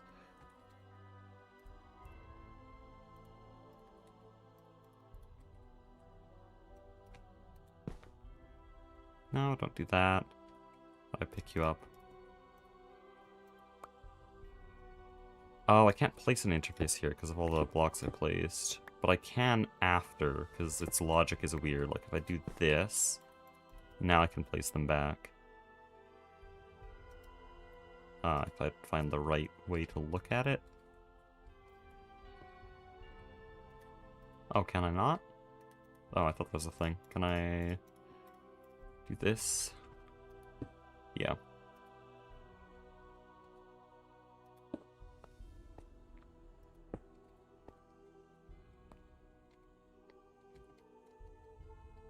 That's good enough. Storage bus, extract only. And then I also need the cable, which I'll do through IV power distributor.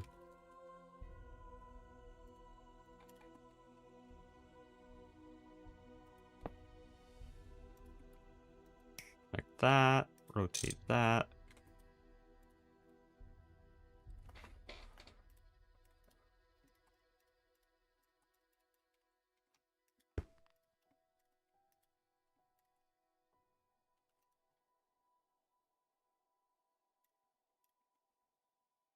I gave this thing IV hatches, right?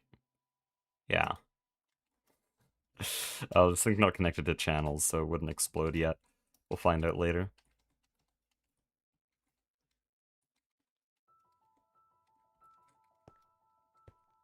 Okay, then I need to filter all these. Void overflow on these. This one needs to be coal directly. This one will be coal dust. This one will be lignite coal. And then this one will be wax.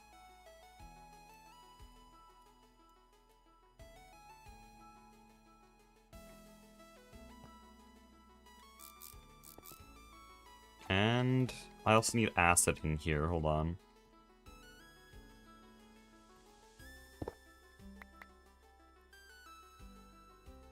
What? Here we go.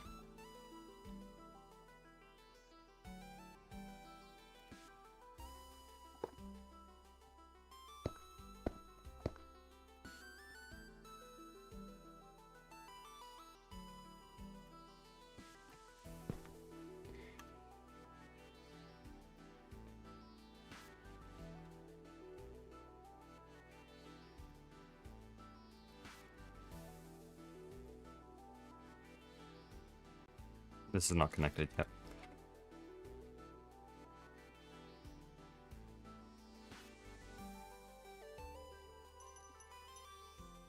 I've actually connected quite a few of these wireless ports. Nothing exploded. Bees are running. I think this works. Yeah, I think it should be fully functional. I got all the filters going. First try, hopefully.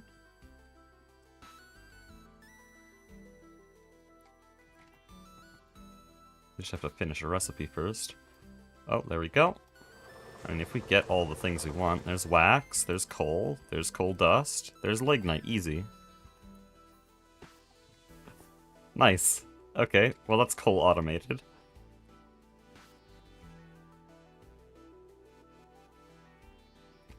Off stream, I'm probably going to lower all these into the ground like I did there. And then start extending the walls up.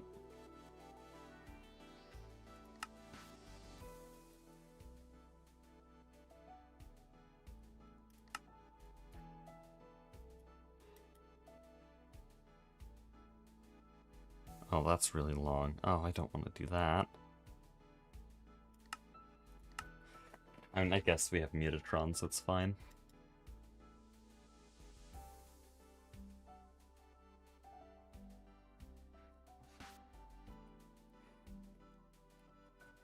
Quest claiming stream? No.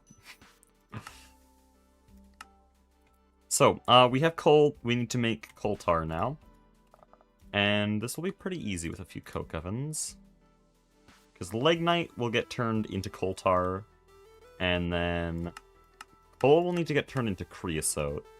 This is the slightly annoying part. Not creosote, it needs to get turned into coke. So there's two steps to this. We need to make the coke, which I don't think I really care what system I use, just whatever's fastest. Like coal gas, we already have so much, and I would need steam to do that. I want to do this because this recipe for coal tar is bad. We're trying to get the most out of this. This is not a coke oven. Right, you have this weird thing. It's bad. And you're deleting coal. I don't want that. So I think the choice is obviously this, right?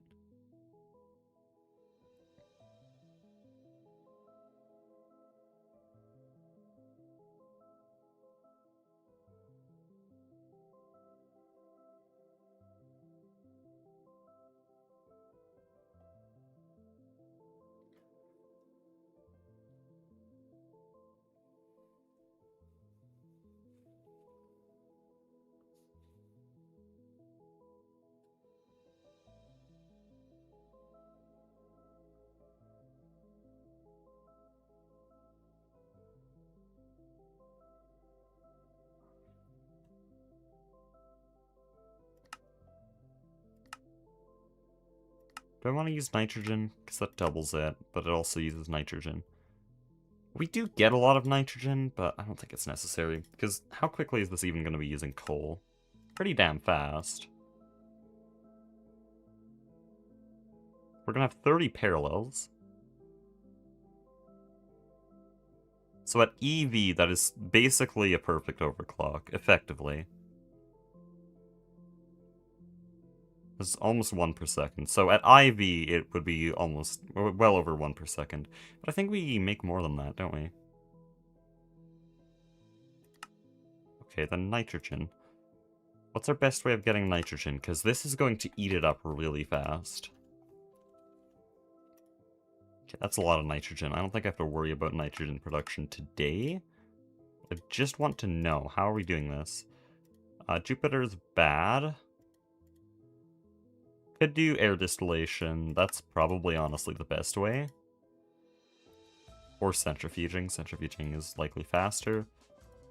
Could also do nitrogen comb. I'm not going to do that.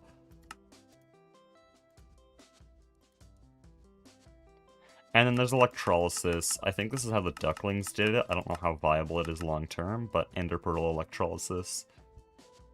ECE is perfectly overclocked. This might just be the best way.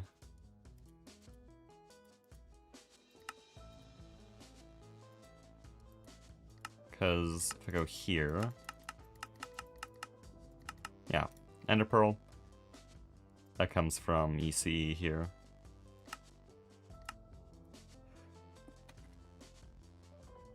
The worst stage in GTNH? EV so far. EV made me want to quit and the server multiple times.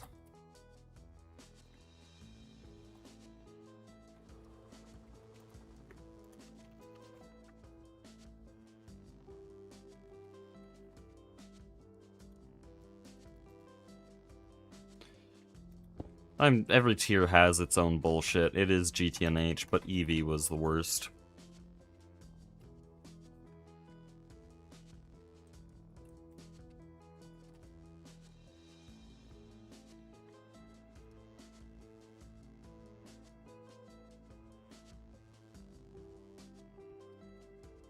A harder, more time-consuming mod pack than GTNH. What is it, E2E? I'm waiting for this one. Play regular Minecraft with only Averidia. Awesome. There are qualifications when people say hardest mod pack. It's more of hardest, like, well-recognized mod pack that people actually play. Because Averidia is not intended to be played on its own, I think. I mean, unless the devs are really bad. And so you have to have that kind of criteria, because anyone can make the hardest mod pack. They can just make the ending item cost, like, 1 million, like, dodecuple compressed blocks of netherite. And then you just have to mine the netherite normally.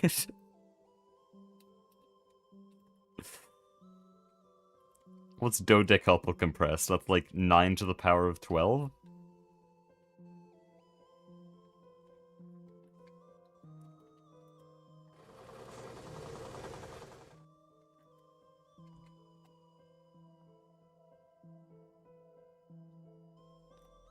Graham's number. Yeah, you could really take it far. You're right. Exponential growth is a beautiful thing.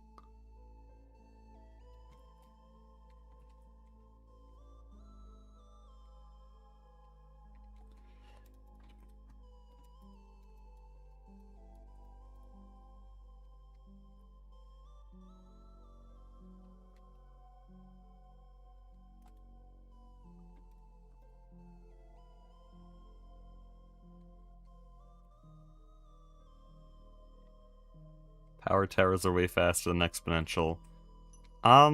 Isn't that just a form of exponential growth that just grows really quickly?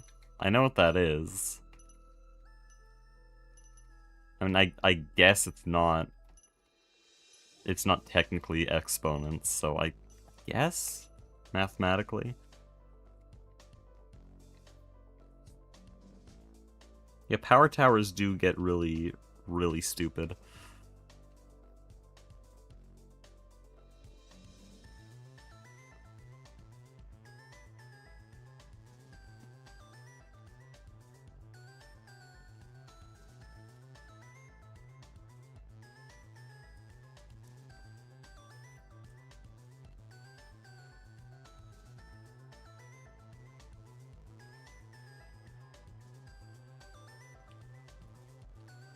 Comparing exponential to linear.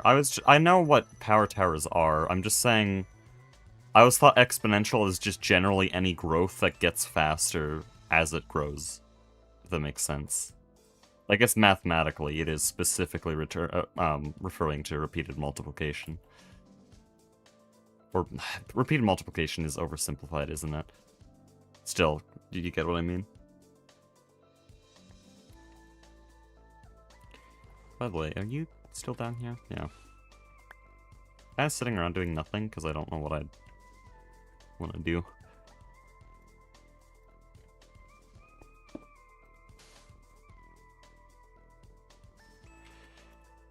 Okay. We need nitrogen. Do I want to use that much nitrogen? It's a lot of nitrogen. 1 bucket of recipe per 16. Like, one recipe. Wow, 1 bucket per 16. Oh, wait. I didn't even account for that. Yeah, we don't need nitrogen then. It's really fast. Yeah, we can run, like, double EV coke oven. Oh, why are you so cheap? Huh?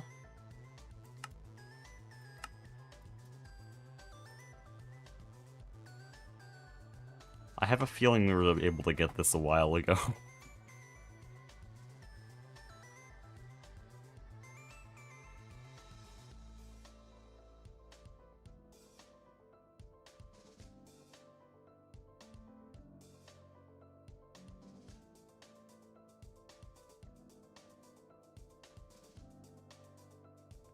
Would you rather know Silksong or have to Stargate GTNH Garden of Grind solo? I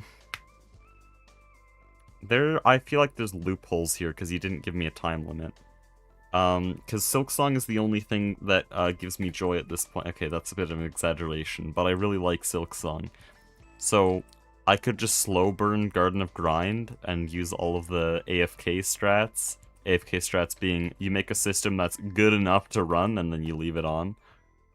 So you're not actively actually playing the game, and then I just play Silksong. And then I only get like an hour of active playtime per week, and it doesn't actually plague my life. Easy.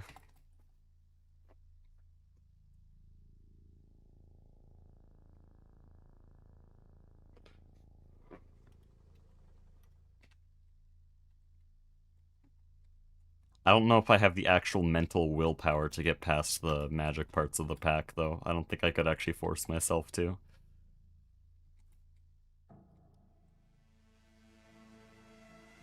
No Silksong until you finish it? Wait, then what's the alternative? What? Wait, there's not even a would you rather there. That's just a statement.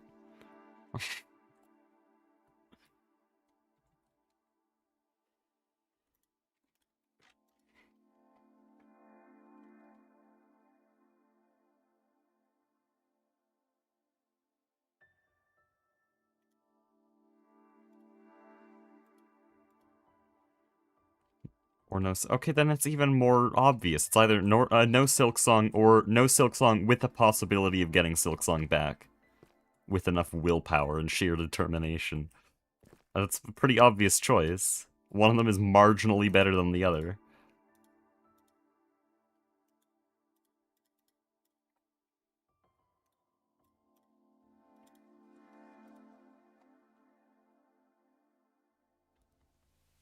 Gotta conceive No Silksong as an alternative. No Silksong is such a foreign concept to me. I've been rewired over the last 340 days.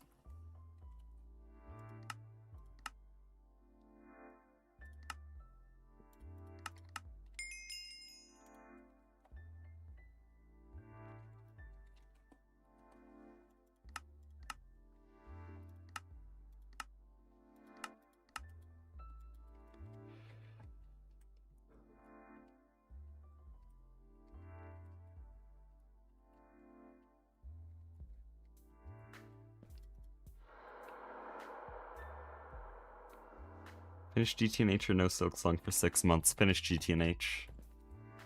Or no, that's easier, sorry. Okay, no Silksong 6 months is harder. You know, I've played Silksong every single day since release. I still have that streak. I may not have streamed it every day, like I did miss yesterday because I was hanging out with some friends, but I still got an hour and a half of practice right before bed. You can't stop me. Even when I was on vacation, didn't have access to my computer. I got Silksong on my Switch, even though I hate playing on console. Played it every day for 2 weeks on vacation.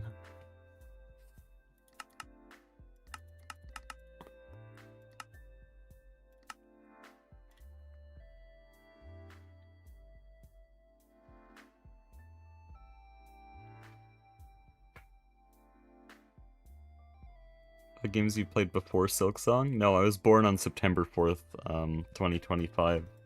So, there was no before. Did I seriously just place the controllers like that? Holy peak.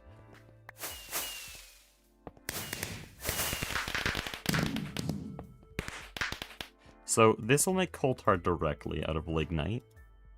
Like that. And then these ones will make Creosote and Coal Coke, and then the second pair after, right here, will make the Coal Tar out of that.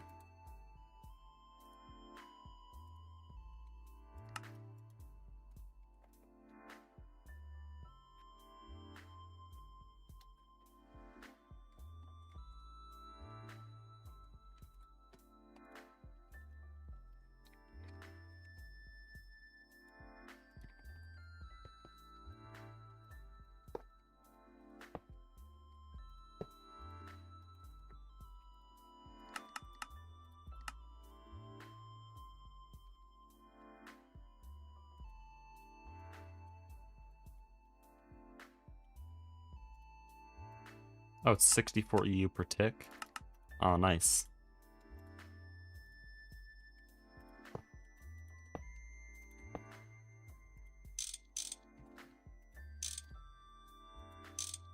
Ah, that could get really... Yeah, any amount of resistance causes it to power fail. Never mind.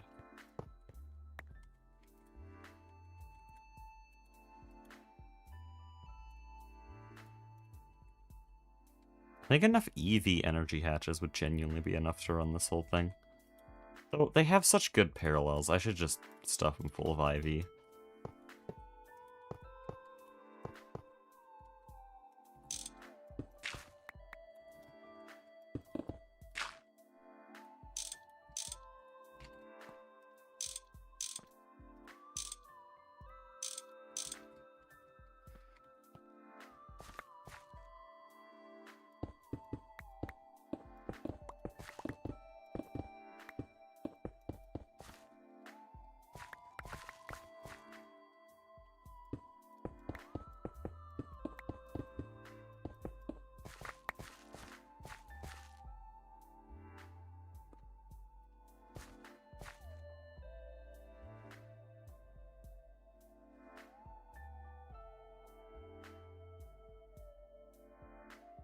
Don't have Discord, how do you communicate? We have a Discord server, I'm just not running a community server of my own. No, I'm also on the speedrunning Discord and the Hollow Knight / Silksong Discord. When I say the speedrunning Discord, I mean the Silksong speedrunning Discord. And I'm also on a private Discord for the top speedrunners in Silksong, and then I think that's it for my server. Oh yeah, Flurbin's server as well.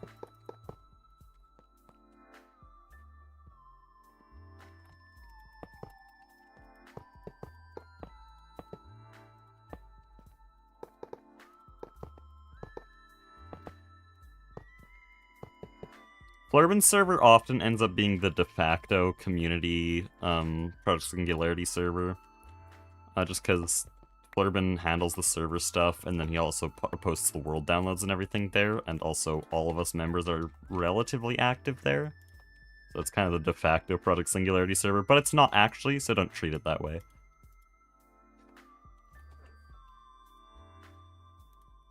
Because it is still Flurbin's server.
Unemployed and can't manage your server. I mean, I could, but I'm not unemployed. My job is YouTube, and I want to do YouTube, not Discord moderation.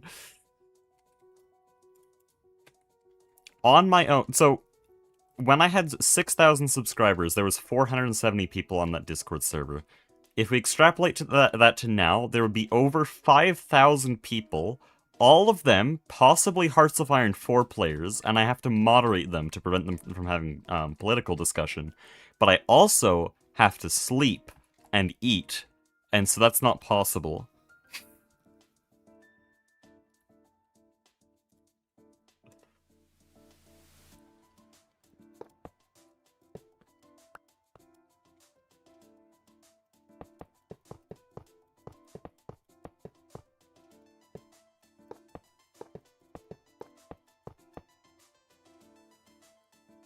Hearts of Iron 4. Yeah, demographics with Greg Tech players, like, more than half of them, the majority of them, are Hearts of Iron 4 players, okay? That's just how it is. And you know how they are. Ban all the Hoi 4 players? I already did that. Remember, I told you I banned everyone on my Discord.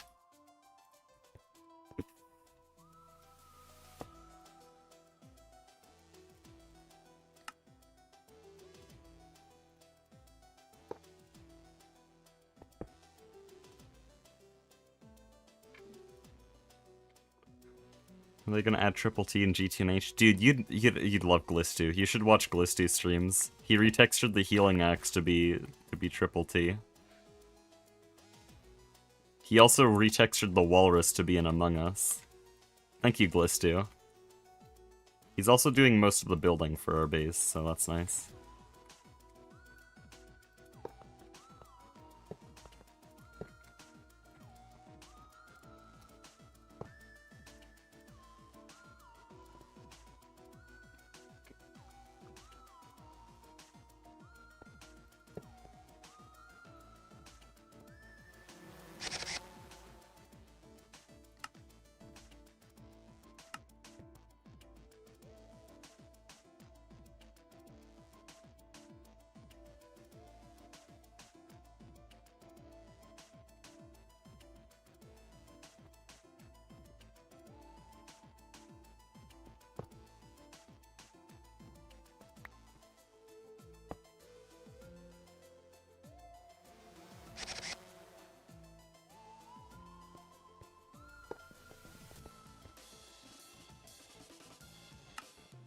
Missing maintenance? Ah, I thought I gave you maintenance.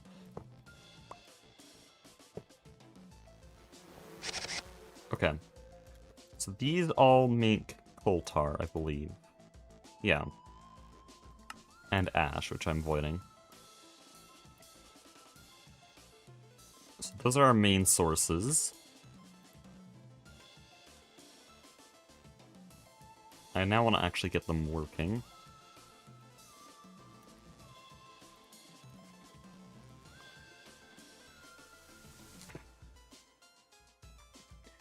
Hold on, let me think of how I'm going to actually manage mainnet and subnet for this system.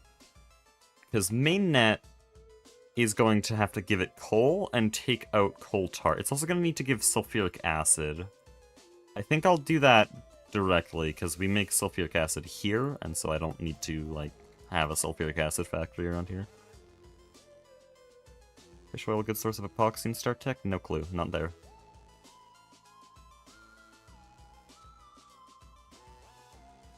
I haven't planned what I'm going to do for those types of chemicals. But yeah, these are all making coal tar. Where does this go from here? It needs to be distilled into coal tar oil. I could definitely keep these other things, like ethyl benzene. It makes styrene. That's actually quite nice, because styrene butadiene. It can also be used in hydrogen peroxide synthesis, which is nice. And tanned leather. You know what? We'll just store it. It doesn't matter. What else? Anthracene is... I mean, it exists. We'll give it points for existing. Naphtha... We know what naphtha does. Oh, hi. You're easy. We'll leave naphtha to be naphtha. And then kerosene... What's kerosene used for? Just jet fuel? RP1. We'll probably need it to go to space if we ever want to do that again.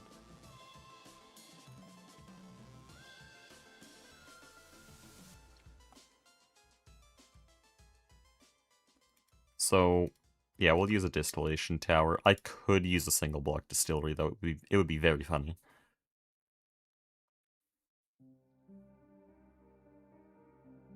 And how long is this? This is 30 seconds MV, 15 seconds HV, so this is less efficient at HV.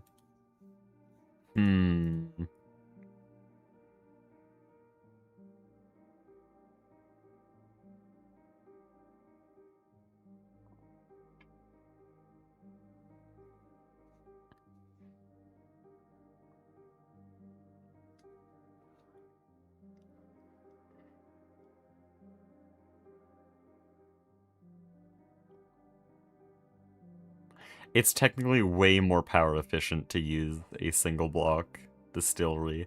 I'm not gonna, though, because the byproducts are too useful. Oh, slight problem. I need dangotes? Oh, we do have one. I really don't want to automate these ever again.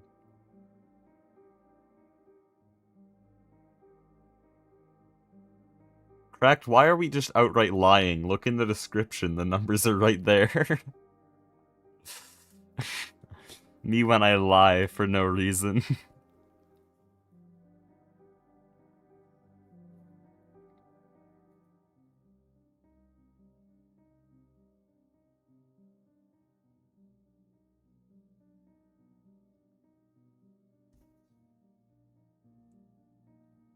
Wait. Oh, it was these that are annoying, because they need... Nah. I would need a chem plant, which is very annoying. By the way, is this overclocked to UV? No, it's disconnected. Cool. Oh, they don't have a ZPM power tap, that makes sense.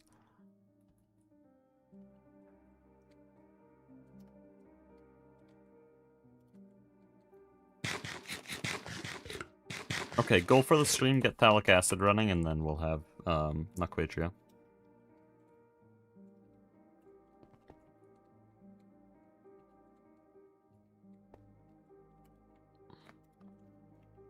So one dangote should be enough?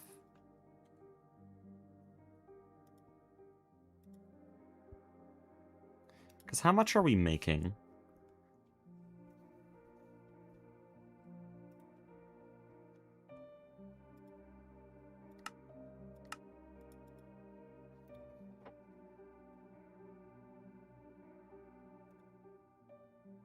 Not a lot, okay.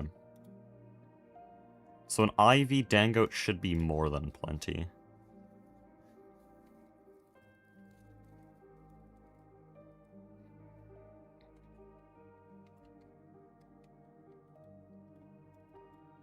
How many layers do you want? 5? Okay.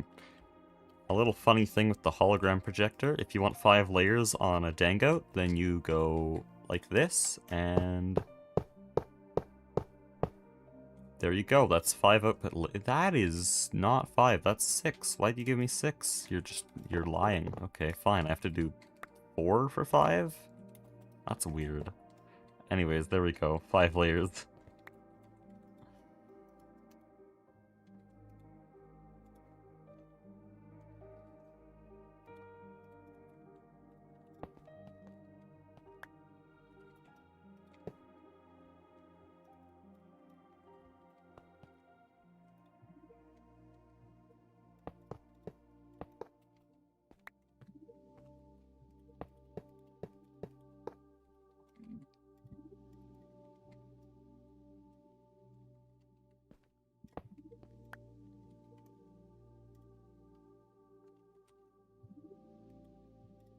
That's HV energy, I don't want that.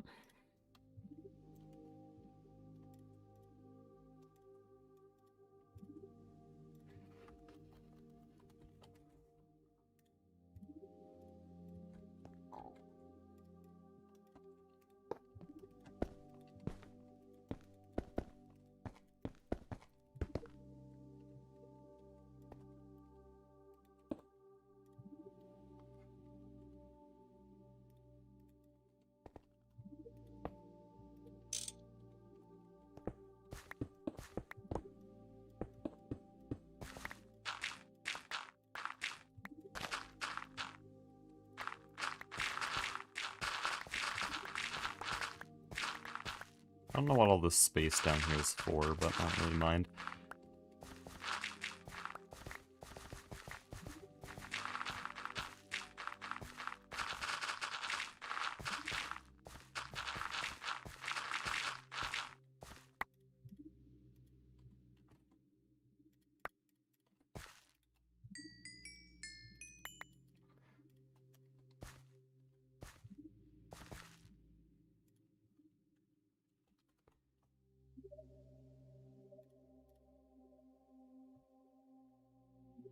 Uh-oh.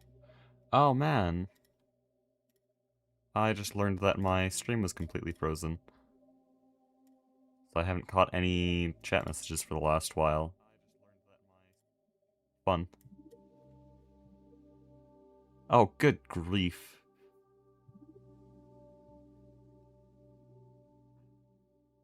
I missed like 40 chat messages. Like, what? Oh wow, everyone stopped talking. And then I look and my stream is completely frozen. The whole tab's frozen.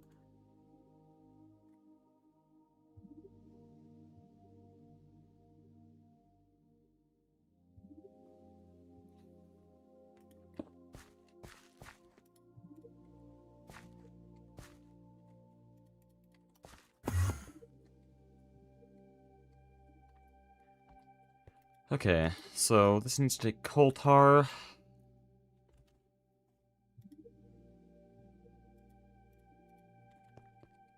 And then I won't handle any of that. That's annoying. That's gonna take a lot of channels.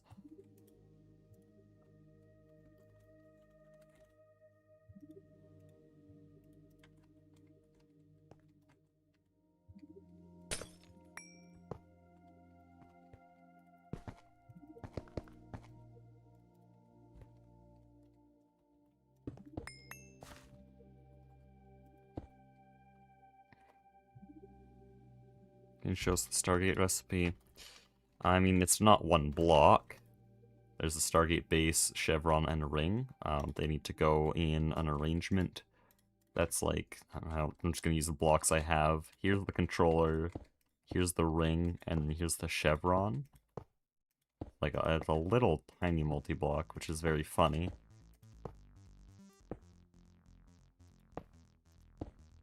But I'm pretty sure that's how it's built.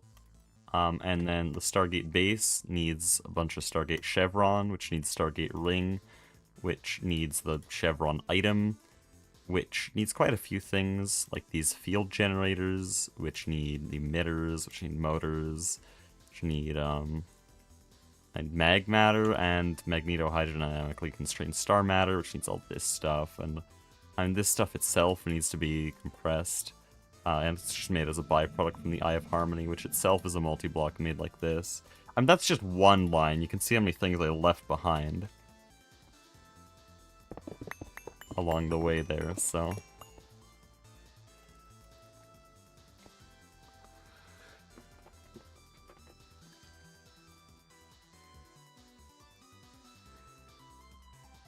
Yeah, most... like, if I do a really big craft like right now, like...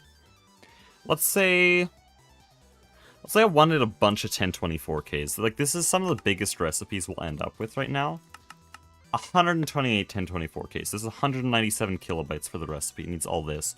An average Stargate recipe ends up in the range of, like, 800 gigabytes.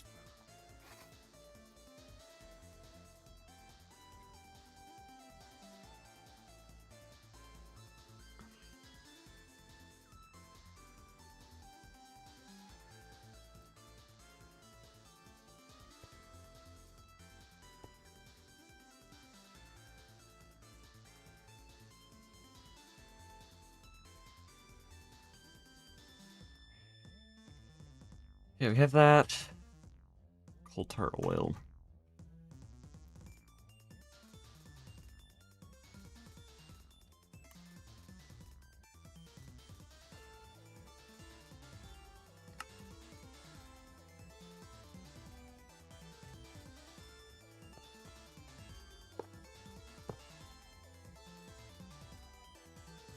This is 6 channels, so I could probably still fit in this chemical reactor.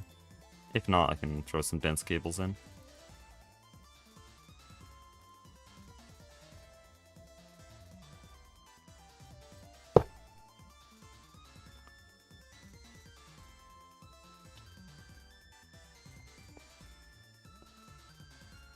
Oh, actually, I can make this a bit more efficient, because bottom tier is coal tar oil, so we just give it an output hatch there.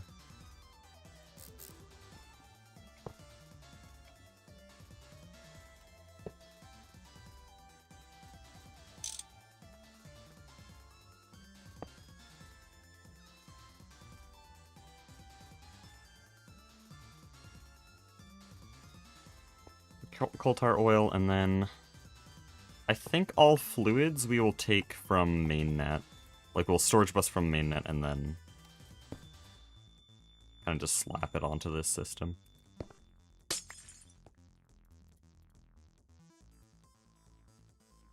input hatch here.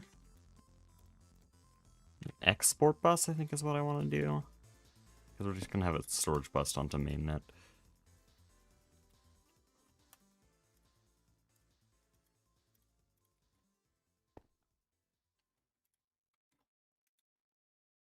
So then we output back into the subnet, because... do we? Now we need to send it into a distillery. This annoys me. Because logically I'd want to do a dangote. But then I have to make a dangote. Oh. Could do a single block. Well, that is our last step already.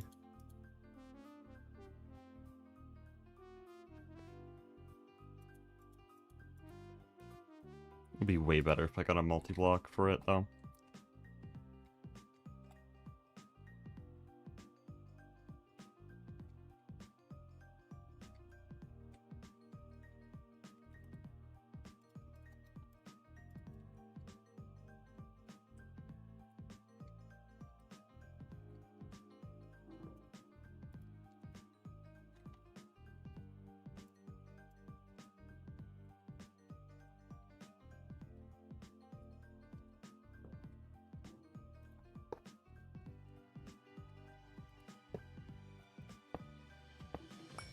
I think it goes 3 out, right?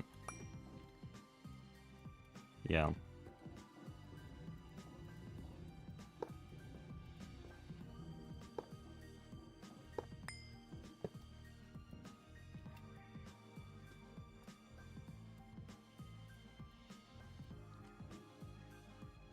What's the best casing we can do at this point? Like, could I do Lorenium? I could probably do Lorenium. Oh, I need one to start. But yeah, it looks like Lorenium's... It just became possible, okay. I don't think that affects speed, though. 2 parallels per pipe casing speed is heating coil, yeah. So I don't need that. I'll just do it all out of tungsten steel. Oh, but we're gonna have to run the Mega EBF. Oh no, okay, there's a stockpile. Oh, I don't want to run the Mega EBF, bro.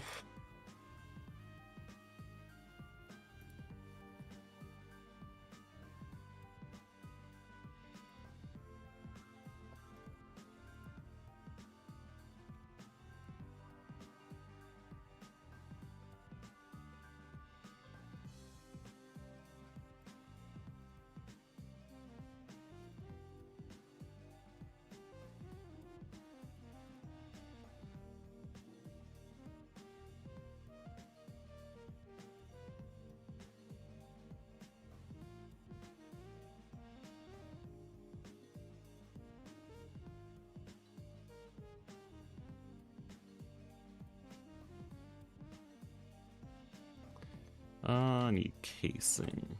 Why? So I have to type the full thing, but you give me all the... Sure.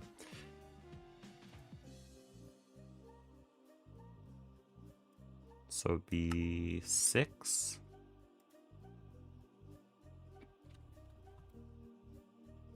And casing 6, right. And then machine casing is probably going to be pretty high. I could do UIV. That would be very funny.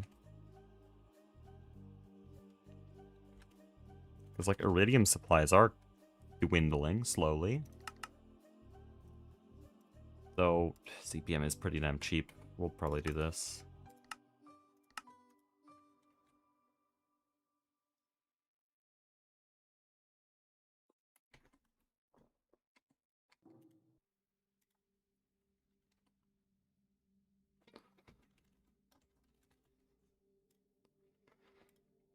No, I have to clear it again, because now I need to see what this is. 8, okay.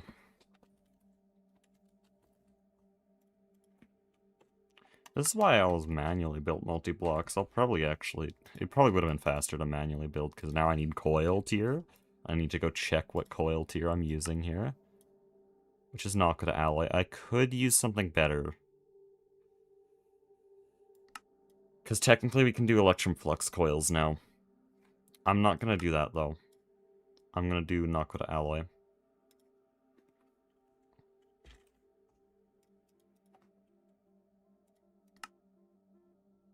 And then it also needs a specific thing for pipe casing. Which is 5, I think? I was a guess, because I don't want to look at this again. It's 4. Come here. Here we go. UV machine casing. Great.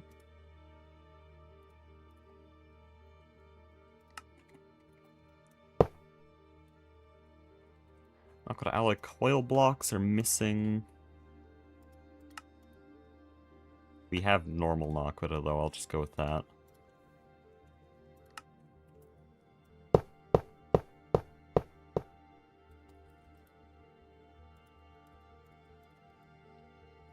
I'm not going to build more than this right now.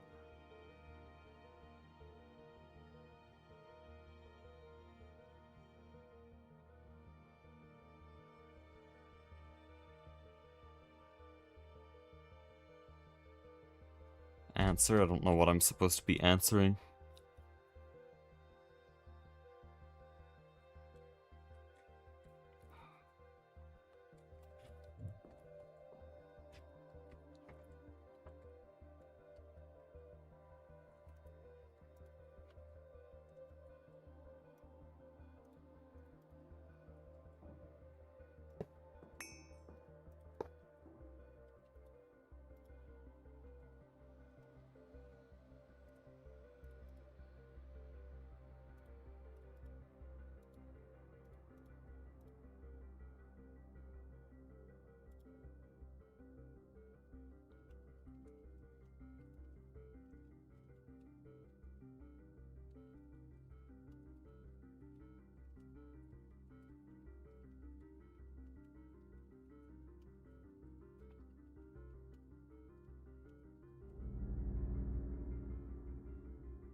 Nine is messaging me on the Discord, which is weird because he's on the server, but whatever.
Ask him to explain the EVF to chat.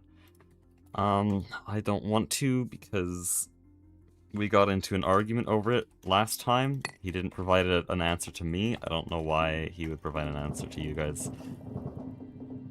I don't want to resurface the argument because there's no point at this point. He's not going to change the EVF, and so at this point, all I'm just trying to do is wait until it blows up so that he knows why I was complaining about it.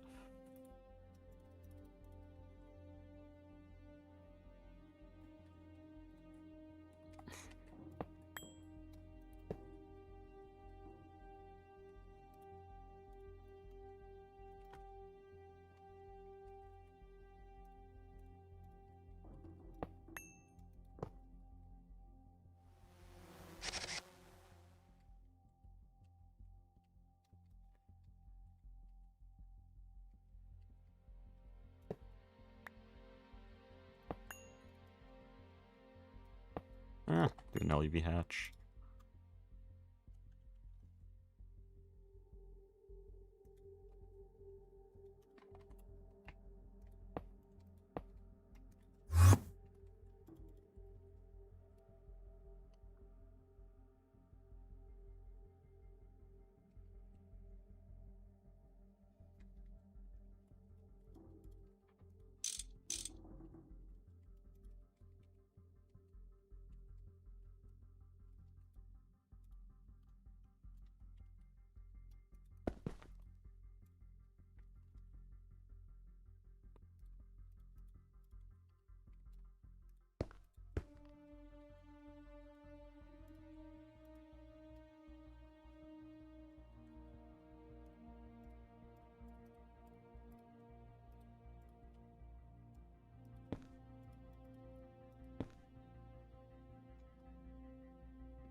Oh wait, I can't just do this, because then it'll... yeah.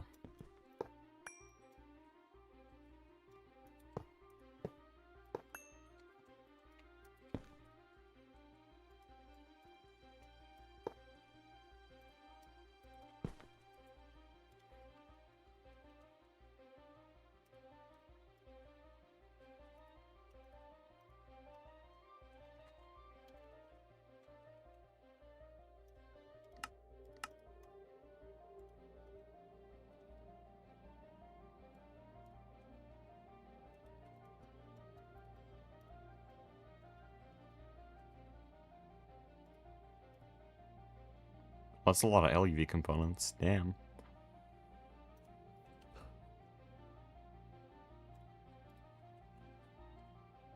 I don't want to activate that yet.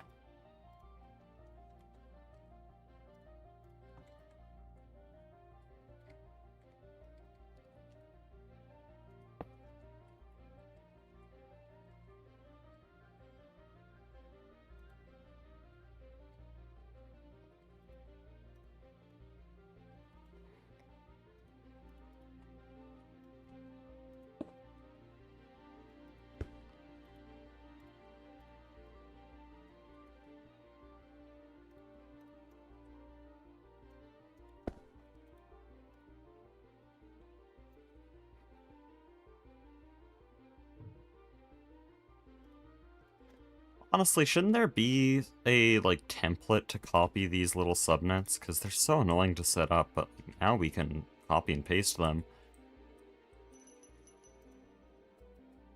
We use them in every single fluid and item multi-block ever.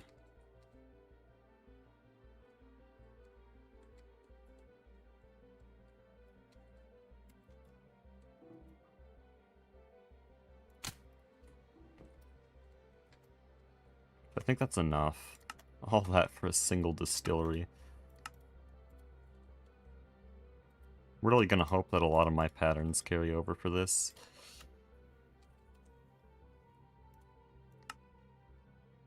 We're out of thorium-232. Well, that sucks, doesn't it? There's a way I can deal with this, though. It's a temporary solution, but it's good enough.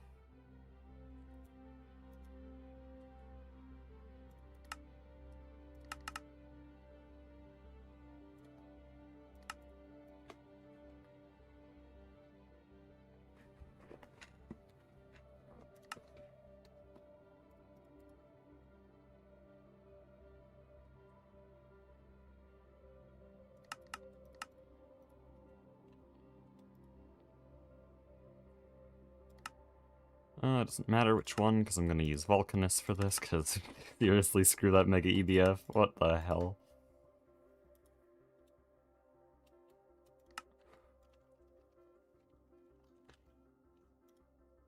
Oh, do we not have multiple circuits for Vulcanus? Uh-oh. That's not good. Yeah, we only have, that's supposed to be 11.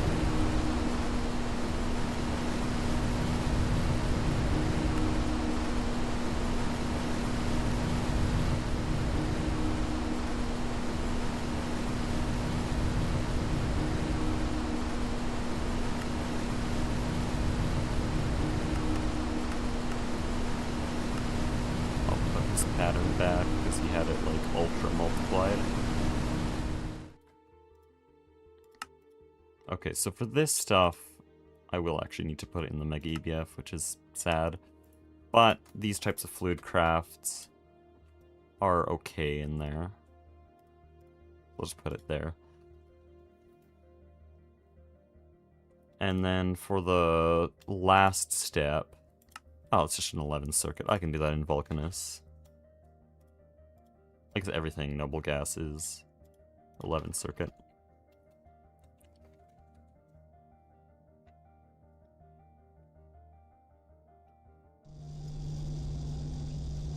Is that all we have? Kind of hilarious. Or even is it? Oh, there's just a quad over here. Do we have fluid output? Yep. Do we have fluid handling? This is just an item interface. Oh, well, you have a separate fluid interface. Okay.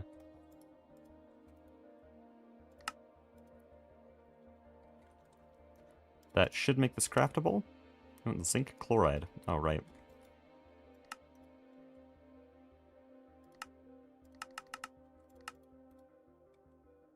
One.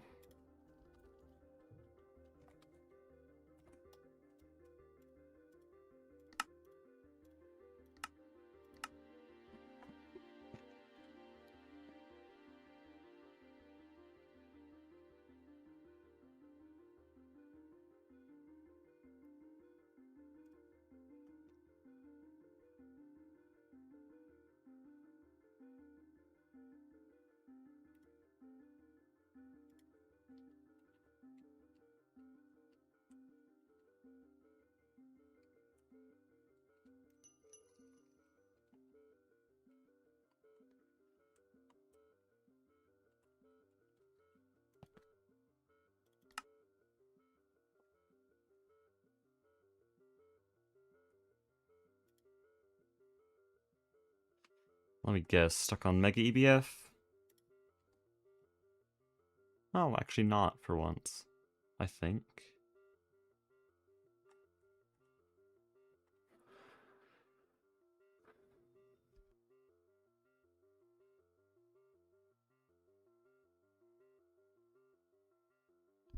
Okay, well then in the meantime, let's prepare this dango.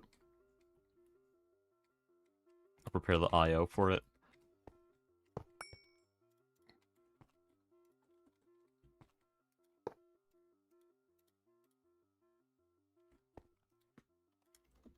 Oh, I have a screwdriver.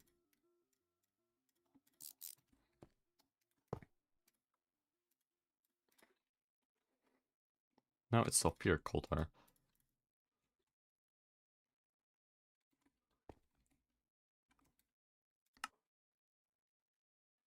And we have titanium, that's working, that's working. Arcanite is slow, and also I think these are batched to 256, so it gets a little bit weird. Should I get the TTS for these streams? I mean, I could. I don't know if I want it. Because I see, like, Mart's streams, Martin Pants streams, I could not live if I had people saying that much stupid shit in my ear that I'm, like, basically financially obligated to respond to because they paid me to read it.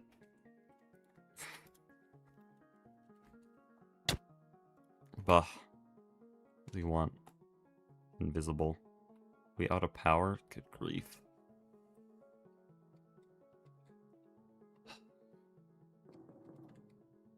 Ah, that's not good.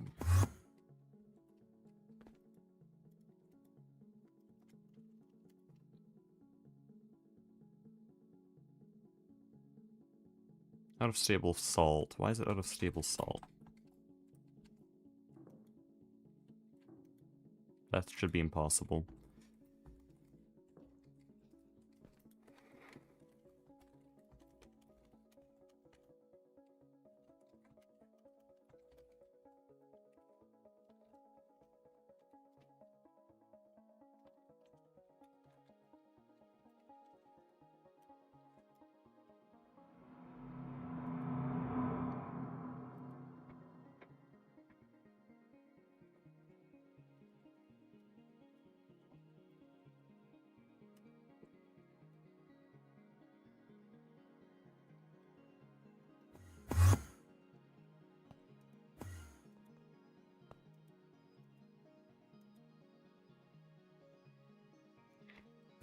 Which part does the salt come from? That's annoying.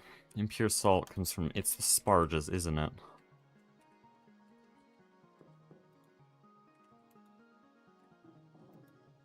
Fluid output space? What on earth?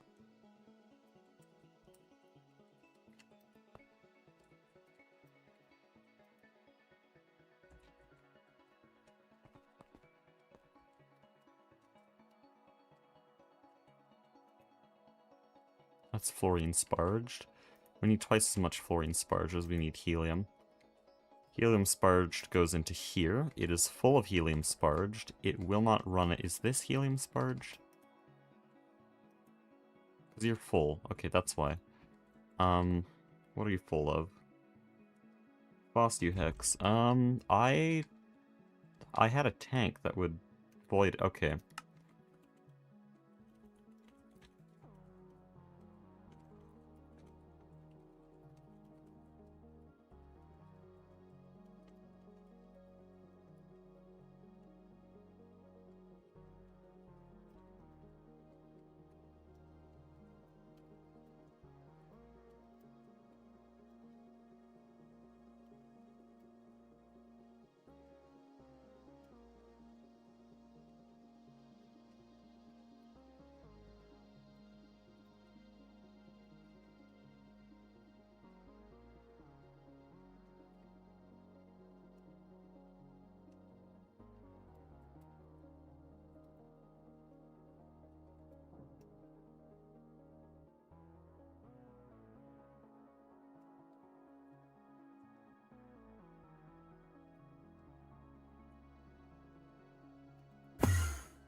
Okay, what's maximum capacity here? It's 64 times 20? 1.2 million.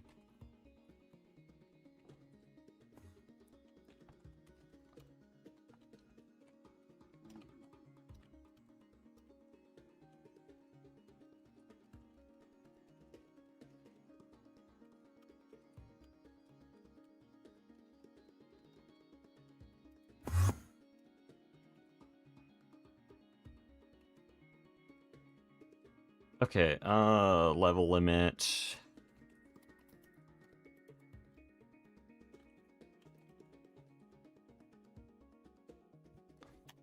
Should probably VC with 9. But I also want to be done in like a few minutes here. Once I can get the phthalic acid running.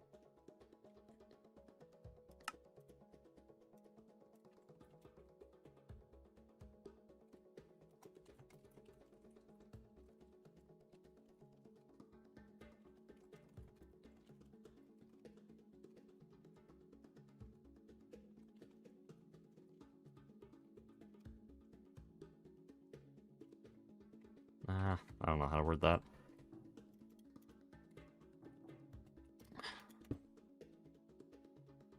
We'll do Factorio Rocket. We'll do 128. Is 128 enough? No.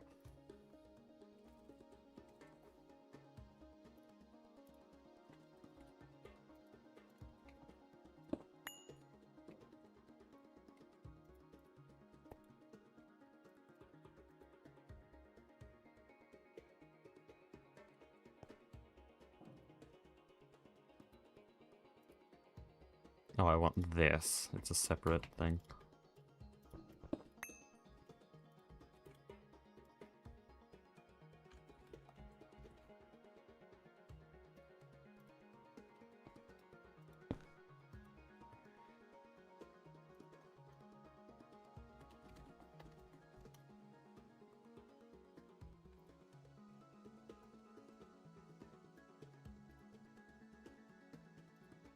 Alpha fuel 3. If it drops below, we'll say this much. Then I'll start up the alarm.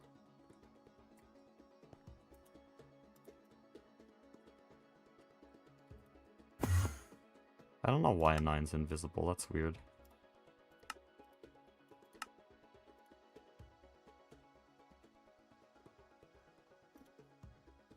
What you're gonna do after Product Singularity? Where do you see yourself in 5 years? Oh.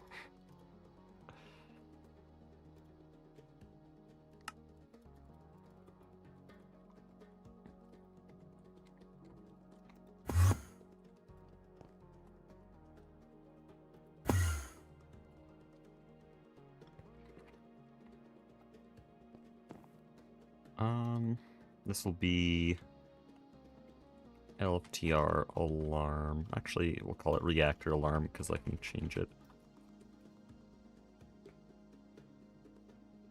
For reactor alarm, what do I set the number to?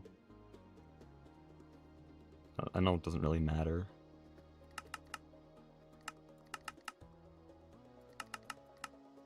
We'll just do that. Oh, you reset at 5,000? Weird. Okay. We'll do that. That's what you mentioned. Anyways.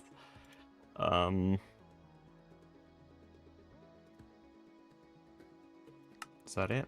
Yeah, that's all I need to do. And then if I go here... No, you're not saved.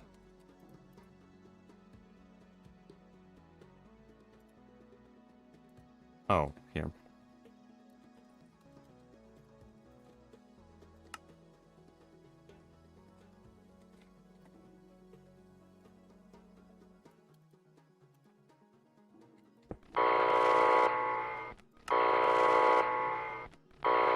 Okay, so I don't actually want that running right now.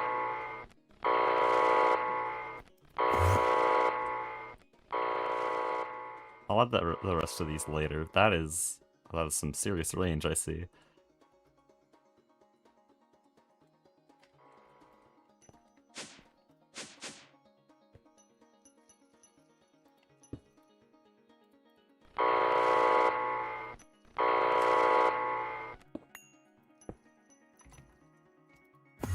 There we go.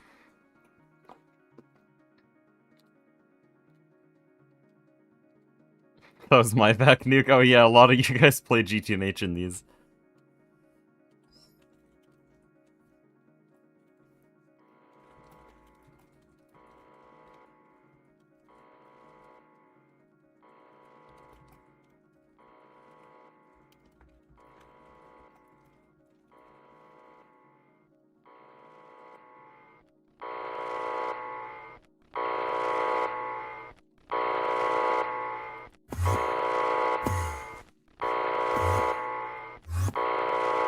I turn this off. I'm gonna leave that there because it's gonna be a while.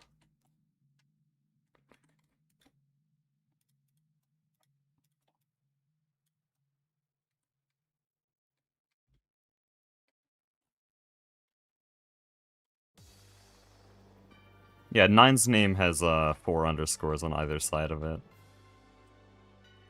He doesn't have $6 million username. Okay.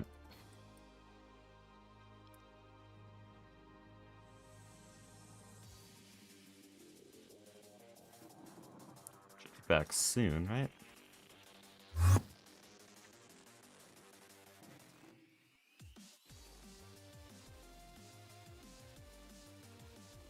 I don't know why this has an assembler texture.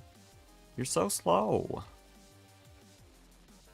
Yeah, it'll be a little bit longer, but that'll explain why nothing will craft.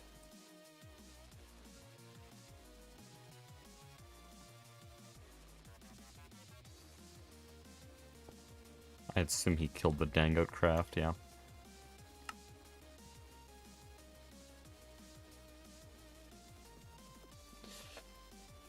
I have a meal here I'm gonna eat while I wait for this.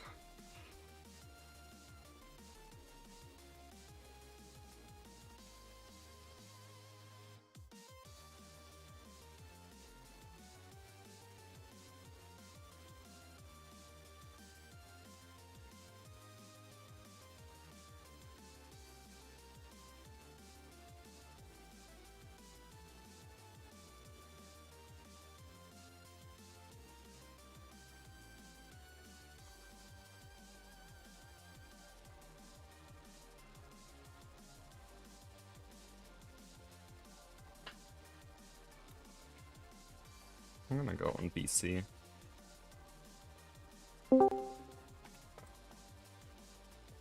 Where is this meteor? It should be down here.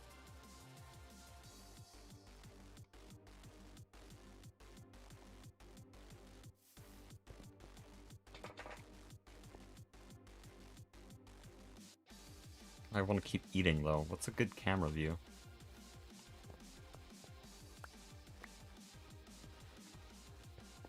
I need 9 to entertain my stream.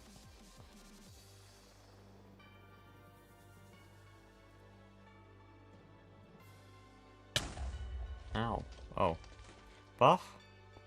What purpose does this serve? Why? Why is 9 invisible? We'll never know.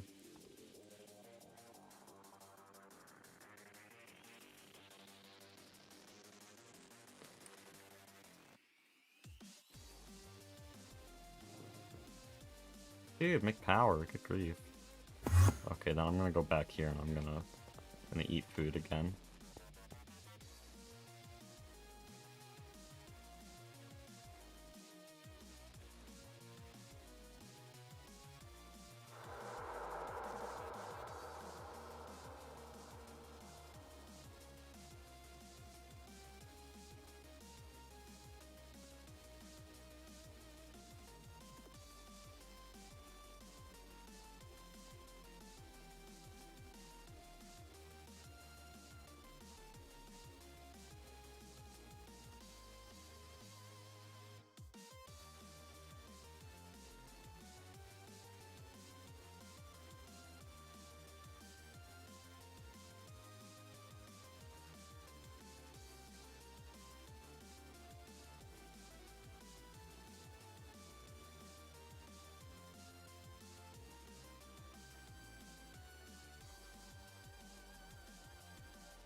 Oh, I should turn up music. This is a very good burger.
Dude, I've actually had this burger next to me for the past hour, tempting me. And I've wanted to eat it so bad. It's so good. I'm gonna tab back in for a bit to see if the reactors are working. Then I'm gonna go back. Dinner. Holy dinner, bro. Cold burger? No, it's actually still perfectly fine. Okay, we're going. Fuel base. Oh, but it has to go through the fuel processors. These things take forever.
Wait, 900 seconds is 15 minutes. Good grief.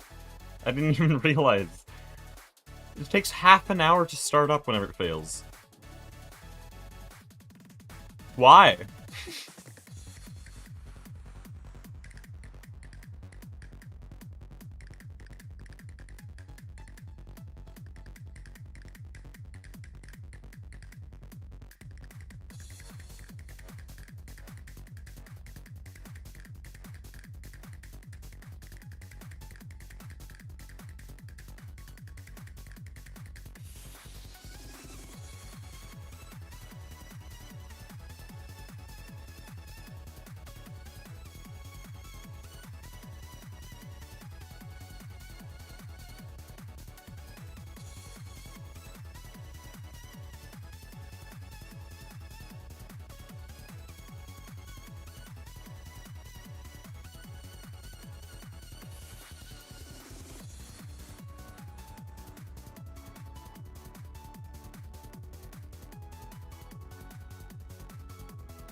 Dude, this power outage is actually a blessing. I've never been able to feast like this on stream. You wouldn't even believe. This burger's so good, bro. Holy. I haven't eaten all day.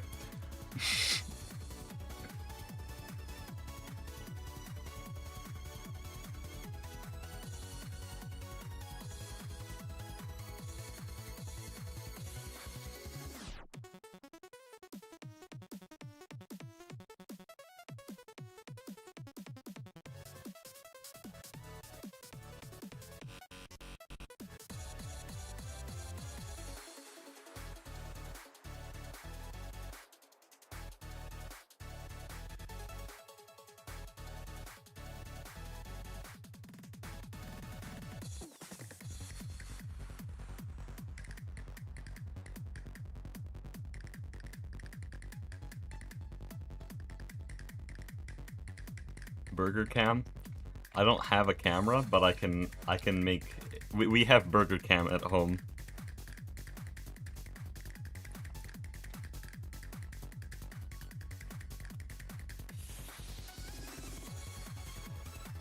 What is...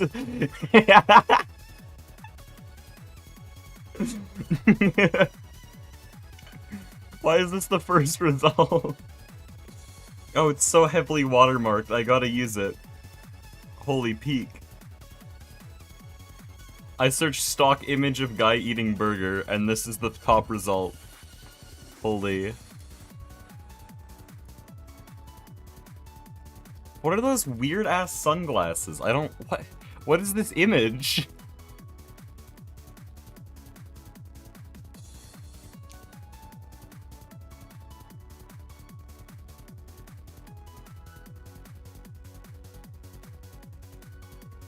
Here we go.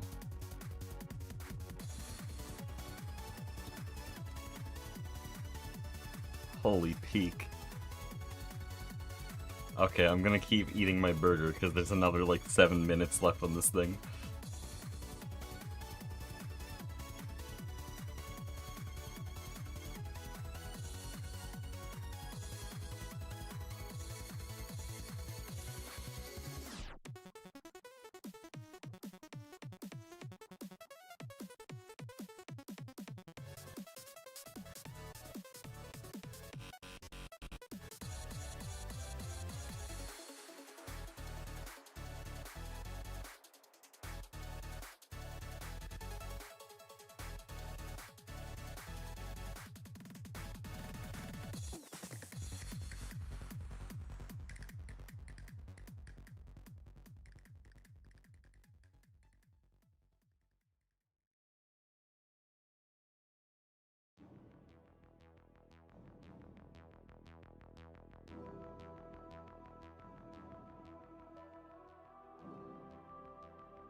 Was that with the burger cam? I got hungry. This is a really good burger.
Dude, my friend is messaging me about the burger cam. He really likes the burger cam. He doesn't usually watch my streams.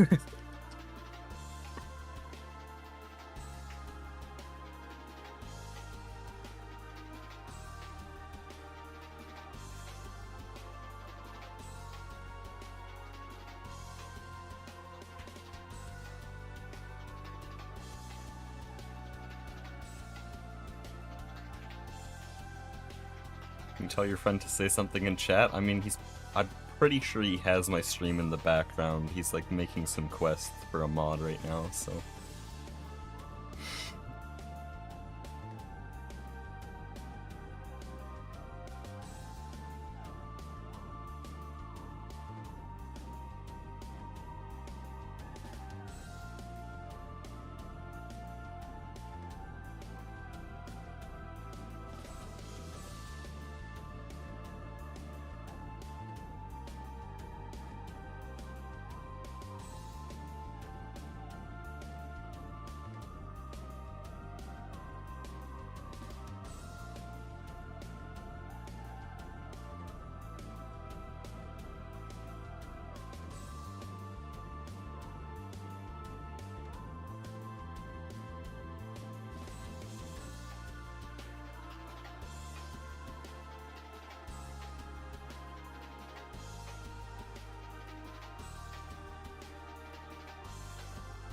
I don't think he's sharing his mod, he's just working on it for some friends.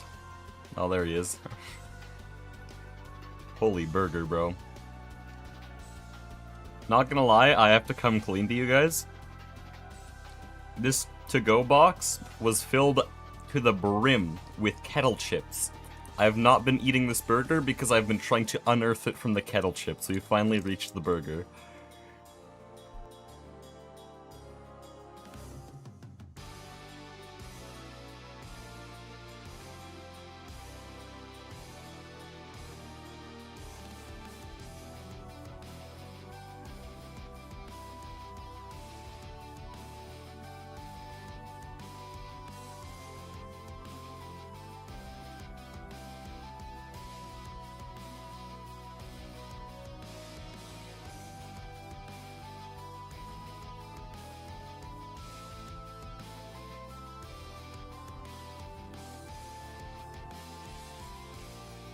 Burger from, it's a local restaurant, not a chain.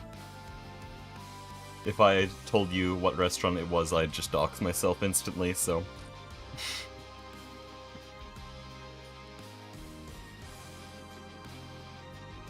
That's why I didn't remember you called crisps chip.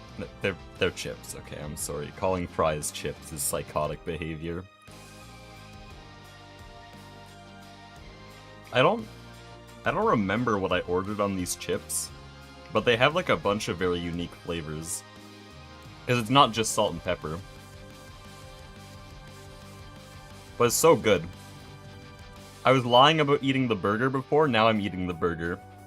But I wasn't lying about it being so good, those were like the best chips I've ever eaten.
Kale chips are very yummy, but they cut the shit out of my mouth. I think this restaurant actually does something to their chips to add moisture. If I were to guess, like probably briefly put them under steam or something.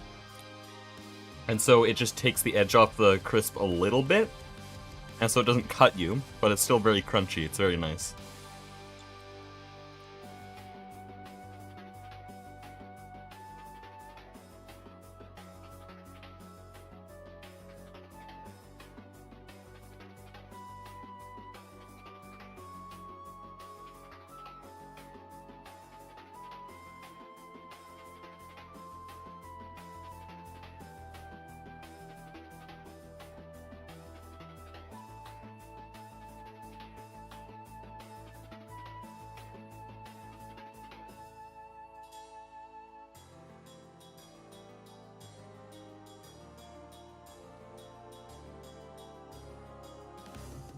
been cut by chips before. To be clear, we're talking about American chips, which are the semicircular, like half-millimeter cut, very crispy potatoes, not fries.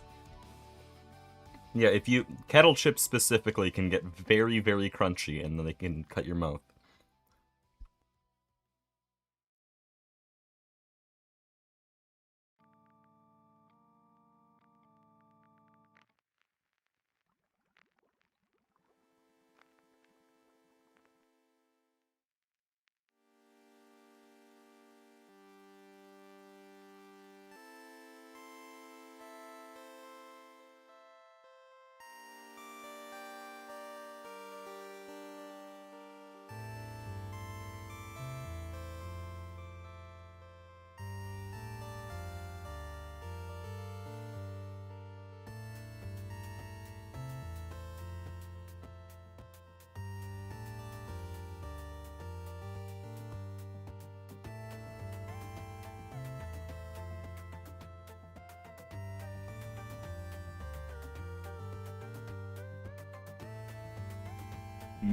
Dinner. So true.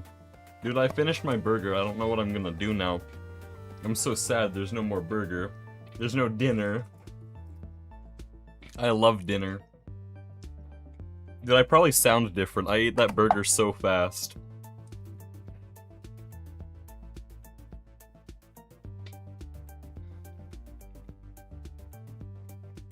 Get a second burger.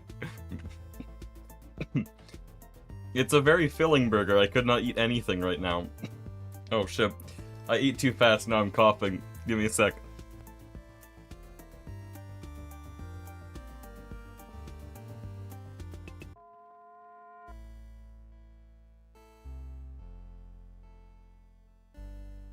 Okay, we're so back. Oh. That's what I needed in my GTNH session. I needed a big-ass burger.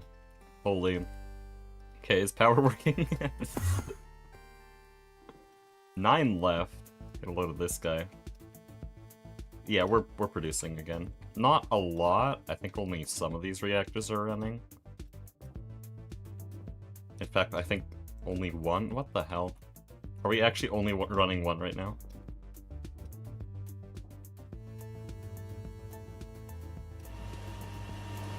That's actually crazy. Okay, we are running 2 reactors. That is double the power output of the solars.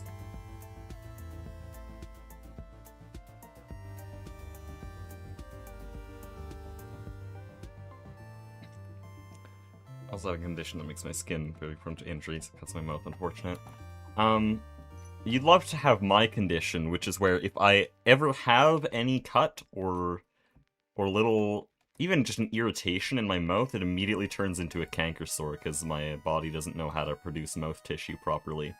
And so I will be in immeasurable pain for weeks on end if I just get a tiny little cut. And yet I still really like chips. Like, chips are probably the single most miserable thing in my life because they cause most of my pain. But also I really like chips. They're pretty damn good.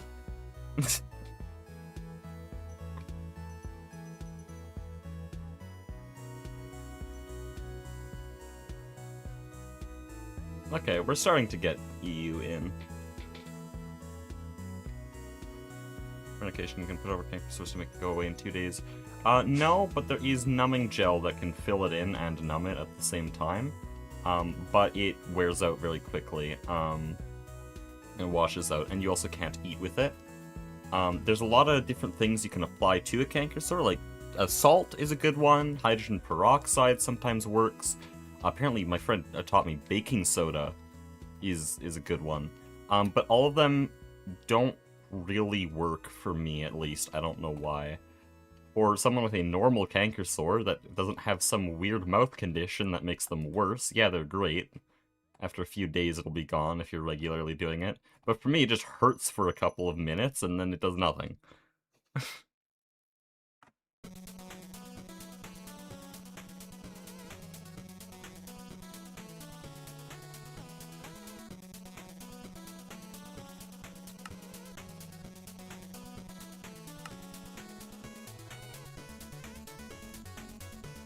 Pest is the best medication you have work. To be honest, every medication I've tried is usually on canker sores that end up being the worst ones. Also, this music is really loud.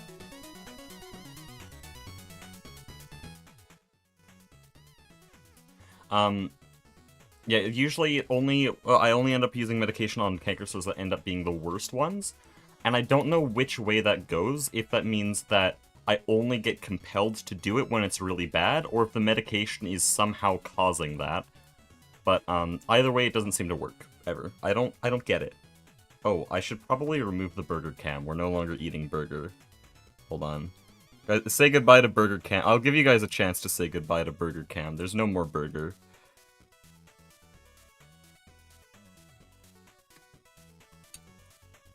We need to have a funeral for Burger Cam.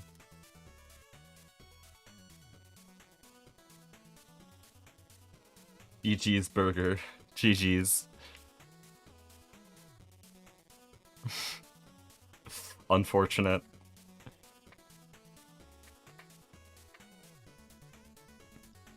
Hopefully we'll have Burger Cam next stream. Okay. We have power.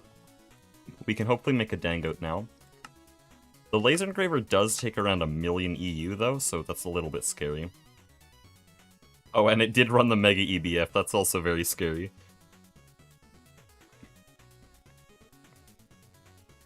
Let's go with the name of the medication I had for canker sores. I would like it. I've talked to a lot of dentists and doctors and I forget the specific name for people who specialize in the, because I'm pretty sure there's a different specialist that isn't a dentist that works in the mouth. I forget.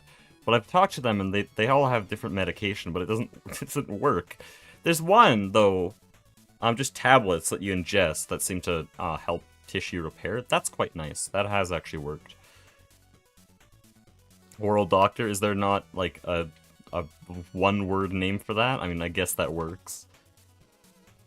Orthodontist? Okay, yeah, I've talked to them as well. That does sound right. It's weird. Very annoying, especially when my job is talking. Like, for around half of these streams, I've been in immeasurable pain whenever I speak, which is fun. But I'm just so used to it at this point. Mouth doctor, holy.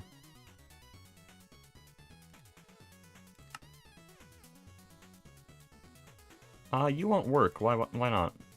That should definitely work. Watch the Vulcanist just have its input hatch completely removed by 9. I'm gonna crash out if that actually happened. Don't take my Vulcanist away from me.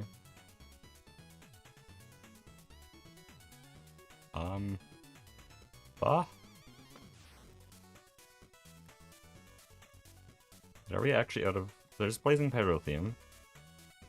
There's more Blazing Pyrotheum.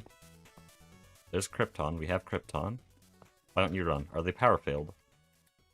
They're power failed. A lot of stuff would be power failed right now. Well, they don't have fluid output either. A lot of stuff will be power failed, but I don't want to hit the activate all button because that thing's scary.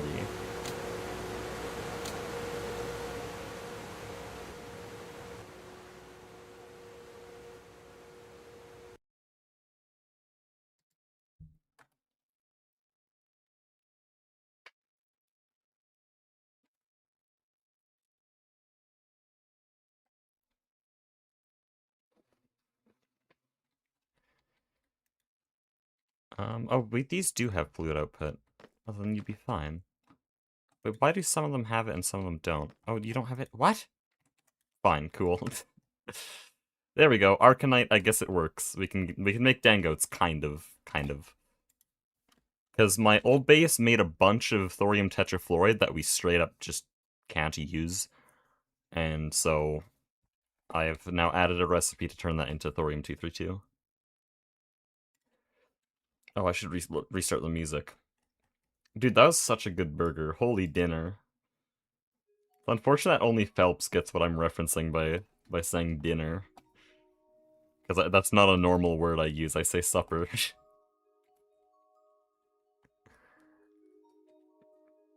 Dinner. Hold on, someone actually compiled it into a single video. Great for explaining it. Not that I would explain it, because it's... The joke's not as funny when it's, Well, no, the joke's more funny when it's gatekept, and only enjoyed by a select few people.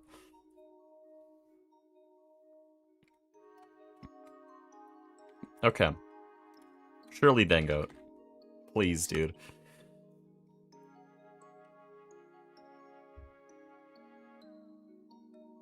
Love gatekeeping. Actually, Logteco probably also knows what I'm referring to. I think I sent him the video.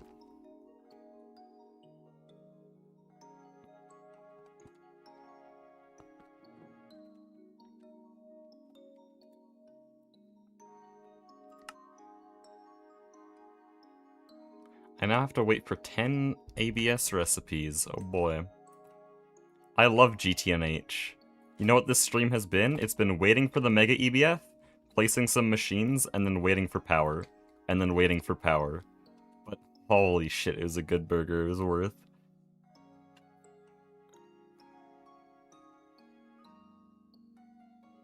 Let me let English say tea instead of dinner. Is that a real thing?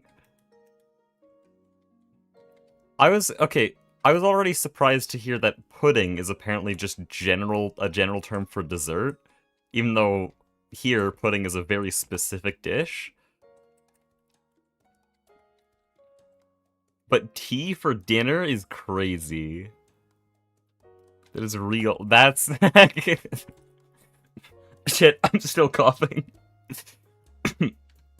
Oh no. No, my dinner is killing me. Can we have Arcanite, by the way? Oh, these are not running. Hey? Please? Let's go. I actually don't know if the chem reactor works. It does. It's so slow! This entire video... well, this entire stream, actually. The Welsh person I do not say and don't know anyone who does. Well, they said specifically English.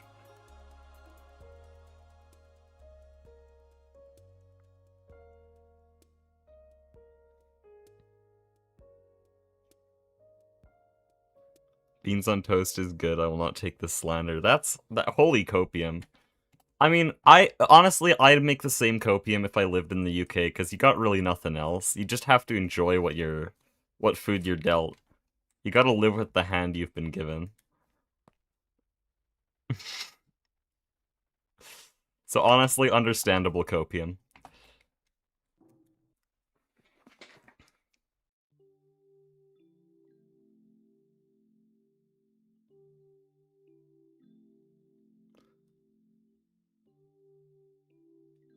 Fish and chips is insane. Okay, first of all, you're calling it the wrong thing. Second of all, fish and fries is pretty damn good.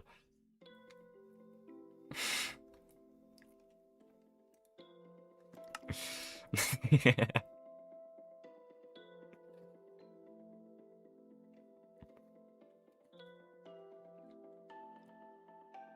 Why is there game in my waiting? True. Wait, guys, you know what we're gonna have to do after this Dango finishes? We're gonna have to do, like, active playing. We're gonna have to do, like, stuff and things. Which is very scary.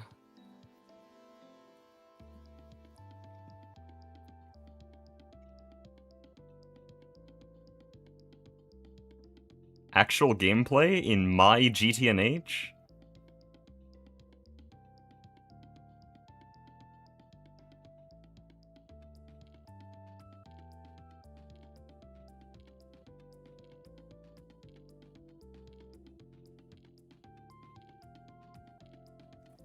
Holy. I don't know what I'm gonna do now, guys. We have to place the Dangote. By the way, Logteco, you're taking notes for StarTech, right? As I fly around my base?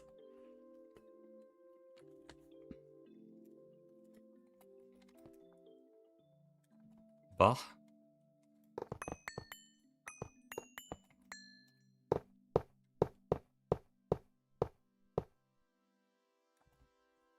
Oh no, that's not good. Make sure to design your A2 system like this. It's really quite simple. So basically, in here, you have two wireless connectors connecting to all of these wireless connector ports here, and they're all using P2P tunnels. So each of these compresses 32 channels into one channel, and these P2Ps come from up here. Here's the other end of that wireless connector, which will connect into all of these ME controllers. And so each of these P2Ps is taking 32 from there and then teleporting it down there to the wireless connectors. And then you have this optimized ME controller with colored cables. And this is really necessary in a pack where there's infinite channels. You should do this.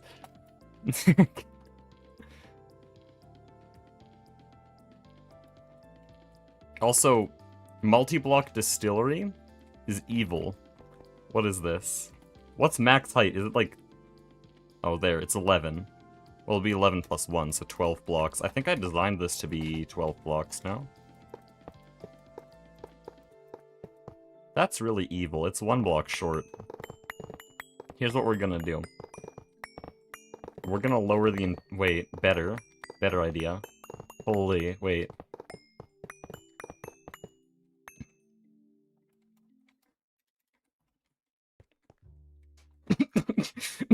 Oh no. No, I had an even better idea. Hold on.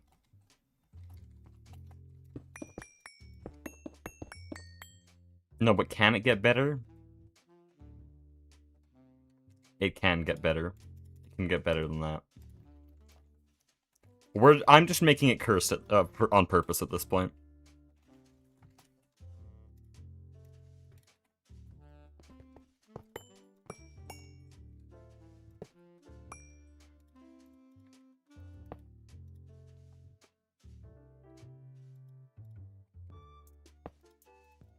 I'm just doing it for the love of the game.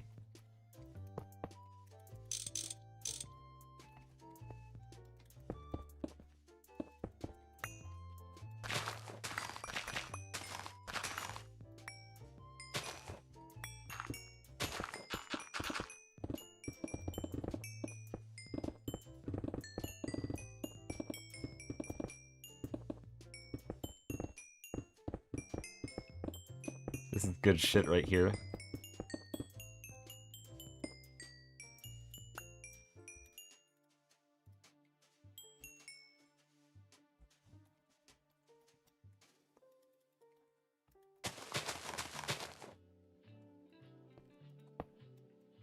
But Hecuba, there's no space there. What? No! No! No! Oh no! No! It doesn't let me rotate it. No! What the hell? That's messed up. No upside down DT. What do I do?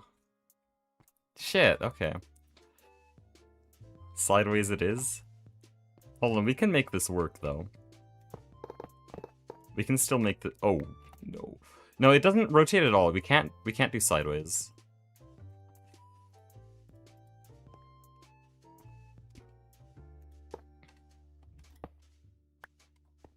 I need my magnet again. Okay. There's no point in there being a hole that deep here.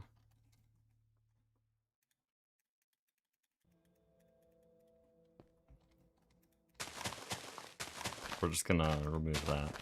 Okay.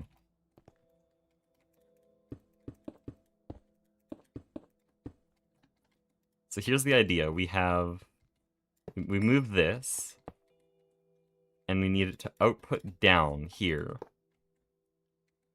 Oh, this is gonna be great. I need this back. This is good engineering right here. You guys know it, and you haven't even seen it. So this is the chemical reactor output, and this is the Dango distillus input. The control block is gonna be here. Good. Good. And then, we just need, like, a few hatches here. Oh, these need to be output.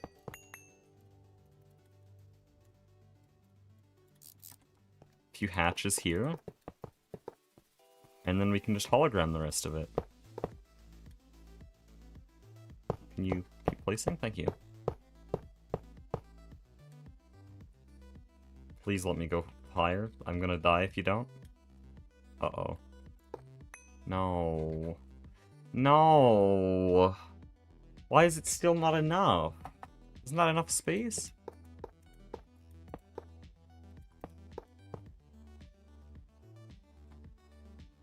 It's one block short still. Yeah, it's still one block. I can't make this work. Shit, man, I wanted I wanted the wall share. I wanted the wall share. Just make a hole in the roof. You know what? Yeah. Oh, people are... Dude, Mastiox will actually kill me. Mastiox will chase me down with the sharpness 13,000 spike.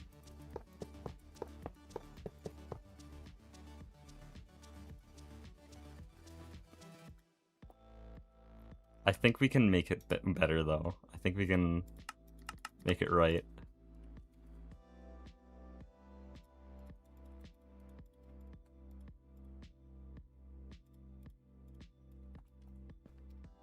Oh, it doesn't let you place that. Wait.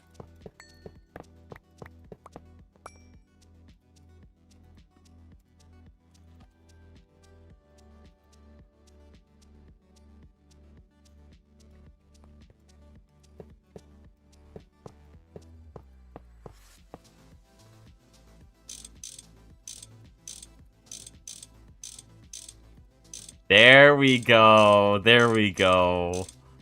Yeah.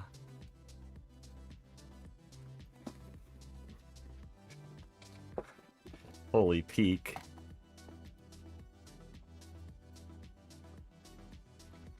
Okay, we now need to make it actually form because it doesn't have an energy hatch, muffler hatch, or maintenance hatch. So energy hatch will actually probably go here because the cable's gonna have to go sideways into it since the machine's lowered. I need to verify that this works first before we can start doing anything.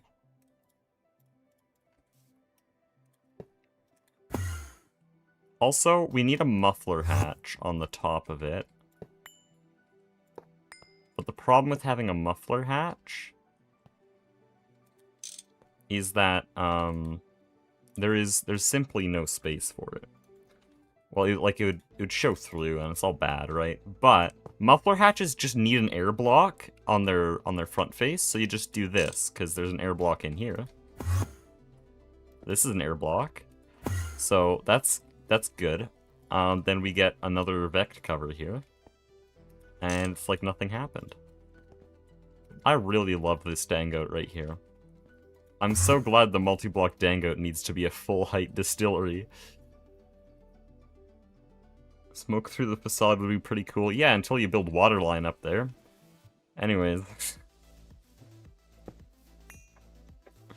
Oh, did it form, by the way? No, it didn't yet. Why would that be? I couldn't possibly figure out what would be causing this.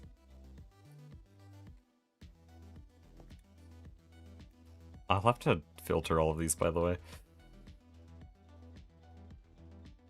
Okay, so we have maintenance, right?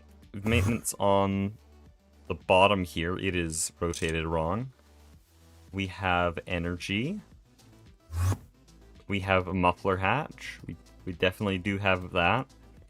Do we need more output hatches? Oh yeah, it doesn't form unless you get all the output hatches.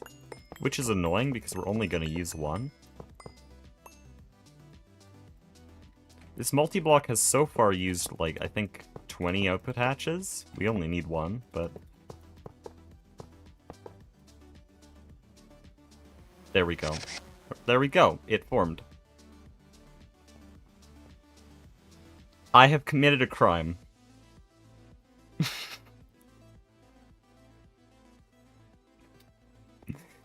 It's really bad. It's... Oh no. The scuffed output hatches starting only halfway up. The controller embedded in the ground. You can clearly see it extending into the roof. Oh, it's a really bad. I love it. I love it. Wait, dude, I was telling Logteco about this last night. I gotta show you this. I told you about my multi-block rights violation over here. This is the best sledgehammer multi-block I have ever seen. It is 60% input buses on these walls, and then it doesn't even share the texture, except it kind of does, because it just, like, eats part of the centrifuge.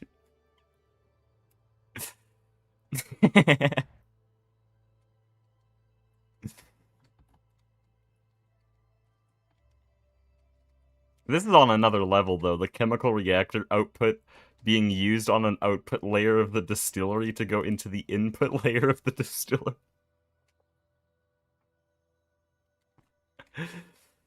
Oh, no. Okay, I'm actually very curious what will even happen, because I don't know how this kind of distillery works. Will it try to fill all the output hatches, or only the lowest one? In which, if that's the case, this is the lowest one. The chemical reactor output.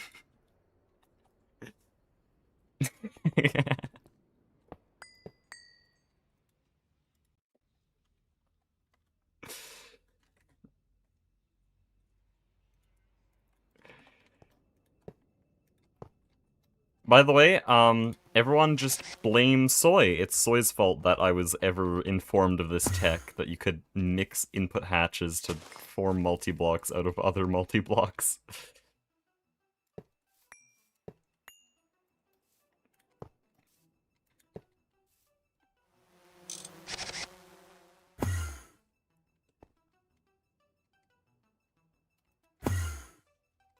I think it's done, honestly. I think we can get it going.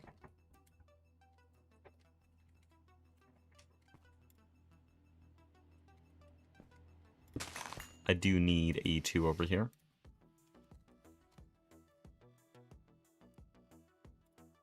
Thought it was Goose. It was a mix of both. So Soy was the first to do it on the server. Goose's video showcasing Soy's base. That was where I learned it from. But also the video is just showing me finding that machine for the first time. So basically I learned it from a video about me discovering the thing that Soy did, and then Goose explaining the video. And then I think Soy also did actually have a bit of direct explanation. It's a mix.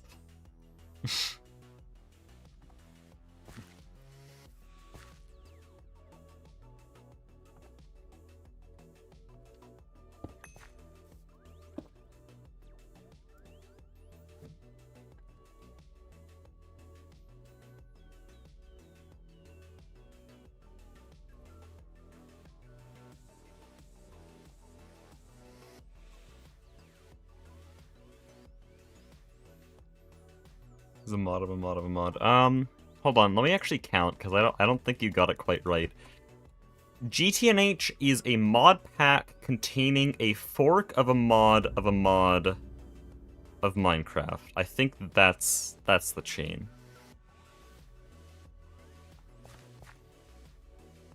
Or no, a fork of the 5th version of a mod of a mod. That's the full chain. There we go. GTNH isn't as far removed as something like StarTech. StarTech gets really weird. So StarTech is a fork of a modern port of an unofficial version of a community fork of a mod of the 5th version. No, of the unofficial fork of the 5th version of a mod for Minecraft. That's StarTech. How many versions of GregTech were there? Well, someone just said 6, but also no, not really. There's GregTech 1, 2, 3, 4, 5, then there's GregTech 5U, which is what GTNH uses, then there's GregTech CE, which no one uses, then GregTech CEU, which is what most 1.12 what all Greg and 1.12 GregTech mod packs use. Then there's GTCEU Modern, which is 1.19 plus, and then there's GTCEU Modern StarTech fork, which is specifically for StarTech.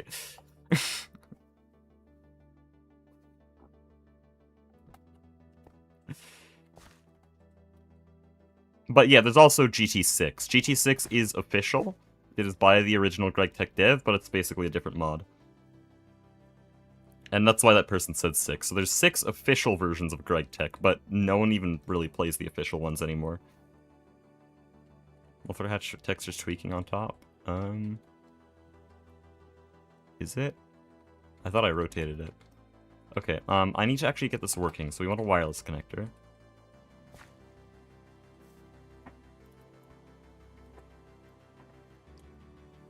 I placed a wireless connector.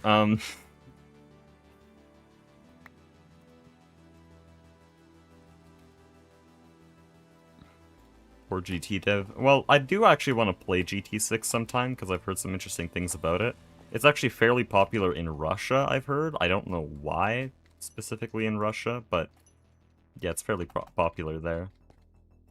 There is a old 1.12, no, 1.7 Terraformer craft pack with it. I might play that one on stream for like a day or two, but I know 1.7 TFC is nothing like modern TFC, and I probably wouldn't enjoy it nearly as much. Not as much as TFG, at least. But I've heard in some ways it's more realistic.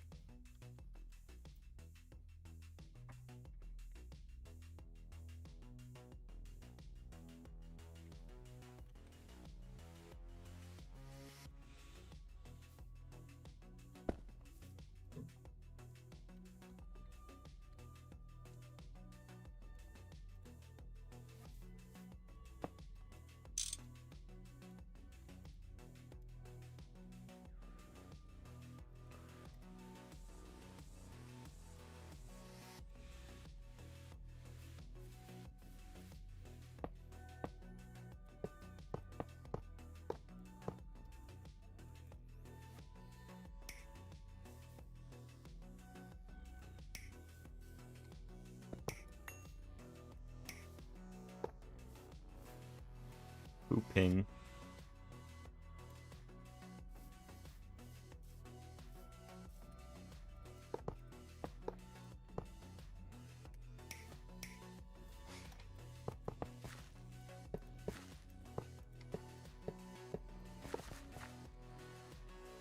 I wonder how much coal the coal bee has produced. Kind of a useful thing to know when I've built this system to handle, like, 6 coal per second.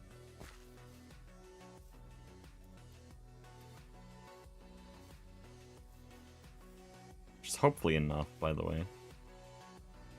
I'm not quite sure if it is. Well, I probably want to turn this directly into phthalic acid, right? Because it doesn't have any other use. Oh, yeah. Okay, then I'll probably output it into an LCR. Oh no, I immediately have ideas. The best Minecraft mod of all time? TFG. Terraformer Greg. Why is ZPM going to Ivy? It's not. This cable can handle up to ZPM, but I don't use it for that. I use it for its amperage. As you can see, this is a 2x cable, and it has 32 amps. The 1x cable is 16 amps. It's a ridiculous cable. It has so many amps. But no, this isn't ZPM. This is all Ivy. People, like, amateur GregTech players kind of forget this. The cable rating is just a maximum voltage. You can put any lower voltage through it. Like, I've used gold cables for LV before, because they have high amperage, but they're HV cables. That's a mod pack. Oh, you want specifically mods? Then GregTech. Shortly followed by TFC, and then Mechanism. Those are my top 3.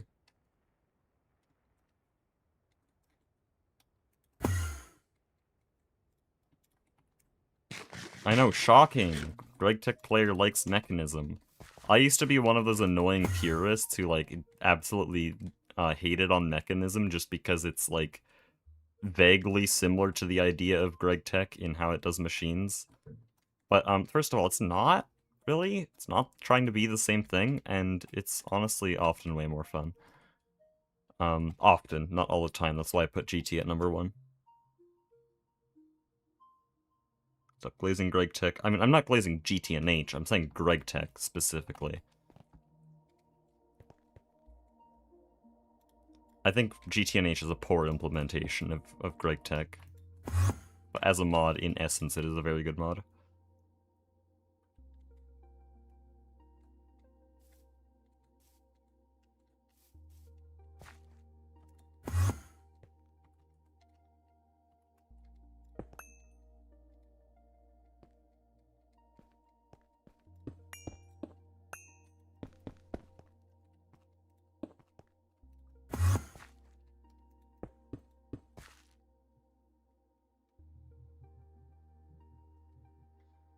I genuinely not heard of it until a year or two ago. Greg Tech has always been very niche. I think recently it's gotten less niche because of people like I go by lots of names. Nine. Did Jojo the Awesome, I think, is his username. And also, not to self-glaze, me. I think a lot of those YouTubers have brought it into the spotlight a bit more, but most people's idea of Greg Tech is still GTNH. And it's a fairly recognizable name. I've seen other people joke about it, and it's actually recognizable enough that I did a test a while ago. Not a while ago, on the newest video. Instead of calling it Minecraft's hardest mod pack, I call it Greg Tech. Greg Tech got more clicks than Minecraft's hardest mod pack, which finally means that that trend can die.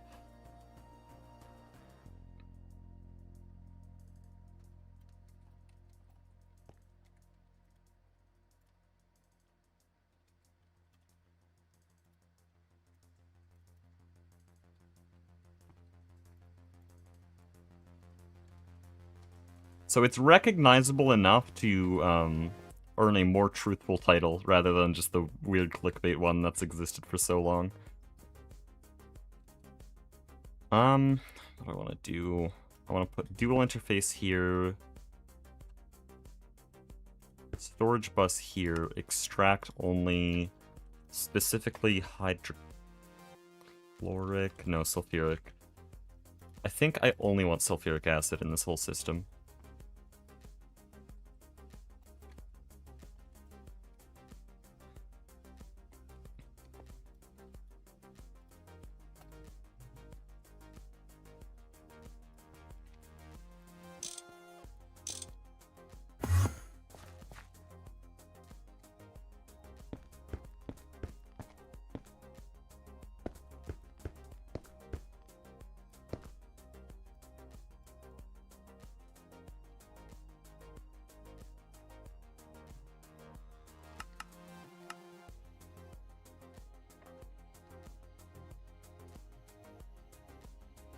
Tile for his most annoying mod pack and grindy. Wait, which one? Oh, you're just saying GTNH would take that. Most annoying? I don't know, because there's a lot of shit-ass mods. I've heard RL Craft can get pretty infuriating, and it gives the wrong idea. Most grindy, GTNH definitely takes the title of. I would not call it the hardest mod pack. Not just because it gives the wrong idea. Like, when people hear Minecraft's hardest mod pack, if you're a vanilla player, you're gonna think difficult mobs. You're gonna think, oh, Ender Dragon one-taps you. Oh, you have Hunger 3 constantly. Like things that are hard in Minecraft that get harder with this hard mod pack.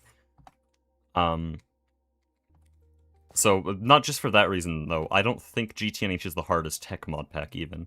I think it's the grindiest, it's the longest, but Super Symmetry takes more technical skill to actually do. This is just AE2 spam. Like, this is all I've been doing for the whole stream. This is actually a very good example. I want coal. Okay, so I go here. I search coal in here. We have coal now. Nice. We go here. There's lignite. Boom, we have lignite coal. Awesome. That's it. Great. And I want to level limit these, actually. How do I do that?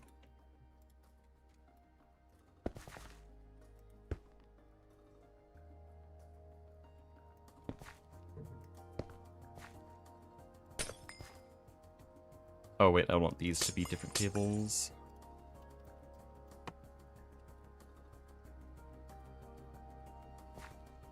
But yeah, Super Symmetry has actually complicated chemical processing lines. and doesn't even let you have AE2 for a really long time. In fact, I think the current version of the pack straight up does not let you get AE2. And that makes it actually difficult to do. You need to understand the mechanics and deal with all these weird loops and byproducts and random things, and it gets very, very complicated, very difficult to deal with. GTNH doesn't have that, really. You learn how to subnet once, and that's the whole pack. If you can make it to Ivy, you can beat the game. Well, no, if you can make it to Ivy and don't have a job, you can make it to the end.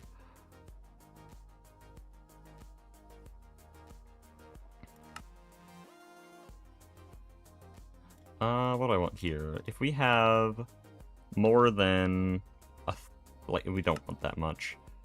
I have more than 1,000, we start. And then this thing will be if we have more than 10,000 coal.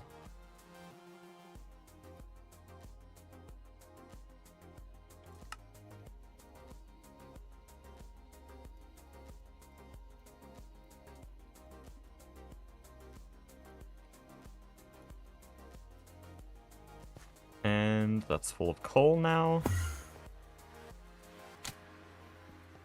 I need circuits. Did I not give you accelerations?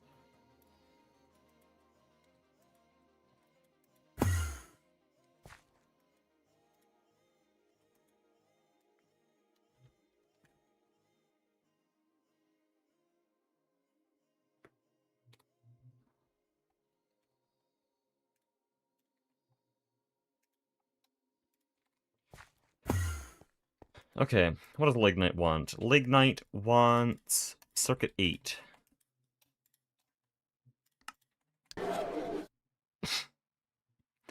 I didn't, right. Don't do LUV tap, that would be a very bad idea. Divine Journey 2 harder than E2E. Haven't played it, but I also haven't heard good things about it. I haven't really heard anything about its difficulty. I've only heard people just sort of dissing it. And they sound like pretty valid disses. I don't know, I've just stayed away from it. It doesn't seem fun. Okay, there we go. You need circuit... Well, this is making coke, so it would be circuit 1. Hello? Fluid output space. You make creosote, right. Oh,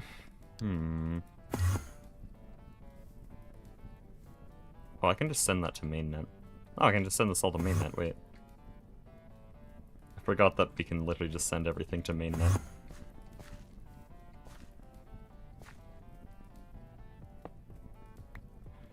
I like drilled it into my head that sending passive systems to mainnet is a bad idea, but we have literally infinite fluid storage. There is no reason not to. Just send it to mainnet. Easy. Item outputs. Are we being for real?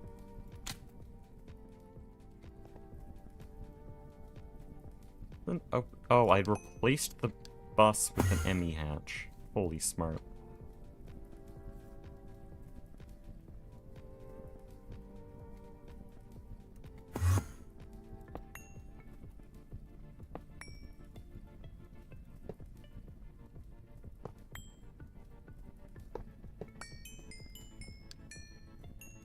Output bus, input bus, pipe.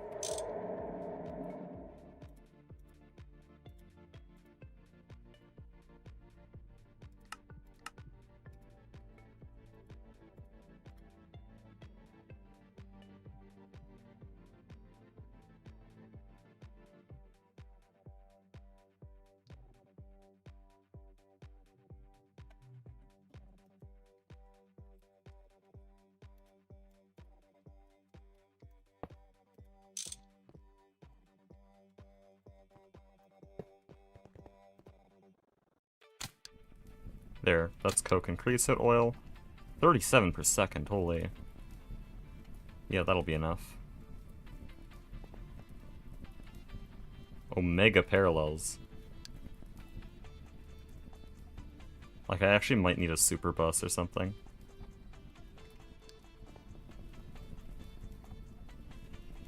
Okay, how do I turn these all into tar? 8.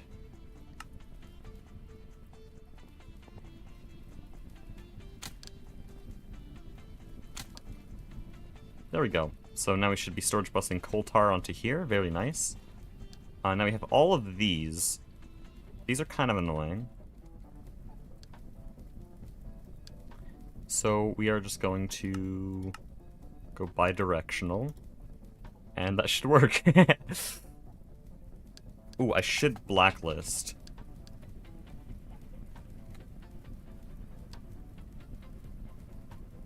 I should blacklist the things I don't want to send to mainnet. So coal tar should never go in there, coal tar oil should never go in there, and oh, we don't even get coal tar in the network. Should be fine then.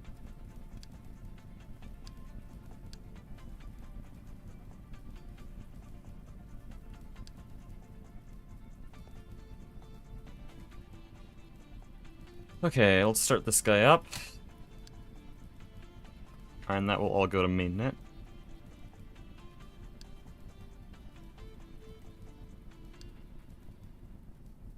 Why are you stuttering so much? Server doing alright? Someone might have the evil Britannia dimension loaded. Oh, yep, 1 tick. So here's my concern. I don't know where this is outputting to.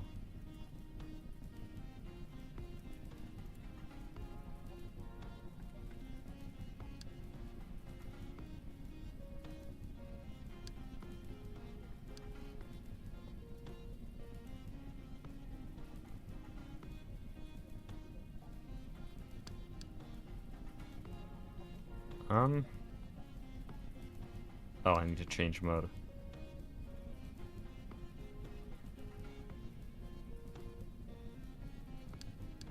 How do I change mode on this thing? What?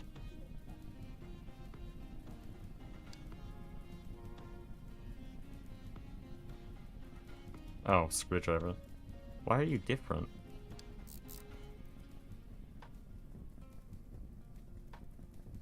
There. You're making naphthalene, so I have no clue where it's putting this. Seriously,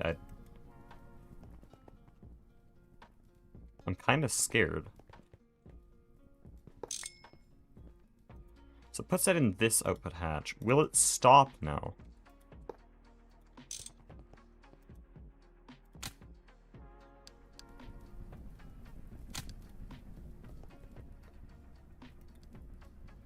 No, it'll continue filling output hatches. Okay, does it start, like, continuing up? No, it is only the bottom layer. Okay, that's the only test I need to do. So we will place these back, except filter them to do water, which is a fluid it will never get, and so these output hatches are basically useless. Might as well filter this one while we're at it. Oh, these all need to be filtered, because the chemical reactor's gonna... Yeah. Shit, okay.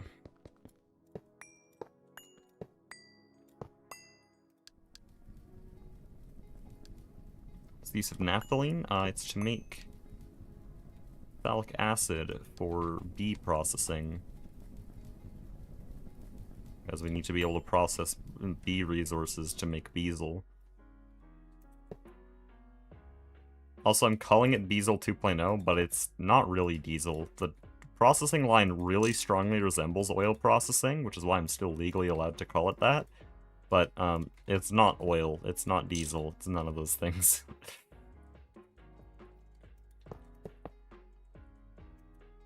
Though it's functionally very similar. NAC fuel.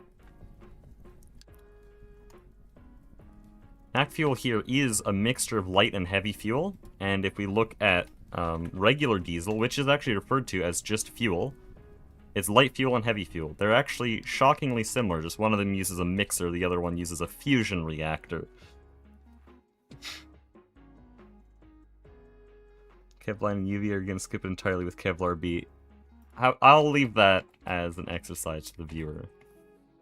What do you think I'm going to use?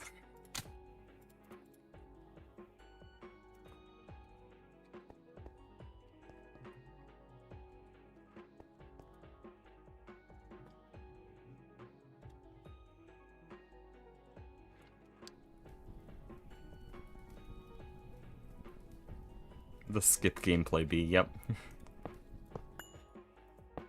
Apparently Tuj actually really hates that one. It's like understandable, it is bad game design, but I'm not gonna complain because this pack is made of bad game design.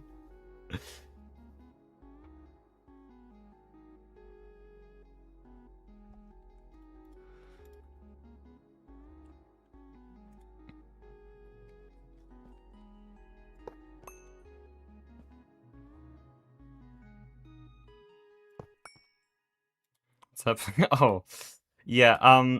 So sometimes the textures break. I don't know if it's directly Modernity's fault or if it's because of CTM lib, but every couple of play sessions, all complex item renders break, and so they start rotating around an axis that is way larger than they should. And so, like, if I go to, yeah, all these transcendent components, they're normally little spinny objects in 3D. Now they're gone. And if I go to the quests, go to... no, UMV would be the one. Yeah, this thing is no longer one cohesive object, but instead some holy trinity of broken textures. So I don't know why this happens. It sort of just breaks all the textures.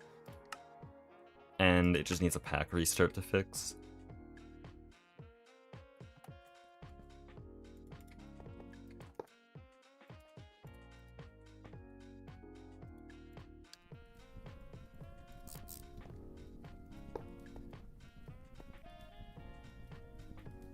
What does UMV stand for? I believe it's Ultra Mega Voltage. They get very dumb past UV.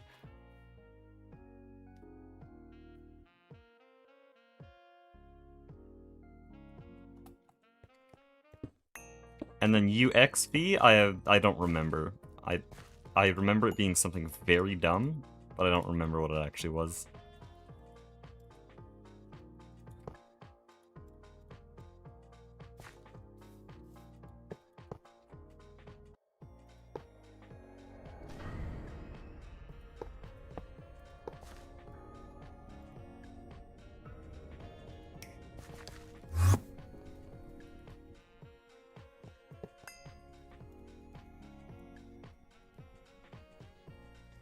By the way, I realize now that these could have been wall shared, but first of all, it does not matter at all. We're so rich. And second of all, these all pipe into each other very nicely. Okay, I probably should have done the same wall sharing to make that work. Extended Mega Ultimate Voltage. So, see, that one just doesn't make sense to me. Like, it's no longer even an acronym.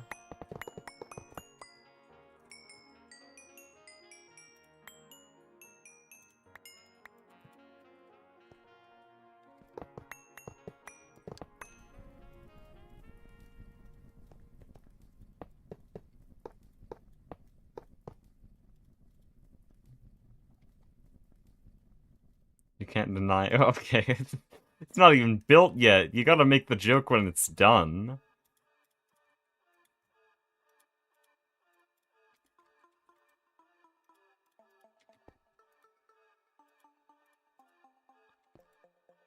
It's phthalic acid. Oh no.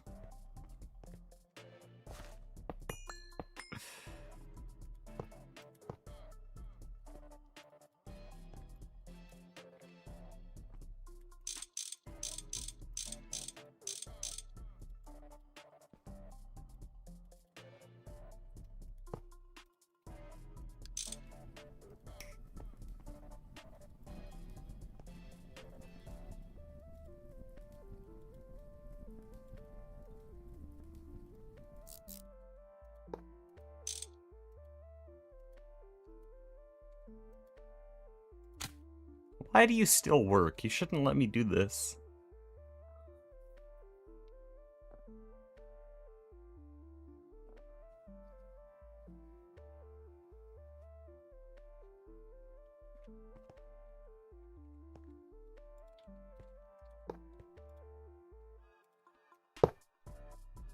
Buh?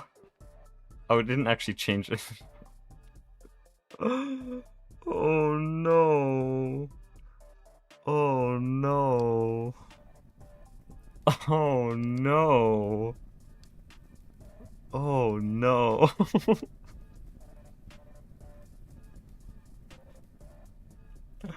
Oh no. Surely I can fix it, right? Yeah, there, okay.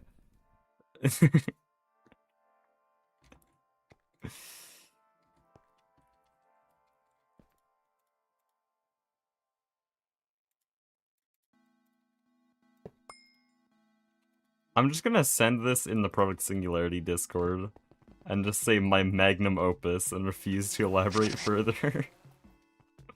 Oh no, stop it. Please stop it.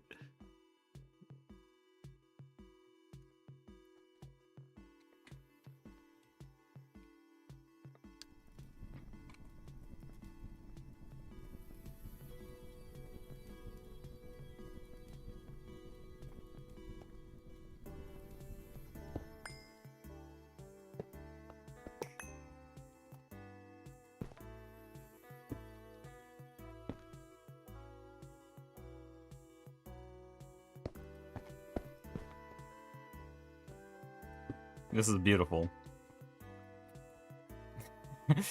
Holy.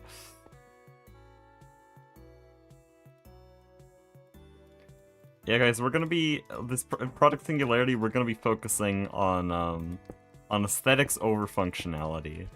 We're gonna make sure every oh, We back? hi. Please don't look at what I'm building. I'm gonna look at what you're building. Ever. Please don't go near the chemical building.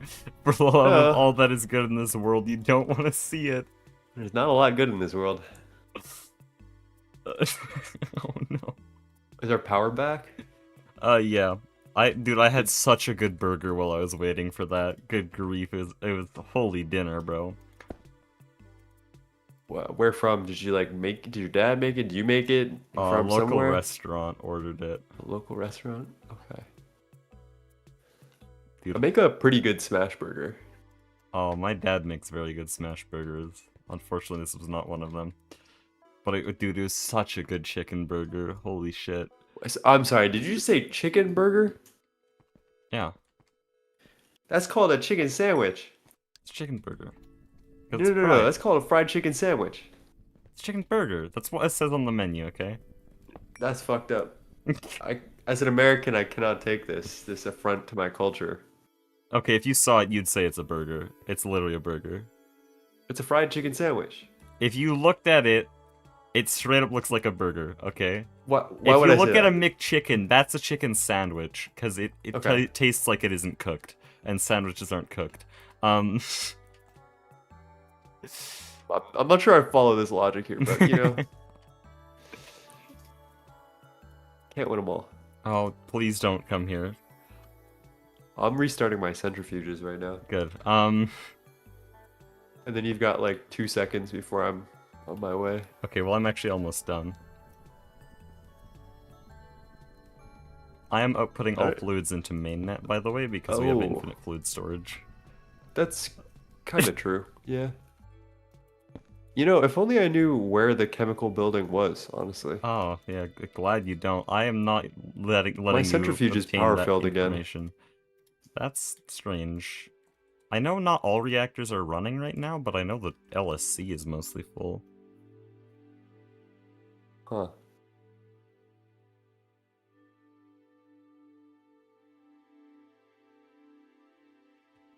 There we go. So, I mean, what's happening here? Oh. Oh. Hold on, I can fix it a little bit if I just update structure here. There we go. Hold up. I don't think this is cursed enough. I feel like you could have wall shared this other side of the LCR. What do you mean? Like, I feel like you could have used casings on both sides, so you only have like a little slice. Yeah, of but the idea only started five, when I realized that a full height dango doesn't really fit. You actually can't do that. You Oh, I because you didn't. run into minimum casing. I didn't do any math on this thing. It sort of just works. I'm. Oh yeah, that also happened. Yeah. Okay. This is good. I'd This say is the good. coke ovens. The Naphthalene. coke ovens are not a war crime, and that's probably the only legal thing in this building. Is this wood line? No, I'm trying to make phthalic acid for bees. I like to do. I know me and Soy. Most people who do bees do a wood line where they do benzene and then Yeah, but I looked they at this take and the it was just better. 1,2-dimethyl. And the thing that broke it, I actually did a vote with my chat Yeah. on either a wood farm doing wood line or an algae farm because you can get charcoal and wood tar from coal tar from that and do this system. Or coal bee, and I don't know if you know my chat, but it was a landslide vote. We're doing the coal bee. Yeah, I guess. Yeah. We already have the dimethylbenzene. We already have the I forgot what it's called already. The Brain off. dimethylbenzene bee. How much lithium do we have? We have enough lithium, right? 1.4 million. Yeah, should be good. So, upon actually making LFTR, would you actually recommend it again? Oh, I wouldn't recommend it. It was interesting. I just will never do it again. I'd say it was Okay. worth it once. Don't do it. Don't do it twice. I'm just wondering. It's definitely not meta because good Okay. grief it is expensive and complicated. But Yeah, that's what I was once it's wondering. running, it is actually very good. So if you could just spawn it in instantly, Yeah, the then cost it is would be just way good. too high to start it. Makes But yeah, sense. once its running cost is basically just sodium and fluorine because one recipe was coded wrong when they made the pack. Speaking of Um, fluorine, I see we're back on some samarium. Let's see.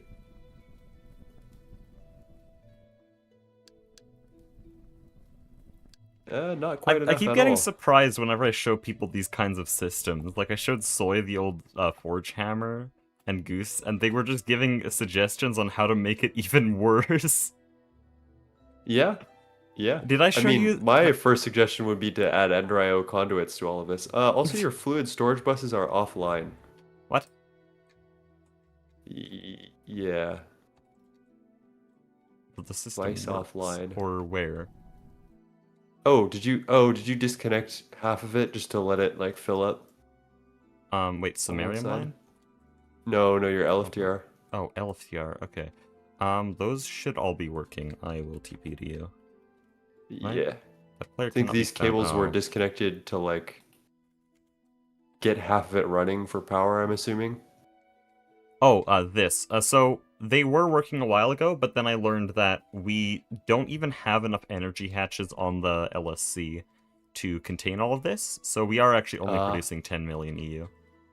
And now it's going to be just to get it started up again because we fully ran out of fuel, which, by the so way, so that so problem had to 10 have been brewing nukes. for weeks because seriously, we did the math on how long it takes to drain the buffer.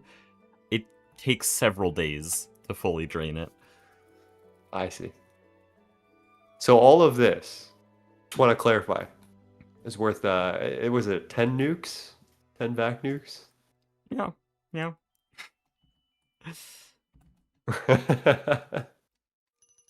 Alright, I think I'm gonna go nukes my next run. The real reason I chose LFTR, though, is that it is actually B power as well, because Fluorine B and I Thorium swear B. to God, kill this guy. Yeah, we actually have a B for power. Yeah, we already, 109 thinks of Kevline. yeah, we already have a B for power. Yeah. Yeah, we do. We are still out of samarium. Yeah, my chat was wondering, if you think we should do the Kevlar B or do Kevline. A 100% Kevlar B. Fuck Yeah, the Kevline. That shit is so stupid. Holy peak. Put that guy in a little, in a mega apiary, and then just forget about him. Then your whole, like, just holy shit. pattern Kevlar nuggets into Kevlar, and then forget about it, literally. How on earth did we get 206,000 erbium? I don't know, but I don't want 206,000 erbium. I don't Is that know. what's I happening? don't This is think. full? No, no, it's just a lot. I didn't think we could get that much. But anyways, all the cells are partitioned and have voiding cards, so it's fine. I see. Yeah, this is really well made. I appreciate this. Holy. Doesn't look beautiful, but It's kind of slapped the together voiding quickly with me sticky and is good. Mastiox. He had a That's good weird enough. system to store everything in cells and then export bus them back, and I taught him the storage bus tech. And so now it looks like this. Yeah, storage buses are the move. Or item P2P is also fine. Why is samarium rare earth mud at 1 and 1 for batch size and amount to maintain? Is it just because your like pattern size is big enough that it doesn't matter? What do you mean? So your level maintainer here is at 1 rare samarium earth mud and 1 diluted samarium earth solution. Oh yeah, this part was Mastiox. I'm pretty sure that is literally just because the crafting recipe makes enough, so it's basically just gonna craft it whenever Oh, I it goes see. He above just 0. wants it to be just enough to fill half of the Yeah. buffer. That is I a janky automation. don't know if I need to change it, but I understand why it works, and I understand why you'd make it different, I guess. If you wanted to passive samarium rare earth, I have a solution for this that uses IO ports. There's a new This should feature be with passive, right? cells. It's like semi-passive. Oh, really? Basically, the maintainer calls a craft of exactly 18,000 liters to these input hatches, so that way it can fill exactly half the Oh, buffer, which I think okay, is so what the solution tank wants. so what you mean by passive is just not involving AE2 crafts.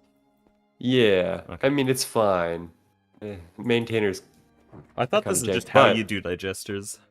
you should know this. There's something, if you look in the cell workbench with the ME fluid storage cell, up in the top right, there's cell restriction, and you can restrict an exact number of items or Oh. amount of fluid within a cell,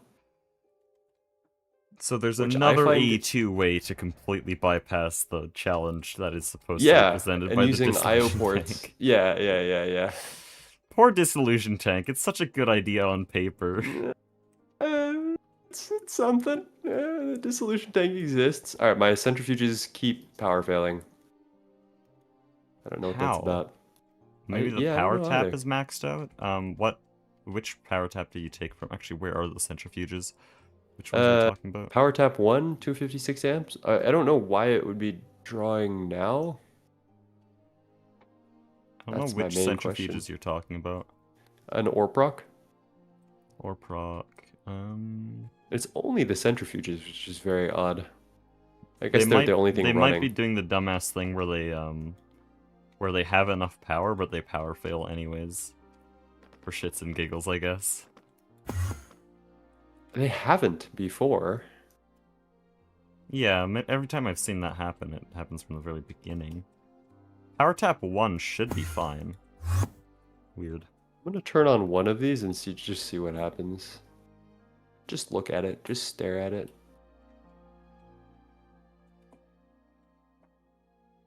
The fact that all of them are power failing means that I think there's something incredibly wrong going on. Yeah, I'm just excited to get lasers, I think is the main moral of the story. We should set up some lasers going around the base. Oh, we already If had 2.9 million phthalic acid. That's great. I do have a recommendation, which is that we should set the lasers up on top of the AE2 building right now.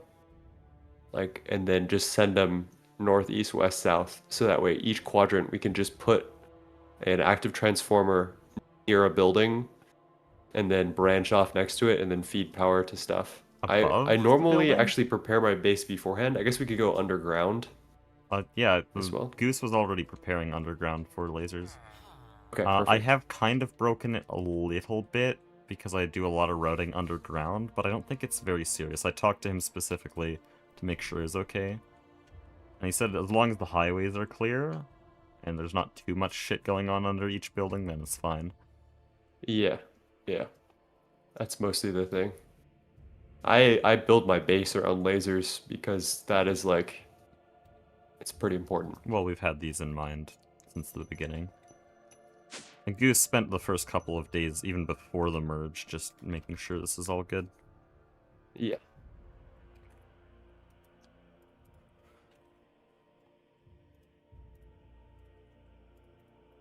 I'm proud of how the MEBF, I like how my buildings are turning out slowly. I think I still need to put a roof on it.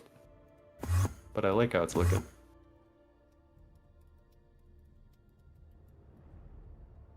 Okay, I think I'm finally able to start up Naquadria and end this nearly 6-hour stream.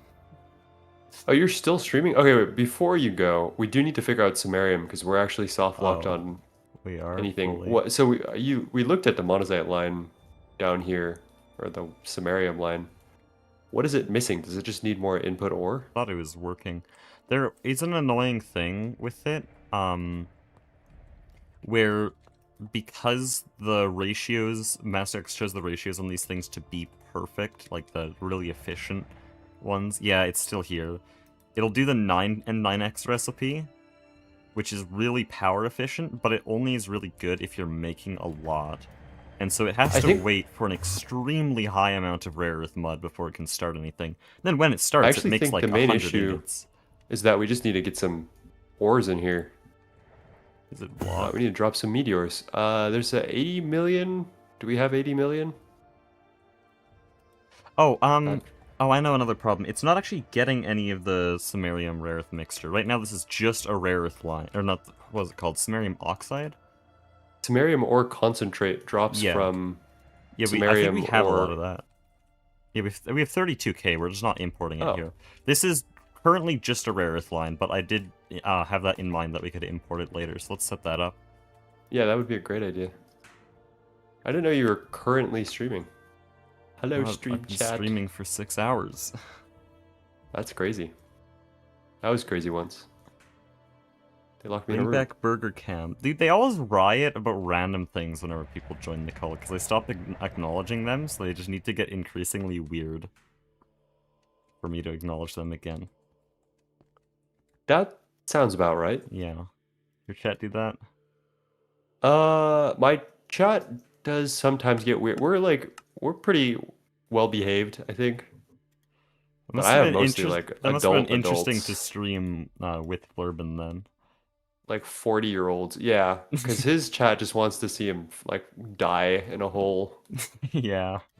So like some of his members came along when I started, and it was just like, I don't know. It was just kind of funny. Oh, actually, I think I see the problem here. Where do we import? No, I'm no longer seeing the problem. Oh no, that again, the system's working. It's just slow, or yeah, it's just slow. Why is it so slow? I don't see this I remember Sumerium mathing anymore. it to be a lot faster than this. Are the bees like not running? Oh, they actually are not running. No, I don't think it's slow. I legitimately think this digester here is not getting enough samarium ore concentrate dust. Well, Which nothing's being produced right now, so like nothing's up there. I do actually have a solution. I would need the centrifuges to stop power failing, ideally. No, but what I'm saying, okay, I think you think this is right now just a samarium line. This was designed to take rare earth 3, dissolve it in hydrofluoric acid, and then dehydrate it, and one of the compounds from dehydrating that had samarium ore concentrate, and that's what we're processing right now. Oh, yeah. All we need to fix right now is to import the samarium ore concentrate from the mainnet. That's the only reason it doesn't have anything, because it's the system's You're slow. right. Okay. But I lost the samarium ore concentrate. I looked up samarium in my terminal and it just fucking disappeared. So I was like, there's we have no 32k samarium for ore me. concentrate. Yeah. Odd. Well, that's an easy fix. Oh. Uh-oh. Oh, Uh-oh. no. No. No. Oh, no. No. Well, that will certainly power fail a couple of things. Oh, no. Do I hit the startup everything button of Doom and Despair? There's a startup everything button of Doom and Despair? Yeah, hell yeah. Okay, well, it also might start up some machines that shouldn't be started up. It'll be fine. We ball. Actually, looks like it's fine. I guess I wouldn't hear explosions from this distance. If it's hooked up, in a state that it could possibly explode, then I don't know. It Well, deserves it. there is a frankly. big warning sign that says if you turn off all, then the vac nukes blow up, but turning on I have all an seems to be idea fine. here. What if we just put an input bus right here, Oh, and separate. then just put a Oh, importer? okay, so everything I just did was very stupid. Usually orange is the mainnet cable. In this case, because Mastiox built the subnet, orange is actually a subnet cable. This uncolored cable is our mainnet, so I did not need to do that. Anyways, yeah, we'll have an input bus there. Wait, that doesn't make any sense because there's an ME controller attached to it. What? Wait, That's not the mainnet. no, orange Orange is is still... mainnet. No, orange is mainnet, okay. Yeah, I'm yeah. so confused. I'm confused too. I built this system day 2 of the merge, and so much shit happened there, I don't remember. How do I even get a Be cable? very careful. To Bro, not you cross got to use streams. the cable anchor. Because this is definitely safe. What? Ah! It's efficient on the cable usage, you know? Yeah, sure, sure. It's efficient on my sanity usage is what I'm looking for.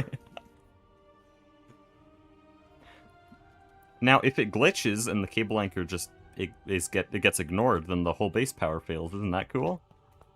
Oh, you know what we could just do? Docking bus. Oh yeah, true. I haven't actually used any of them myself. I know how they work, but I never come up with the idea to use them, and so I just forget Okay, about where them. did our samarium ore What the hell? concentrate dust go? It's gone. It's gone again. Oh, it's gone! It is actually just straight up gone. But no, it'll come back. It's just. I think there's something weird going on with the storage bus into Orproc, I think. What is going on? Oh, particle generators high. We already have a phantom samarium ore concentrate B. There's no like. They my really power should isn't add a Samarium B, flickering by the here. way. Rarer 3 is a very slow way of getting it. I have to They scale might it add a ton. samarium crop in 2.10. I know Cobra was interested in making tech-related resources into crops. Let's see if the samarium ore concentrate is even stored here. It is. And What's is going that on? basically all of it? Good grief, I didn't know an ore proc could make this much. 8.3 million sodium, how is that possible?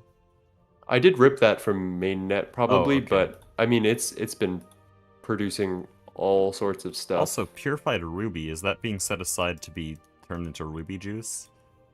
Yeah, that's an old filter of mine that I had. We can get rid of it if needed. I don't see why we need to get rid of it, because ruby juice is better. I think ruby we need in mass for Lapatron and the Energium later. Oh yeah, but you'd need ruby dust. Oh, I see. So you'd want to crush it into dust. Yeah, so maybe instead of that, I should just start. I wonder if it would be And maybe I can optimal to unsticky sift the- it and crush it. Hmm? For ruby dust. I wonder if it would be optimal to sift it and crush it for ruby dust. Yeah, probably actually. Let's put the order in. Gonna sift that and then. Luckily, we have a ton of storage buses, so I In can modern, just. a lot of those chance outputs in Orproc get increased based on voltage tier, and so a sifter like that, or maxing out at a 100% of course, a sifter like that would be very good. You could double your ruby into dust if you had like a ZPM sifter. Oh, yeah, that's interesting. I actually remember that because I played Nomi. Nomi or Moni? I thought you played Moni. I tried Moni, I didn't like it. My first pack that I never streamed, my first Greg pack was Nomi Factory. Ah, same. I really loved it. CEU. I'm the same way. I don't know why Moni felt different, but I really preferred Nomi. Yeah, it just didn't have that same magic. I don't know why. All 837,000 ruby goes straight into these poor little sifters. Oh, I just saw Ridiculous. it vanish. Bye. Yeah. Okay, so there is 31k in here. Why would it not get storage bus properly? Do stocking buses not work with, like, a subnetted storage like this? what I Don't actually see think is why not. going on is that I didn't probably put enough energy storage on this network. Ah, So and I'm then it's gonna remedy flickering. that right now. I wonder, I'm not sure if that's the case, but you know, a very easy fix. So I'm just gonna slap some down Dude, and me and pray that's Goose it. always had this problem at our old bases where the storage would just flicker. It had nothing to do with power, because no matter how much power storage we added, it would just keep flickering. And that's actually why we have an incredible amount of blazing pyrotheum in storage. Because for months, the level emitter on the blazing pyrotheum mixer in my base would just break because it's flickering every couple of minutes. And I actually had several Oh, I crash outs actually know during what that stream. is. Okay, I know please. what that is. So Please. that's what happens. That happens when you don't chunk load every single part of the ME system. Everything Oh, that I is know what it connected is. to I know what it ME is. needs to be chunk loaded all I times. know what it is then. Because I know when it started when I started building in the shopping district again. When I started building my bee shop. And when I did that, I put a quantum ring there with a wireless port. And that would have probably caused it because the shopping district isn't chunk loaded. Yeah, that would 100% cause it. I'm gonna just look around and just check that we're chunk loading That everything caused now that such I an mentioned that. incredible amount of damage, by the way. Yeah, no, I mean, it's a very common occurrence and it's like impossible to solve unless you just know. Like, that's just what happens. And then I guess why Goose would have fixed it is they cleaned up their network and probably took some things out of the nether. Don't If be I were to afraid to just guess. chunk load huge areas. We don't need to be stingy with our chunk loading in this Oh, dimension because it's not loading any I wasn't in mobs. the overworld. What do you mean? Well, actually, it was mostly Aspect who did chunk loading, but like the moment he logged on, he just chunk loaded everything the map would let him chunk load around our base. No, I'm talking about with this base. You don't need to be stingy with the chunks. If it's a chunk that, like, remotely Well, has I'm anything in just it, saying I'm not being that way. I'll definitely okay. just chunk load everything. It's not like we're losing any TPS from having a layer of grass and stone loaded. Yeah, there's just some weird chunk loading going on in this area. Like some very choicey chunk loading, which we don't need to be doing.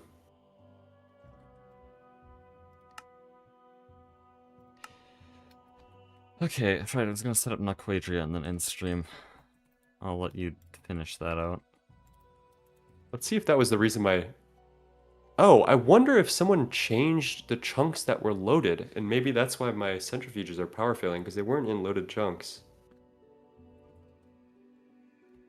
Although no, well, maybe, I don't know. Dude, now that I'm actually thinking about stocking bus, I realize why Mastiox keeps begging for the fluid stocking input bus, because that would be very nice for what I'm about to build. Yeah, it's a game changer, but it's UV now. They re-tiered it for Oh, some reason. I was told it's like UEV. Okay, that actually is like really doable. The advanced stocking bus is UEV. Oh yeah, there it is. You know what? Or I UHV. could honestly probably get this in a week. Or less. Well, we need UV components, so we would just have to get to UV, which is not Yeah, super hard given our we just need infrastructure. Americium, and I think that's the only thing blocking us right now. Oh, and And neutronium, I Neuroplasm. think. Well, we have Neutronium. I guess you'd need passive helium plasma for that. Yeah, so we just need to build a bunch of fusion reactors, I think. Do we have fusion too? Do we need it yet? Well, no, I was saying boron plasma because Fusion 2 actually uses quite a significant amount of netherite. Okay, and what does boron It plasma... needs helium plasma and something else we can molten easily lithium? passive. Yeah.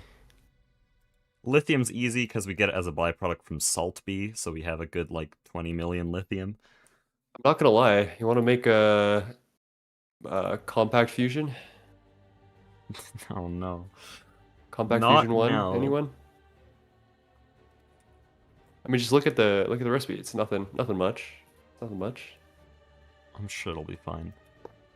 Just 48 fusion controller Mark 1s.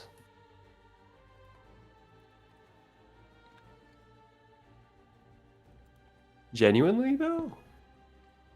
It is Project Singularity. Yeah, I mean, like, it wouldn't be right if we didn't make a compact fusion. And why only And if we one? do that, it's not super hard to put everything on autocraft, It's not like the super hard to make plasmas. 577 of them while you're at it. You're gonna make 577 compact fusions? Soy said I should. Wait till we get to like compact fusion 3. Once we get compact 3, that's the one that's like actually worth investing in. I think I had Oh, like hold on. I think I got Naquadria B set up, which has been my thing for the entire stream. let's go. Chat, we already have Nequadria B. Holy.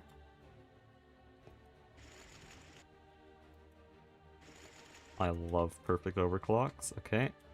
And then these are immediately crushing it. Probably centrifuging it if these are running.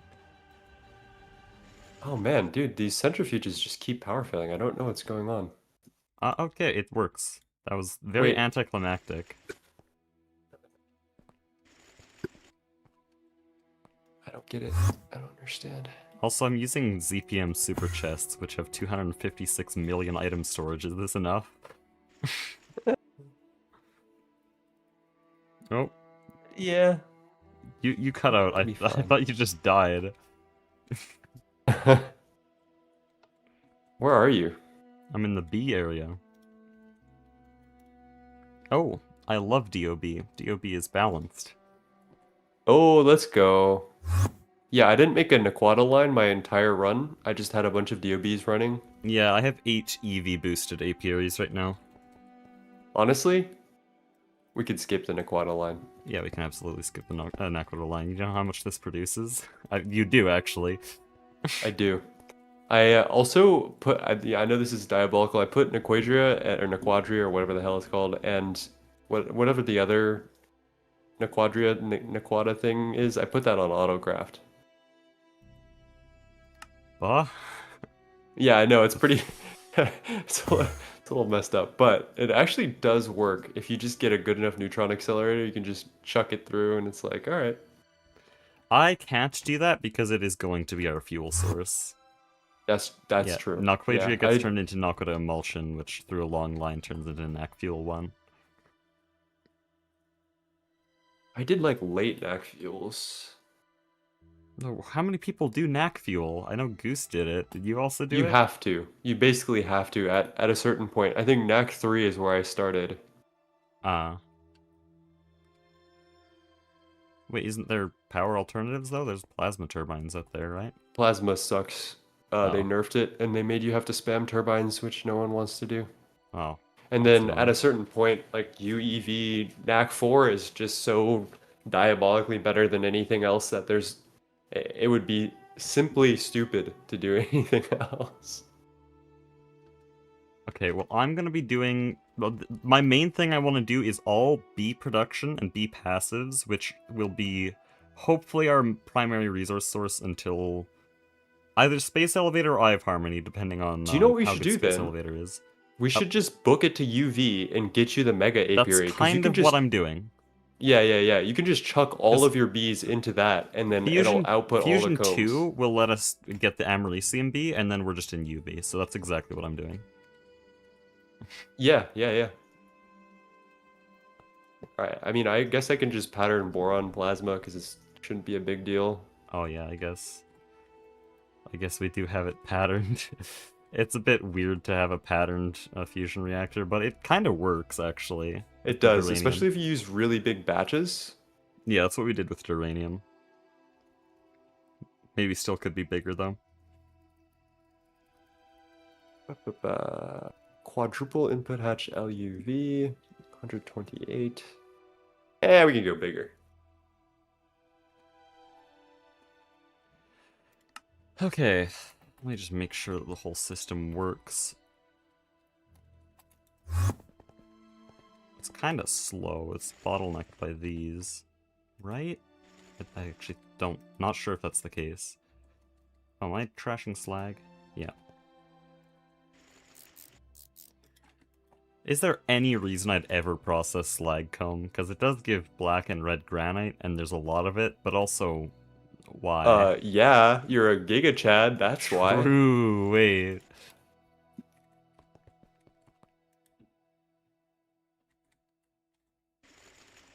Oh, this only does 1 per second? The hell is this scam? Honestly, we should have kept this fusion running the entire time. You should basically never stop your fusion running Well, once you get fusions it. should be passive, to be honest. It is weird that we have this Yeah. one here. But yeah, when samarium is doing better, I messaged you to do boron plasma. I was thinking we'd keep most of our fusion reactors in a stack here. So you could probably just change cable orientation here and get a helium and boron plasma thing here. Because you need helium I'm just plasma for gonna boron. pattern it all to this. If we get a second fusion reactor, we can stack it and share the input hatch and just double up. But it's not Well, super wouldn't you deep want in my a opinion. passive boron plasma, though? I don't think we'd want to leave it patterned ever. No, not well. Okay, the way Did you I pattern it in I your playthrough? I did, and what I did is I Oh. got huge patterns, and I would just let it cook overnight. I would just call like for whatever X amount of boron. I would just kind of manage it myself because it's not a huge deal until you get to compact.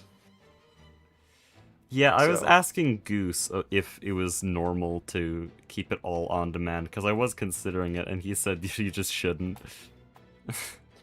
uh, I mean, I I have feel like different opinions at on least that. at least when it comes to boron, though, I think maybe you don't have to, but I will be setting up a passive system for boron That's plasma definitely pretty valid. soon. I'm interested to see how that actually fares, but my brain is always on how can I use my machines as efficiently as possible when they're in downtime, right? And if you have like a passive boron plasma and it's just going and then like maybe you run out or maybe you don't need any more, like I'd rather be using that fusion for something else more useful. Oh, I have a different mentality. How many numbers can I increase at the same time in the largest amount? That's like also a healthy mentality. There definitely are different ways to think about it. Do we have an on-demand centrifuge? I know that's a diabolical question. We do, actually. I'm using it for thorium right now, because, as I mentioned with my broken base, I ended up dumping a bunch of enriched thorium into the mainnet, thorium tetrafluoride, and, we can now just centrifuge that. I just made patterns to turn it into 232, so now we can make dangotes again. Perfect. Is there anything that needs to run in that in the next like 24 hours? Wait, do you need anything for, what do you I mean? am patterning deuterium from Oh. hydrogen into Oh, no. this. EV input hatch. Yeah, we can Isn't do better. there... Oh, wait, no, that's only in modern, isn't it? In modern, there's a really overpowered recipe to distill end air into deuterium and tritium. There is a good way, but I just am lazy. There's planetary gas siphon. So if you're interested in making a couple of those, that is 15,000 But liters of would I hydrogen have per to go second per to PGS. Uranus? You would need to make a space station above So I would something. rather die than make a tier 5 rocket. Or no, that's tier 6. I'm not doing that. Boy, I love Yeah. joining to 35 uncleared power fails. I wonder what happened. Power fail clear. I accidentally merged a subnet with the mainnet. I notice Sparge towers are not on. I'm just gonna turn on all machines. So once we get to Don't lasers, this turn will on. not be an No, issue. all the machines are running, I'm pretty sure. In the nuclear area. Some of them are off. I just turned them Well, on. that's because power had a really big problem. We're fixing it right now. It says 100% on my screen. Yeah, it just had a bunch of huge problems, but since the reactor's basically just started, there's not going to be a lot in the sparges. Yeah, what happened is apparently our phosphorus uranium hexafluoride storage was not voiding excess. And so the moment it filled up, it just died. And apparently this has been brewing for like 4 days. Phosphorus uranium hexafluoride. Is that the random super tank? Yeah. Yeah, that makes sense. I thought Oh, is there no void mode on it? Well, now there is. Okay. Yeah, the stuff that has no use unless you want junk. Oh, what's up? Were you talking about the monazite line? Sorry, I like totally No, spaced we out are for like talking 5 about minutes. LFTR line. You wouldn't understand. Yeah, I wouldn't understand. Well, you can make it give you It's fluorine far back, above my hopefully. pay grade. Yeah. Yeah, I don't blame you. This shit is kind of ass. All right, so we are making. Oh, It's not actually a lot of deuterium. I was feel gonna like I end could stream order when a I lot got more helium knock plasma. with a fuel done. I'm probably gonna end stream now. Because, not knock with a fuel, sorry, we don't have knock with a fuel. Knock Quadra. Yeah, I was How about much to say boron there's plasma no do you way. need? I think next time I can actually do most of NAC fuel. I just need a fusion still. But yeah, How much do you need? me? Yeah, boron plasma. How much do you need? Well, however much is needed for 4 fusion 2s. What consumes boron plasma is my question. Is it netherite? Yeah. Okay. That's gross as heck. I don't like that. Well, it's 2 millibuckets, so it's not really that much. The gross part is the netherite line. It makes me angry. What, was it not in the version you played? No, and it's just what annoys me is a bunch of lines that are just like very linear. Like I don't use anything from step 2 to step 49, but I do use stuff from step 50, and those are the lines that really annoy me. At monazite line. Yeah, monazite line. I didn't do monazite. Didn't do. What's the other one? There's another one that's similar to monazite. Bastnazite. Mm.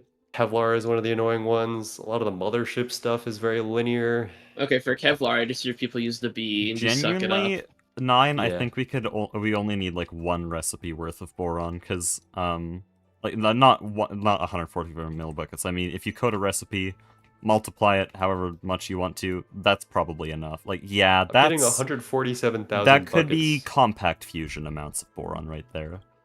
Yeah, it'll be quick. We'll Because just it's, let it run again, it's overnight. 2 millibuckets per ingot slash plate. And we need 1 perfusion casing. 1,662. Yeah. We would need something around 3, 4, Prismarine 12 mine, million, ugh. 12,000. 12,000. Better to overshoot than undershoot, Yeah, probably. like I just said, we got Nuckwage yet. I'm tired. I'm gonna end